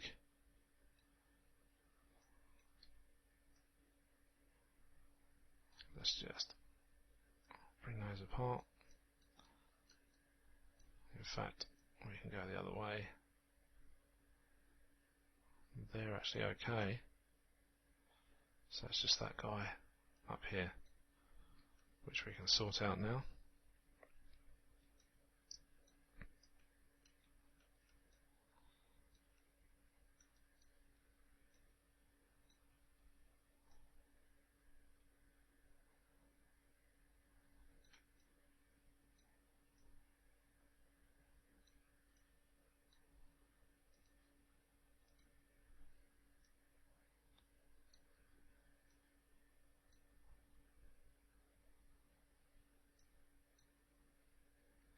Okay, so that's better. And then I'll just grab these.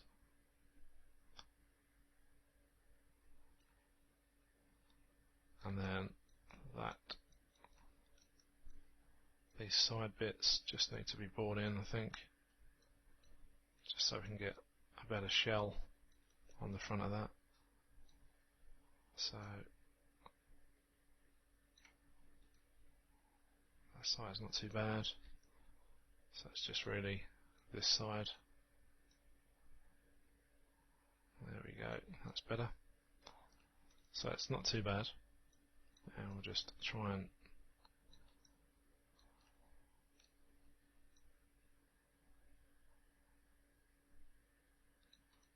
bring that down. And this one as well, that's better. Okay, so that's that sorted for the finger. And what I'll do is scale that down.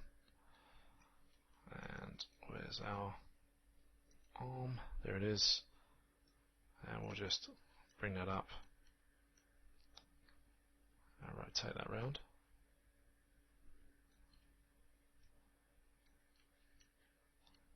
And let's just unfold that a little bit more. And that one as well. Okay, so what we want to do, we're not going to UV this again, so what we're going to do is we're going to copy the UVs from one finger to the other. And let me just show you, the UVs on this are non-existent, that's them there. And as we've just seen, we've just done this finger, so what we need to do is select that, and then that, and before I do that, let's just double check all this stuff in here is okay. That's better. Okay, so select that one, and then that one. Then go to Mesh, Transfer Attributes, open up the menu, make sure it's on Component is ticked, and then hit Apply. And then hopefully we should have some nice UVs on this finger as well. And that's job done for that. And what you'll need to do is delete the history in order to separate them. And then grab the one you want, move that across, and there you go. So that's done. And then there's the actual hand. And I'm just going to move these into sort of roundabout position where they need to be. And those UVs there could do with a little tweak,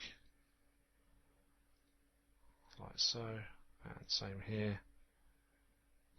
Okay, so that's all good. Okay, and the last thing we need to do is reattach those fingers. So they're already in position, so we're going to combine like so. Just going to delete some history. Going to select verts.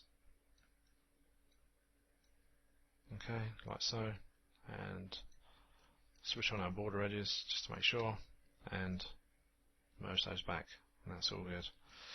And the last thing we need to do is just scale up the fingers ever so slightly, because the UV size is just a little bit too big So let's get those to be a bit smaller,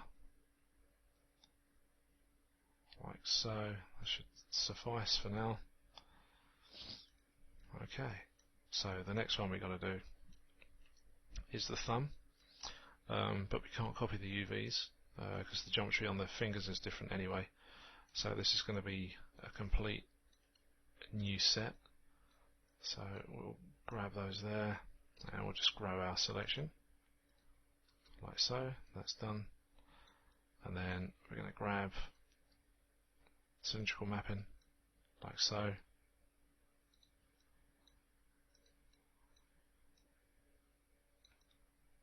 And then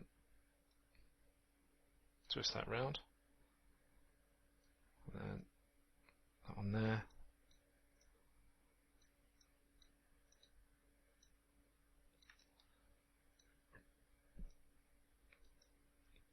Okay.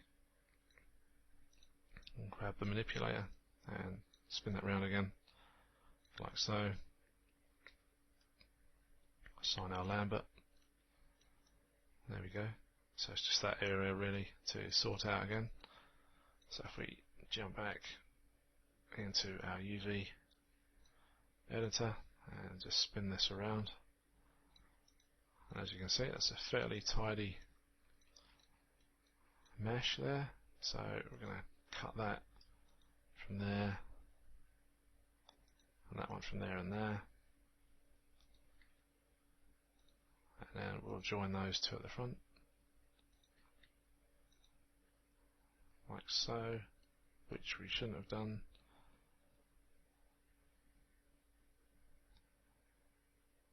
In fact, let's unfold that first. Okay, so now we can see what we're doing, and we'll just move that back.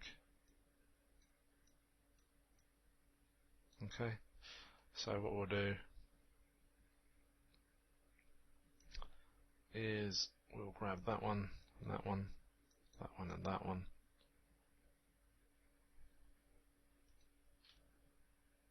cut the edges like so, and then we'll polygons, move and so UVs,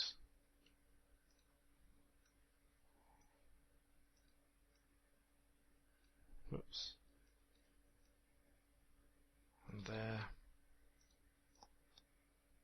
and there.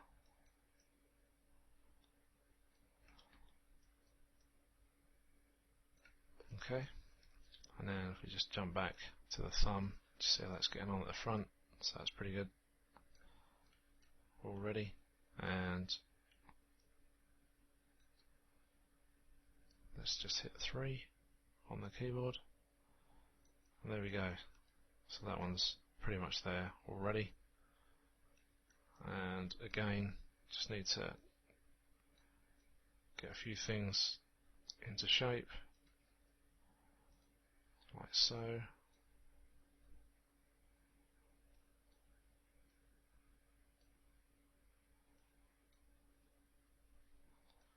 And that one's done. And then all we need to do is shrink it down. Let's take it out of smooth mode, that's better. I'll just move that up into position by the hand and the arm. And that's those bits done for there. And what I'm going to do is just turn off our UV borders. So that's cool. So the techniques I've used for that apply to the leg and to the foot and to the toes, and that's done. Okay, so what we're going to do now is we're going to move on to the body. So that's going to be pretty straightforward. Planar projection, front and back. And again, going to use the selection brush to get what we need.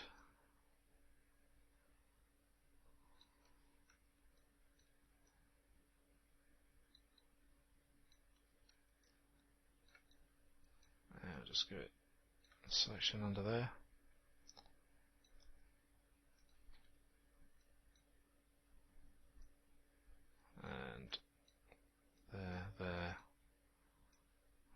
those.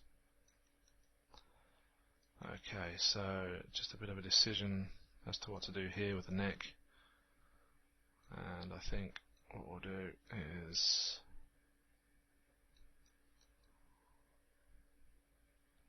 let's have a look what we got.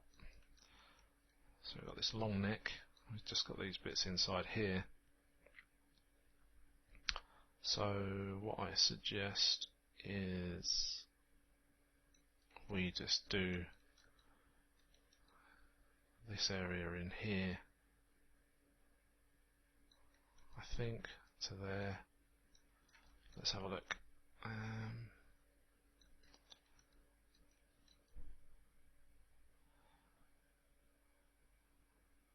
Okay, we'll do the body like that, and then we can sort the neck and stuff out with the head section that we want to do. I think it'd be best, because we can always sew it up afterwards anyway.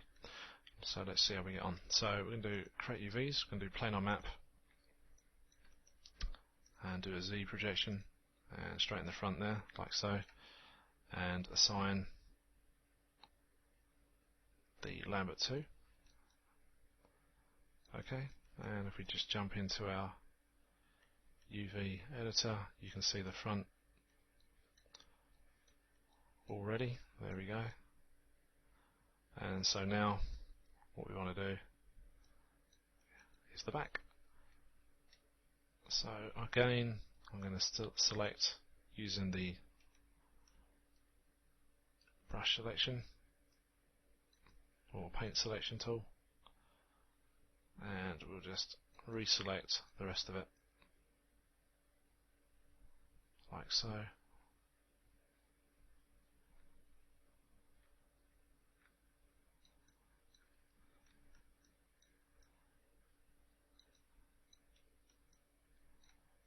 And there.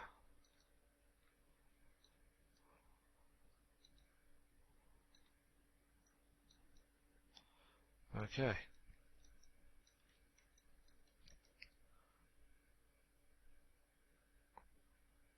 Okay, so now again, create UVs, planar map, and as we did with the hand, this is going to be back to front, so we'll need to flip that as well.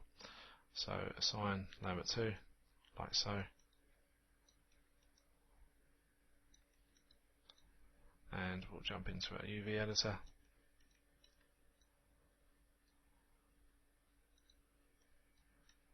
And grab the shell and flip that across like so.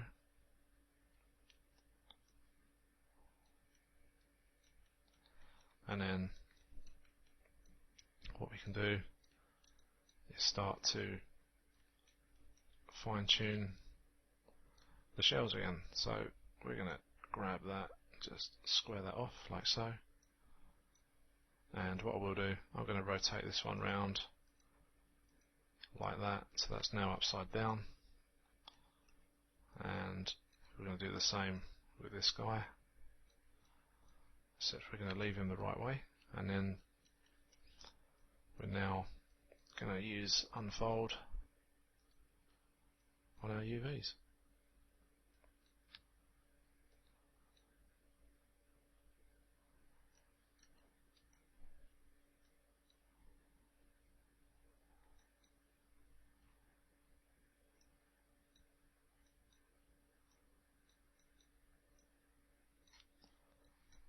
And same again up here.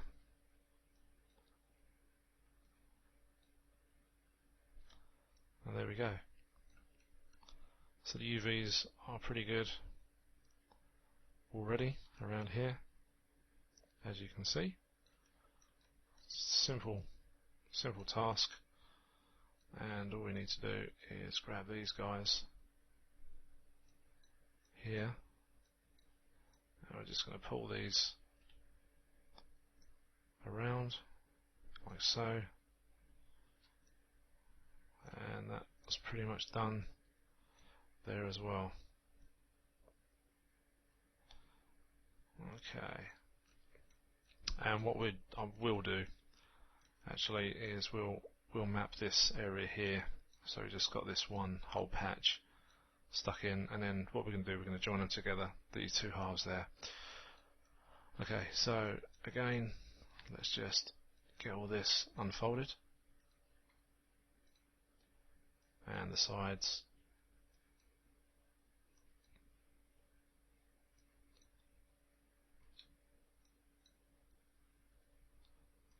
and the back. Okay, like so, and we'll just straighten all this stuff out.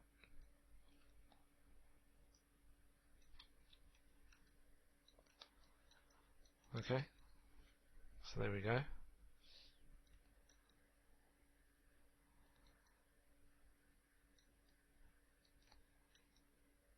Okay, so what we need to do is just double check all our UVs are okay. So again, it's just that little shoulder area, just giving us a little bit of stretching going on.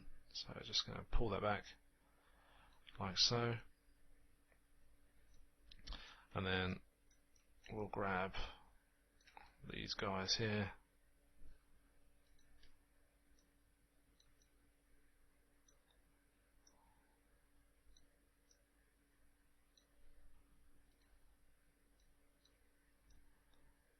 just there, and that one there as well. And we'll do create UVs, planar mapping, and we'll do this on the wire this time. Oh, there we go. So it's just that small piece that we have to put in there, and we'll grab that shell, scale it down, pop that in there like so, and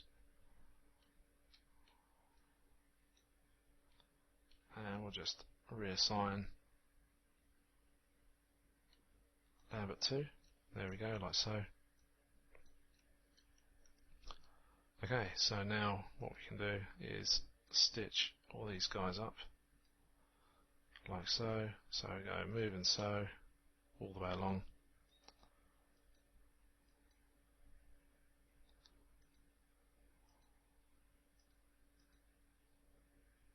Okay.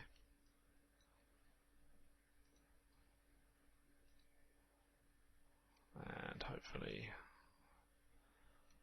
we should be able to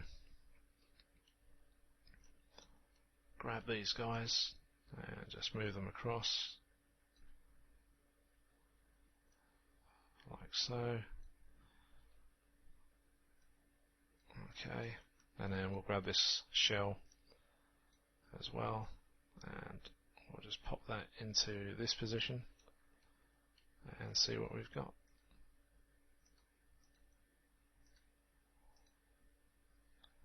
And we'll just do sew UV edges like so, and that one, and that one, that one, and that one. Okay, so and all we need to do is just start again unfolding, just to get everything into place.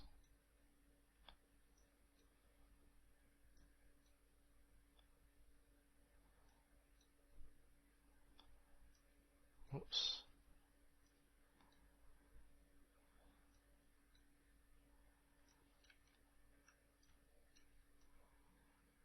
Okay, and then we'll just move these across so everything lines up pretty much properly.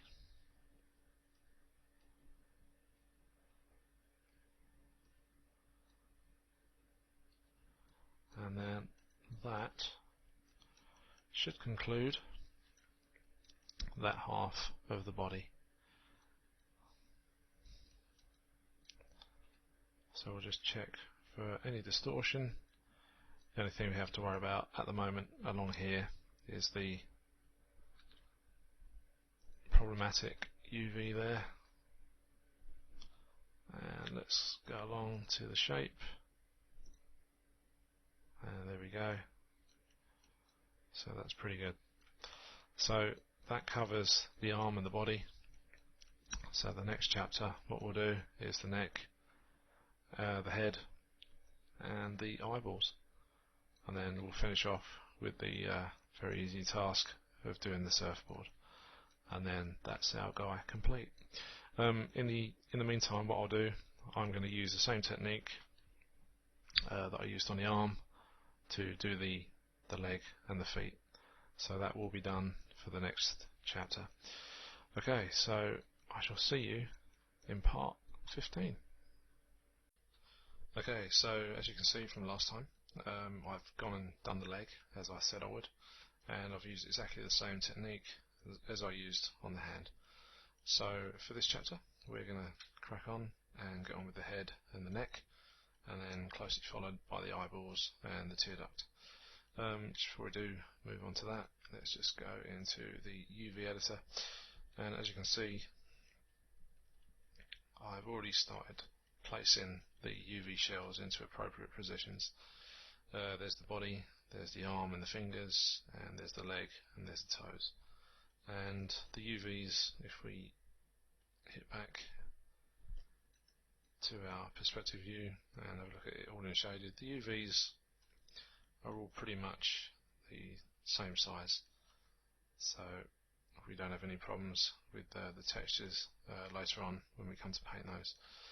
So let's crack on, and we're going to actually get on with doing the neck first. So I'm going to grab some more faces, and let's do this with the brush. We'll just scoot down here, and we'll get rid of that selection there that we've already done. Okay, so we'll just get rid of those, because those are already done. And that one there. Okay, so we can get on with selecting these, and we'll just move up a little bit. And again, we'll get the brush, selection tool, like so. Whoops. And just scale that down, and onto there. And again for this, create UVs, and we're going to do symmetrical mapping. And this one this time, because it's half, we're just going to rotate this bit, and we're just going to shift this all the way across to there, and just rotate that back a little bit, like so.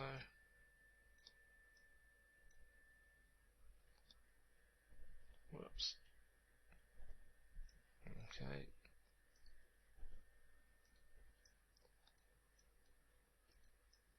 And we'll just move that there. And if we go back to the UV editor, we can see what we've got. So let's have a look, see what's going on there. Looks like a small issue just in there. And let's rotate things around. Let's see what I've grabbed. And I've grabbed the inside of the mouth cavity. So we won't worry about that for now. But everything else is looking pretty good. So let's just do that, and we'll apply a shader. Our Lambert 2. And we'll go to UV, and we'll just separate that out. And we'll throw that back in there, because we don't need that at the moment. And now what we can do is scale this down, hopefully to the right size, and we can stretch it a little bit, and then again just scale it just so our UVs are kind of like the right size here. And a little bit of distortion going on just in here. So what we can do is, same as last time, just hit the unfold,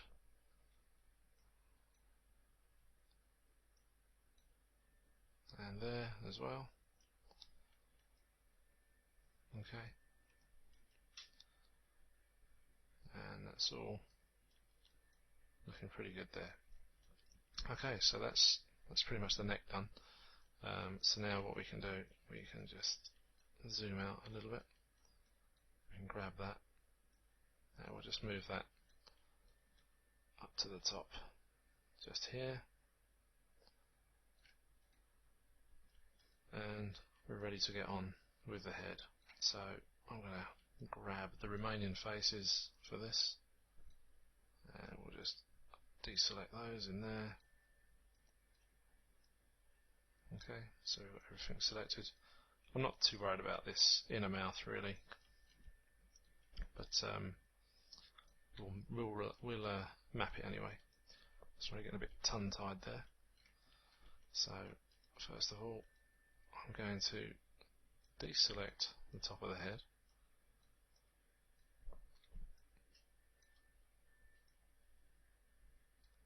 Like so. And then we're going to do a cylindrical map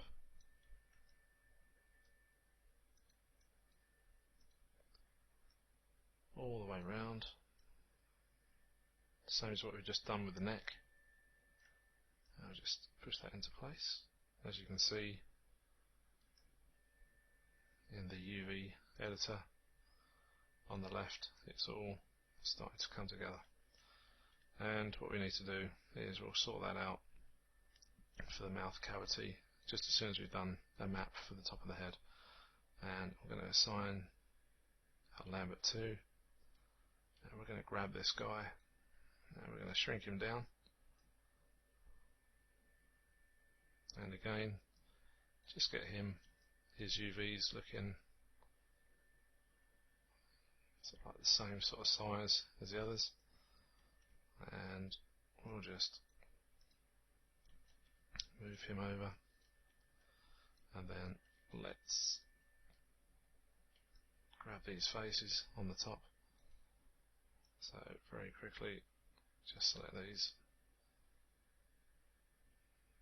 Okay, like so, and then create UVs, and we'll do planar mapping on the y-axis. It's already there, which is good, and we'll close that off.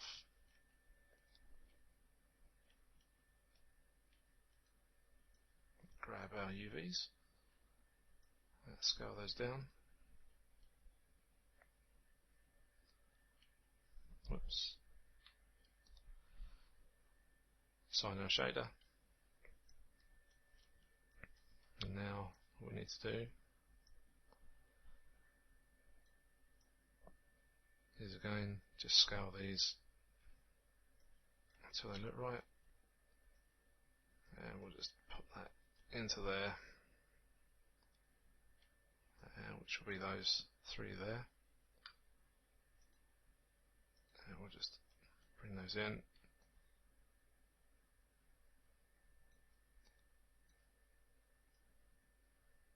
Like so, and we'll relax, or unfold rather, a few of these UVs now.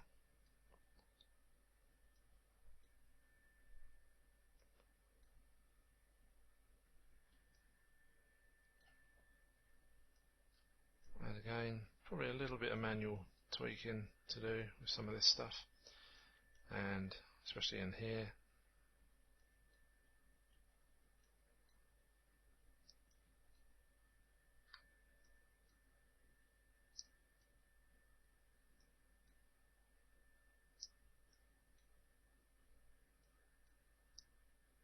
And around here,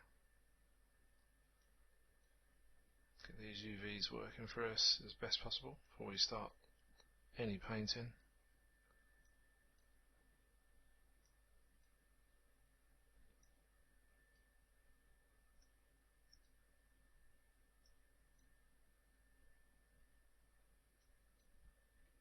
Okay, and of course the ear.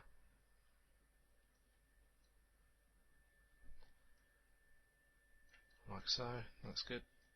Okay, so what we need to do is just straighten those out, and we'll just scale those.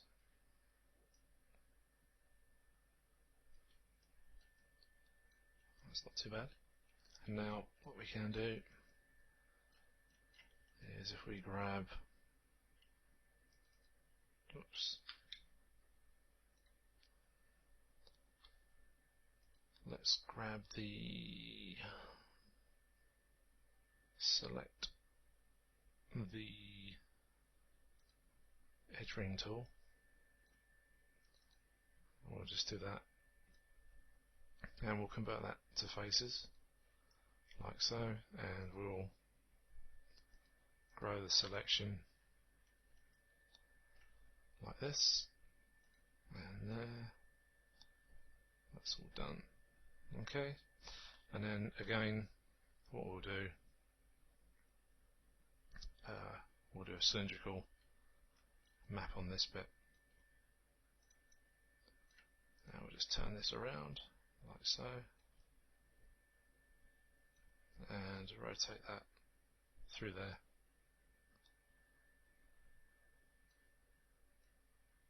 Just push it out, and we'll just double check this in the UV editor. So this time's a little bit of a mess because we've got the curve in this as well. Okay, so what I'm going to do is just take this down to here, and let's just grab that head UV there. I'll just move that up. So what we'll do is unwrap that or unfold that, and that looks to me as if it's all the wrong way round. So again,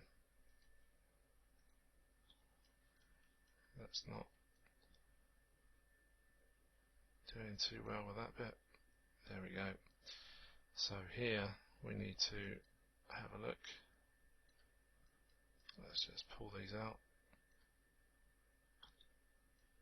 So as I said in one of the previous UV chapters, sometimes you can't do it all with these tools. Sometimes you have to go in and do a bit of manual labour, which never hurt anyone. That's better. And then we can hit G on there, and what I'm going to do is I'm going to rotate that. Let's just double check we've got the right edges. Yeah, that's the bottom.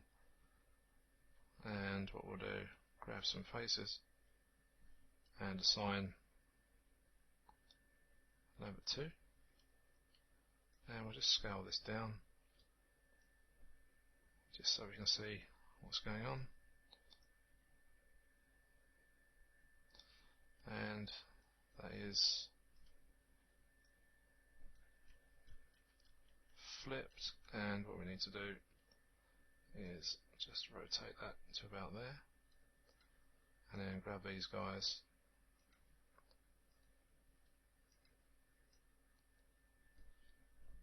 and just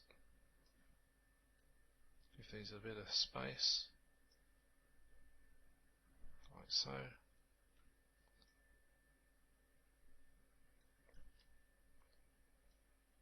And we'll just pull those over there. As you can see, they're moving around in the perspective view here on the right.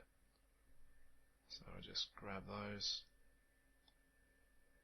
That's not too bad there. We'll just move these guys around.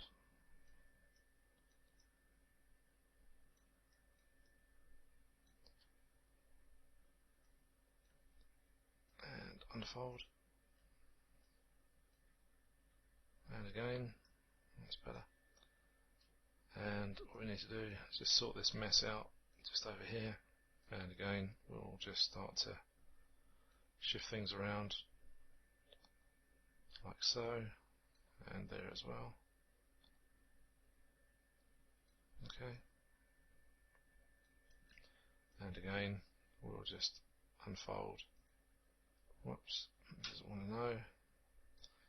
That's probably because the UV is because this is a cylindrical shape, it's going around and underneath, so this part of the UV, if you unfold it, it wants to tuck itself underneath, just like it does on the model. So we'll have to do this the old-fashioned way. Let's just have a look, see how it's doing. And we'll just pull this across as well.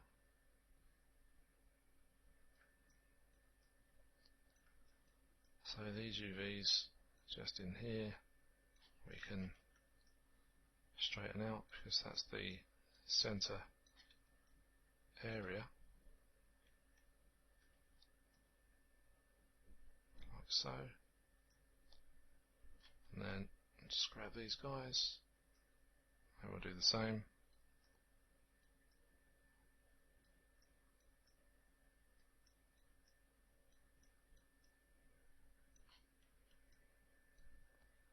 So as you can see, we need to move things around just to start getting a balance. And I'm just going to straighten those out ever so slightly. And again, just going to grab those, move those, and then with these as well, just going to scale those and move those across like that.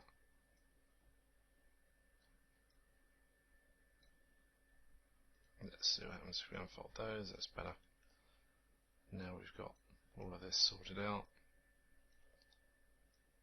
and we'll do that.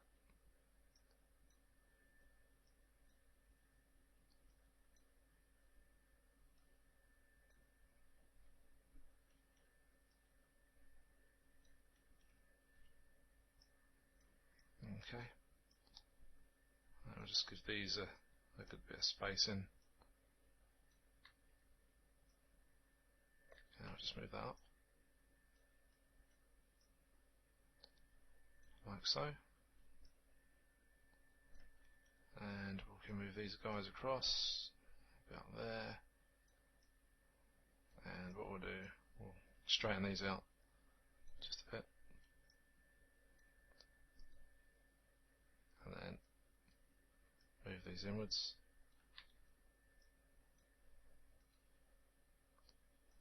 Unfold those.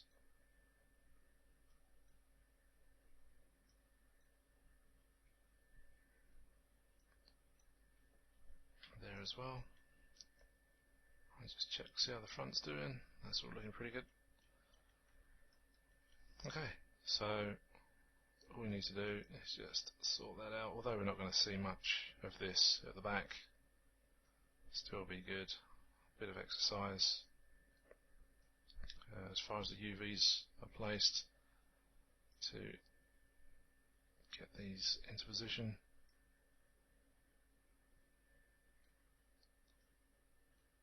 And we can just move those like so. That's better. Just unfold those.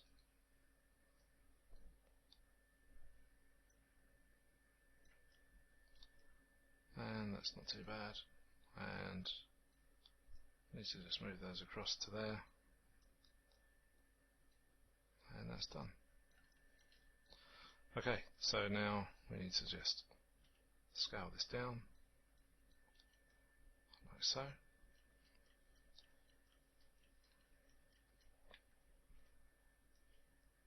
Okay. Okay, so what we need to do now is decide how to place everything within this space and utilize everything as much as possible in that space. So I think what we'll need to do is, if we leave that one outside there for now, the head is probably the biggest of the objects here, so let's just grab those, and we need to just quickly go in and tweak some of these.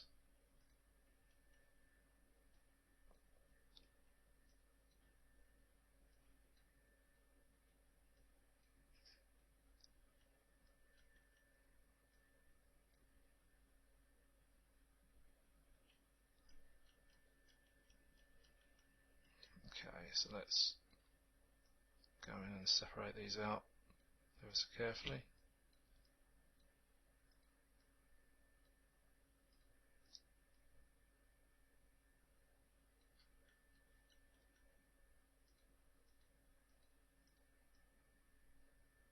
Okay, there and there. And we can grab that guy and just move all these guys up just to stop everything intersecting. So let's just see what happens if we do an unfold. It may well jump, yes it does. So okay,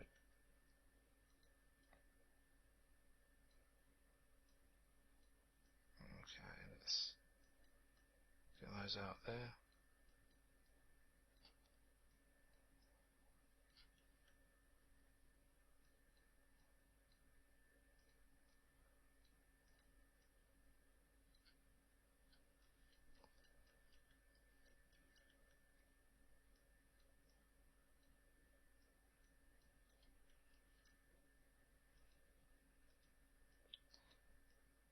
What we could do is add these particular polys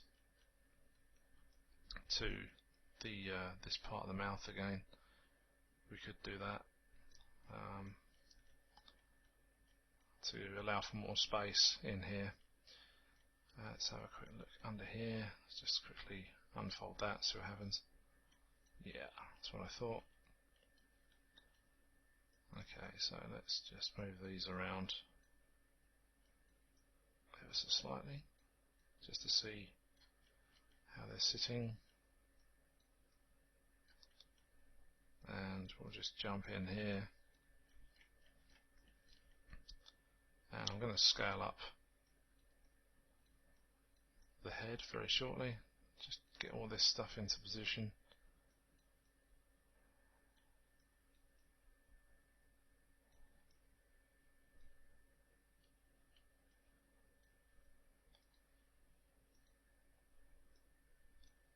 Around there. We'll just move these as well.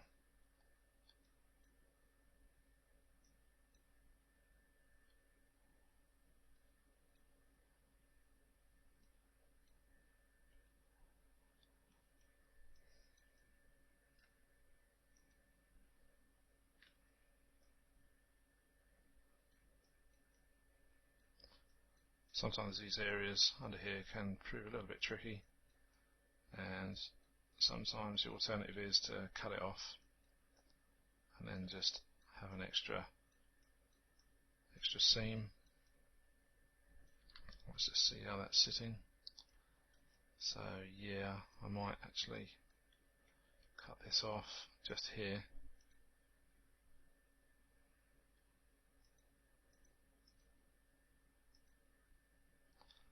And we'll cut that for now, and we'll grab that shell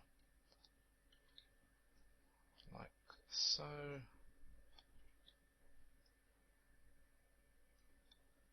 And we'll relax this a bit better, like that. And then this guy,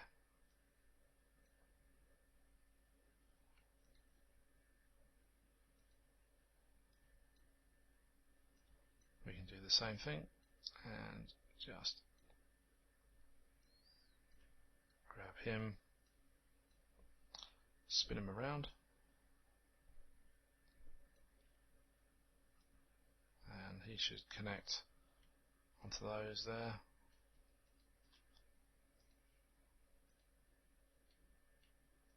That will just shift him across, just so everything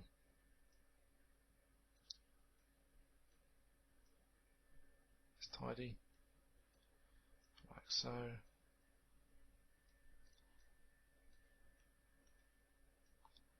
And we'll get those level as well. Okay, so it's not too bad. And this is out of the way, so that's all good.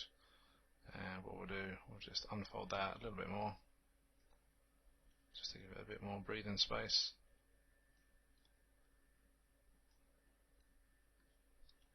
And the back of the head as well. Let's just have a quick look. That's actually not too bad, so we'll leave that as is for now. So what we want to do is just scale this up a little bit more.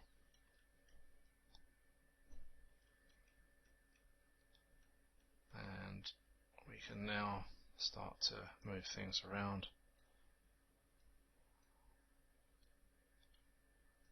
We'll do that there for there. Whoops. And do to shell. Okay, so what we want to do is make the most of all of this UV space. So first of all, what we need to do is delete some history.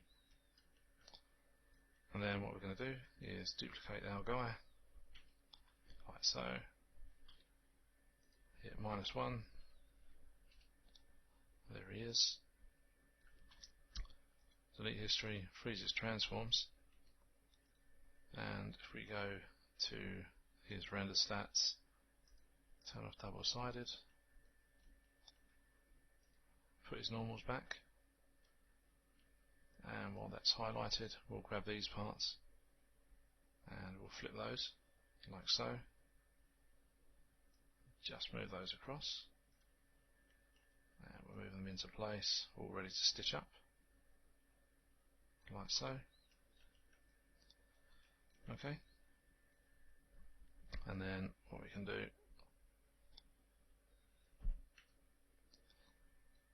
is get our guy, combine, and then go to a front view,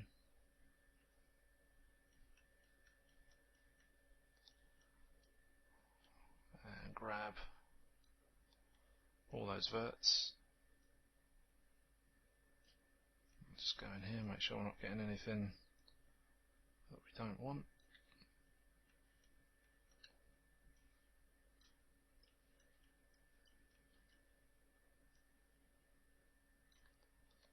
All the way down.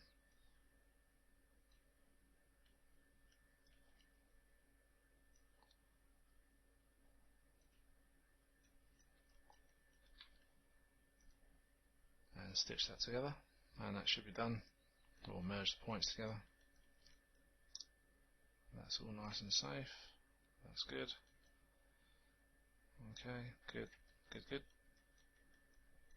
So now we jump back into our UV editor, and we can start to join these guys together as well now. So we're going to move that across as near as we can get it, and just grab all those middle edges.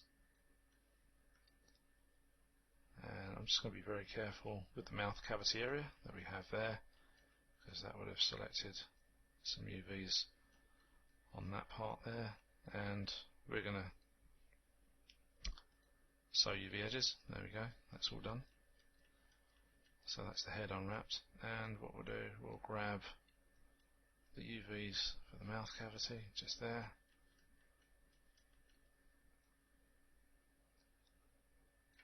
And again, we'll just grab the middle.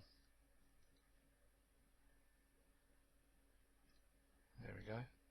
So that's the inner mouth. And of course, we've got the neck as well to do.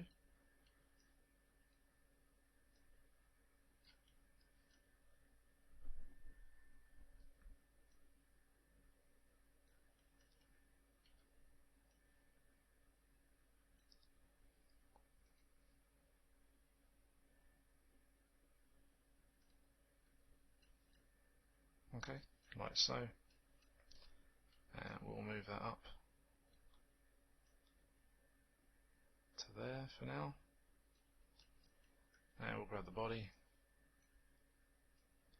move that across, and we'll get that all joined up as well.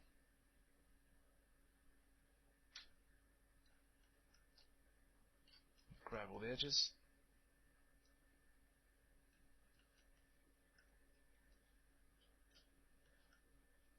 There we go. And we'll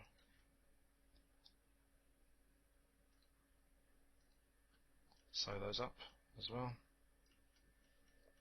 And the same with these ones here. Okay. And then what we'll do, we'll just make sure our UVs are all nice, just to make sure from the join. Okay, so that's done. And while we're here, let's have a look at the base of this neck, and I think we can probably stitch that to that bit there as well. So it's going to save a little bit of time as well, having too many shells. So let's join those up. So UV edges. And again, I'm just going to see how that's going to go. That's better. Okay. So now what we want to do is hit 6 on the keyboard and see how we're going. And we're going to start to, as I said, scale things up. So we've got a fair bit of room and stuff. And what we can do, grab the body, just move that down a bit.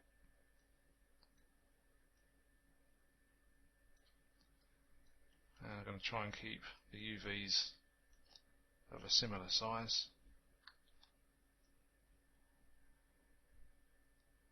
There as well. And we'll just grab that and just move that up.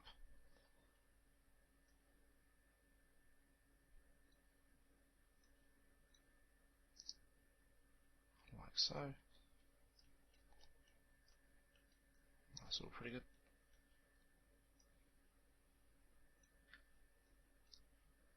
And we'll keep the left hand side and the right hand side the same as well. So I'll just scale these up. So UVs are about right. About there. Now let's have a look. So I'll move some bits and pieces around.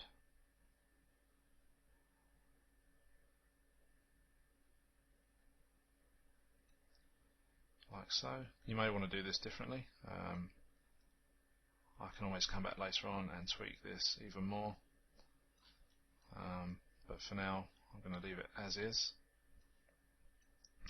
And this one to here as well. I'm not too concerned about that thumb there at the moment. So what I can do is just pull that in to there. Grab these guys.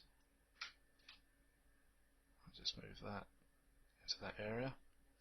And the thumb, what we can do, we've got plenty of room. You can rotate this around like so. You can put that there. And we'll grab this guy.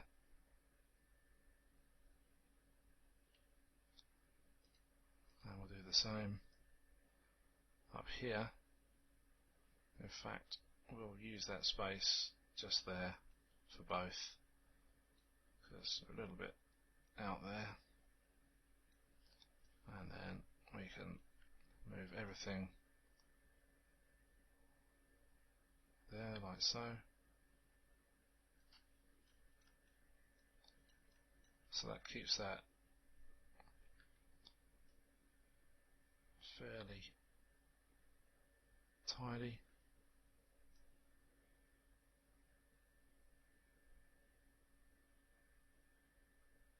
Okay, and then we'll grab that mouth cavity and we'll pop that just in there. So that's pretty much basic layout for the body itself there in the UV space. And we'll just hit F8, delete the history, and we're going to call this body. Okay, and we'll assign a new shader material. So I'm just going to throw a blend on him for now and just go to the attribute editor for that, blend 3, and we're going to name this alien underscore body underscore M, and we'll give him a sort of a greeny grey sort of colour like so, and we'll just take down all our settings so he's not too shiny for us. There we go. Excuse me. So that's our guy all UV'd. And I'll just hit 3 on the keyboard. And what we can do is just go in and just give the belly a bit of a tune, because it's a little bit pointed, and sometimes things like that can actually intersect through the clothing, for example, that we've done. So it's ideal to just go around, give it a bit of a tidy up, and we'll just make use of our reflection tool. Just in there we go. I'll just make use of this for now.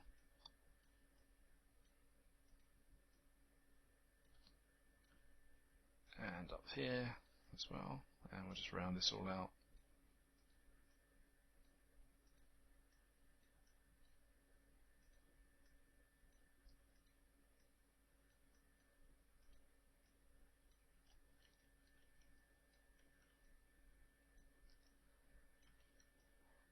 And that should suffice. We'll just round out this area as well. There we go. Okay, so that's pretty good. And again, we'll just hit 3 on the keyboard, see them all nice and smooth, and that's our character done. So what we need to move on to next is the eyes. So let's do show light hidden. Always everything not there? No. Okay, so there we go. So there's our guy, looking pretty good.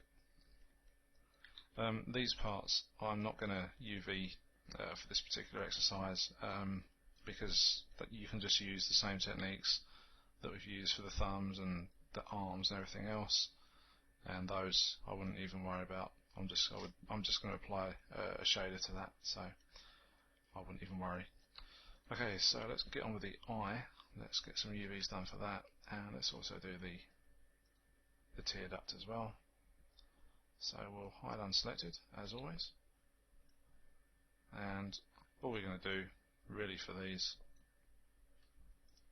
are just a planar map straight through the center of each of those, and we'll do the first part, which is the outer nice glossy bit of the eye, and we're just going to grab the planar mapping, stick it on Z axis and project. And as you can see, because I've got my reflection on my tool, what we need to do is just turn it off. There you go, and you won't have that hassle. So now we can go to layouts, and we'll go to my UV layout. So that's the outer eye UV'd, and because it's all this stuff is behind, we're not really going to worry about any of that. Okay, so all we need to do now is reapply our shader, which is the outer eye, like so. There we go, that's done. And also we're going to use the same technique to map the inner eye. Okay, so again, create UVs, planar map, there we go, job done. Okay, and what I'm going to do for that is assign a new material, and we're going to use another blend, and just to separate the two out, I'm just going to give this a wild colour. Let's do a yellowy orangey colour for now. This is just temporary, so we know what we're using. Okay, and we'll call that inner eye underscore M for material. Okay, and again we'll just take things down a little bit so it's not too shiny, because these are only for reference purposes at the moment. So what we can do, we'll duplicate the eyes across, and we can share the same UV space for that. If you want to do different coloured textures, or different types of textures with variation, then I would separate the two out and not have them share the same UV space for each component. So let's carry on and let's just jump into our outliner. There's our eyeball group, so there's the inner eye left and outer eye left, and I'm just going to group those, call those eyes underscore LT for left and GRP. Okay, and I'm just going to grab the move tool and I'm going to duplicate that and do a -1 like so. Okay, and each of those, let's just freeze these out, freeze the transforms there like so, and we'll just check the UVs on this. As you can see, they're back to front.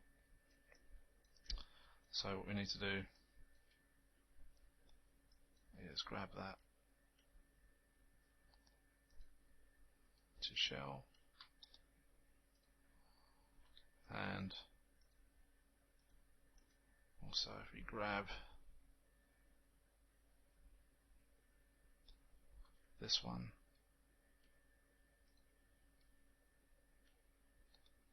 and we'll flip that. In fact, we need to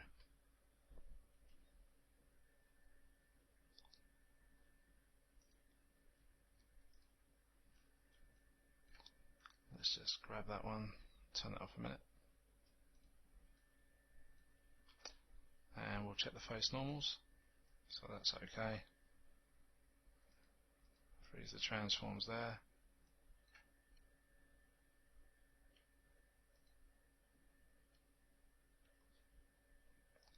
And this is occurring because of the overlay with the UVs heading towards the back there. So I'm going to keep the front part, keep that blue, and this is where just things are overlapping as they go towards the back. You can relax those and just so everything eventually does go blue, so that will look fine when you're ready to do your texturing. But because the back of this is going to be hidden, I'm not really concerned about any of that at all at the moment. We'll just see how that goes. So I'm just going to jump back and show last hidden, and we'll grab that guy and we'll grab his UVs and we'll do the same as well. Okay, so that's all ready to go. Okay, so this one here is our tear duct, and we'll put two of these on one UV area as well. So what we'll do, in fact we could even add them to the actual alien body one, which I think would be a better idea. Okay, so we'll just hit one on the keyboard there, and we'll do planar map through the Z-axis. We'll apply that like so, and we'll just move this around to about there.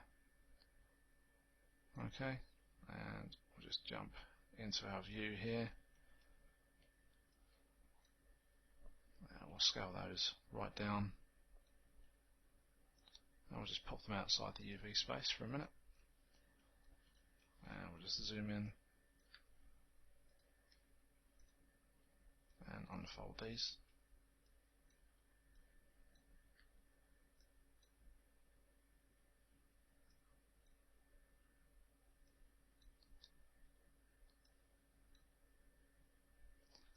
Okay, that's pretty good. And what we'll do is we'll assign our layer 2 just to make sure everything's looking good, which it is. So that's all fine.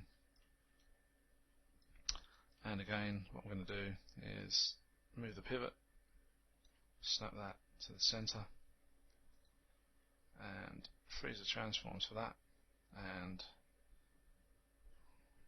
Control D, -1 in X, and we'll freeze the transforms on that. Grab the UV for it as well, flip that. Whoops, let's just zoom in. There we go, and we'll put those two together there. And what we will do is assign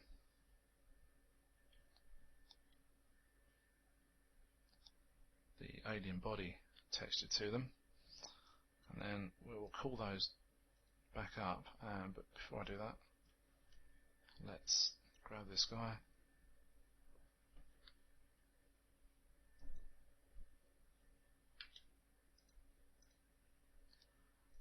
flip him back. He's all good now, so he's good to go. Okay, now do command show last hidden, hopefully, or all. Let's do all, come on, there we go. And then we'll select our guy, grab his UVs, and we'll just make sure that we can put all these in the right space. And just checking, whoops, just checking this now, that one's back to front, so all we need to do, UV, and flip that, and that's done as well. Okay, so that's our alien and his eyes done. In the next section we'll just do something very, very basic, which will be our surfboard, and then that will conclude the entire modelling and UV process for the Surfing with the Alien tutorial. So I shall see you in the next section. Cheers for now. Okay, so welcome to the final part of our modelling tutorial for Surfing with the Alien. In this chapter we're going to do some real basic UVing of this surfboard. As you can see from the last chapter, I've gone in, I've assigned some different colours, so this guy's now got a new shader for his top, and I've kept the same colour for the shorts, but I've just renamed it. I've added a shader to the bracelet, I've UV'd the necklace and the stone, and the eyes, as I'd left in the last section, there was a little bit of overlapping. I've gone in there and I've also fixed that up. I shall just show you that. So these are now all a nice good colour. So let's crack on with the surfboard, and before we actually do that, I'm just going to jump into a hypershade layout and get rid of the image planes because we no longer need those now. So just wait for Maya to catch up. When it does, and there it goes. Okay, so we'll just let Maya do what it needs to do and edit. Let's delete unused notes as well, and we'll go to cameras and we'll just select the two image planes and delete those, and they're gone from our scene. And just for an extra tidy up, we'll do an optimize. So that should run optimize the scene. So that's all good, and we can get on with our surfboard. So I'm just going to grab the whole thing, hit 1. As you can see, this is a very, very basic shape, and I think it shouldn't take too long to cover this particular section. So I'm going to start off by grabbing the top faces. Okay, like so. And we'll just do that all the way to there. There we go. And I'm going to just grow the selection.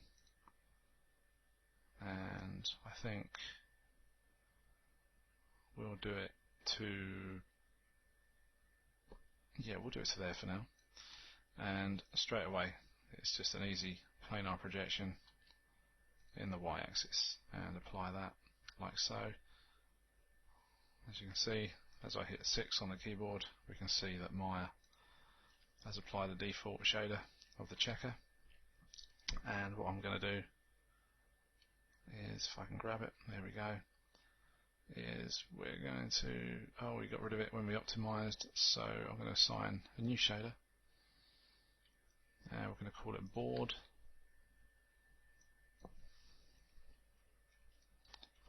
_m. And just for a quick fix and a quick cheat, just for this section, I'm just going to use a checker map anyway, like so. So there you go, you can see our UV. It's a little bit stretched. So let's jump into our layouts, go to the UV editor, and we'll grab the board itself, which is there, and we'll hit 6, and we'll close it and squeeze it all together like so. So that's looking pretty good. And I'll just move it slightly just so I can see a bit more of the checker, and that's about square there. Okay, so that's that bit done. So that's all good, and we'll unfold the overlapping very, very shortly, and we'll just grab these last set of faces here, and again, planar mapping, job done, and we can just very, very quickly grab the UVs on this while we're here, and just flip that across. I'm just going to hit F8, and we're just going to assign that board checker, and I'm just going to squeeze that just a bit more, and we'll move that up like so. Okay, and what we want to do now is just tidy up any overlapping issues we may have, like so. Let's just have a look in here. It shouldn't be too bad. In fact, that's looking quite good.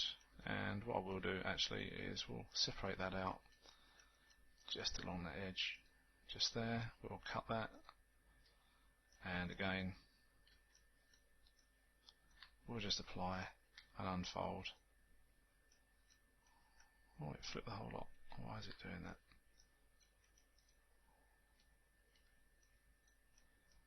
Just on there, and unfold, let's do it again. There we go, that's better. Okay, so Maya just freaking out just a tiny bit there, as sometimes it can. And there we go, let's just straighten that out. And we'll just go around this top section, and we'll unfold all of this as well. Okay, so just going to hit G on the keyboard.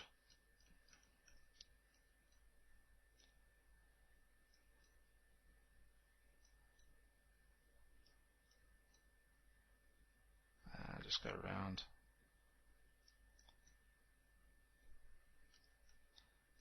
and get rid of those overlapping UVs like so.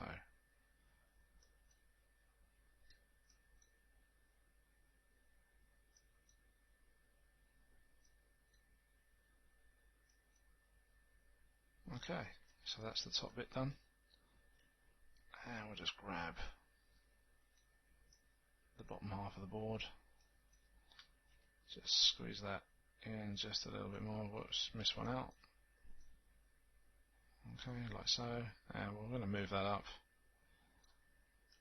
and first thing we're going to do is grab those edges there and move and sew the UV.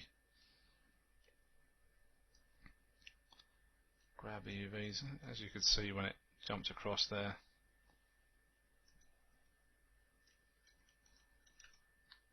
That's better. He decided to just do a little twist for us.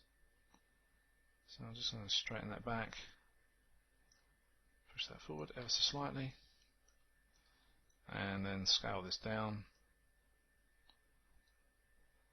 and get that to then fit into there, like so.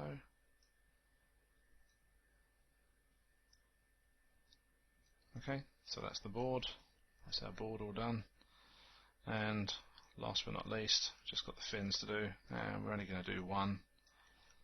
and I'm just going to hit 1 on the keyboard for all of this. Let's just make sure.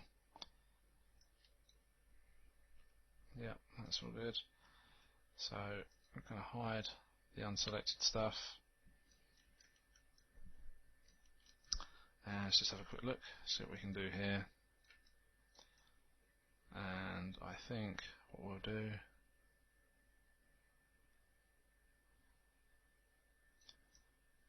is we will grab the whole lot,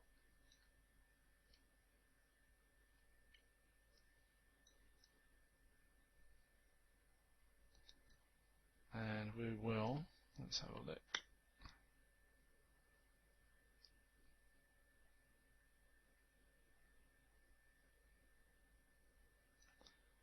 Actually, we'll deselect this side. Let's just scale that down.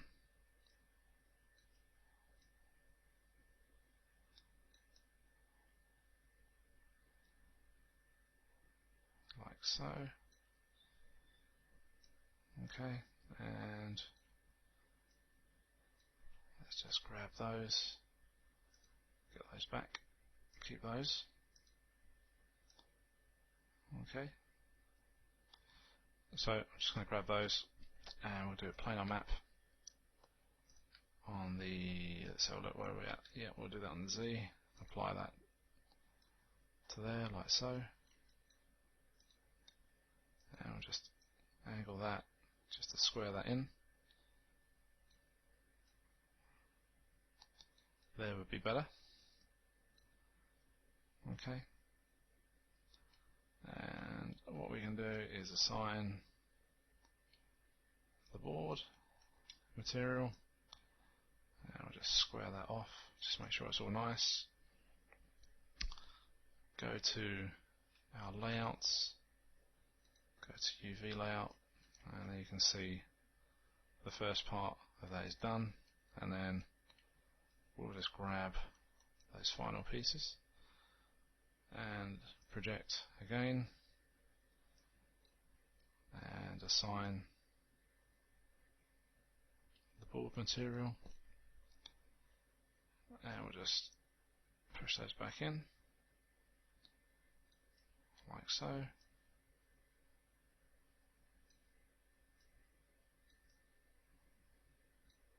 That's a bit better. Good. As you can see, the UV is flipped, so we just need to flip that back, and what we'll do is rotate that like that. In fact, let's have a look. What we can do is actually rotate that once again and just join the two halves down the middle there. Okay, and before I do that, let's just grab and unfold that on the top. There we go. And I'll just do just a little bit more and just push that back a bit, bring that up, grab this like so, move and sew those edges, and just unfold just to make sure everything's looking good. And the same down here.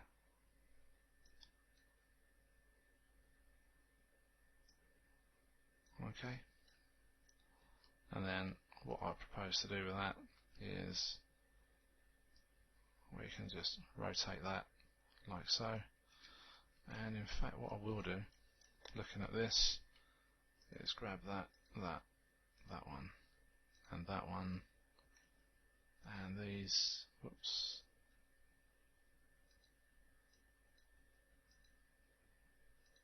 last two there. And what I'm going to do, I'm going to cut those just to neaten this UV off just ever so slightly, and we'll grab that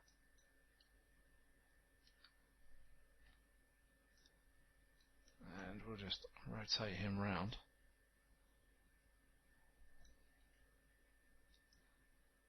And put him in the middle there. Just move these UVs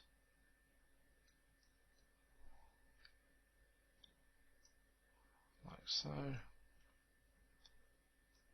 And just pop that there. And then grab these edges.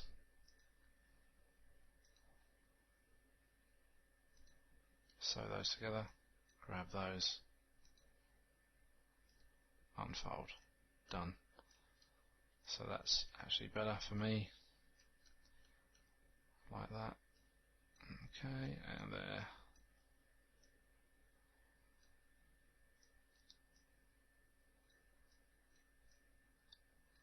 There as well. Okay, so we'll just scale that down, like so. And we've got 4 of these to do, but we're only going to do the one. And show light hidden, like so. Okay. And what we're going to do, look at the UV there. So we'll grab that one and do that one. And mesh, transfer attribute. Same again. Same again. So those are all now nicely laid out. We'll delete some history, like so. We'll grab that one.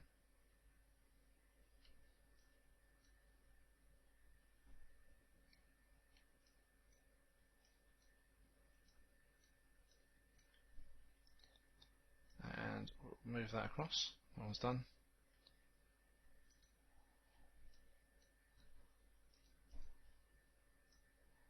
Then that one.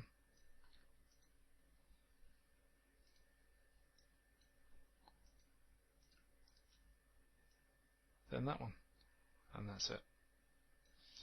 And we'll just zoom in just to make sure everything's okay. Grab the board. Move these guys down. Job done. And with our board selected, delete some history, and we'll break the connection for that texture, and we'll just make this board, let's just make it a fairly bright colour just so we can see it, and assign that material. So that, let's just smooth this off just for good measure. Whoops. There we go. So that now concludes our modelling tutorial for surfing with the alien. We hope you've enjoyed it. There will be other upcoming tutorials involving this character, such as texturing and a bit of detailing as well in ZBrush, and there'll also be a bit of rigging and a bit of lighting and rendering as well along the way as well. So keep an eye out for those tutorials, they are coming. And I hope you've enjoyed those, and hopefully speak to you soon. Cheers for now.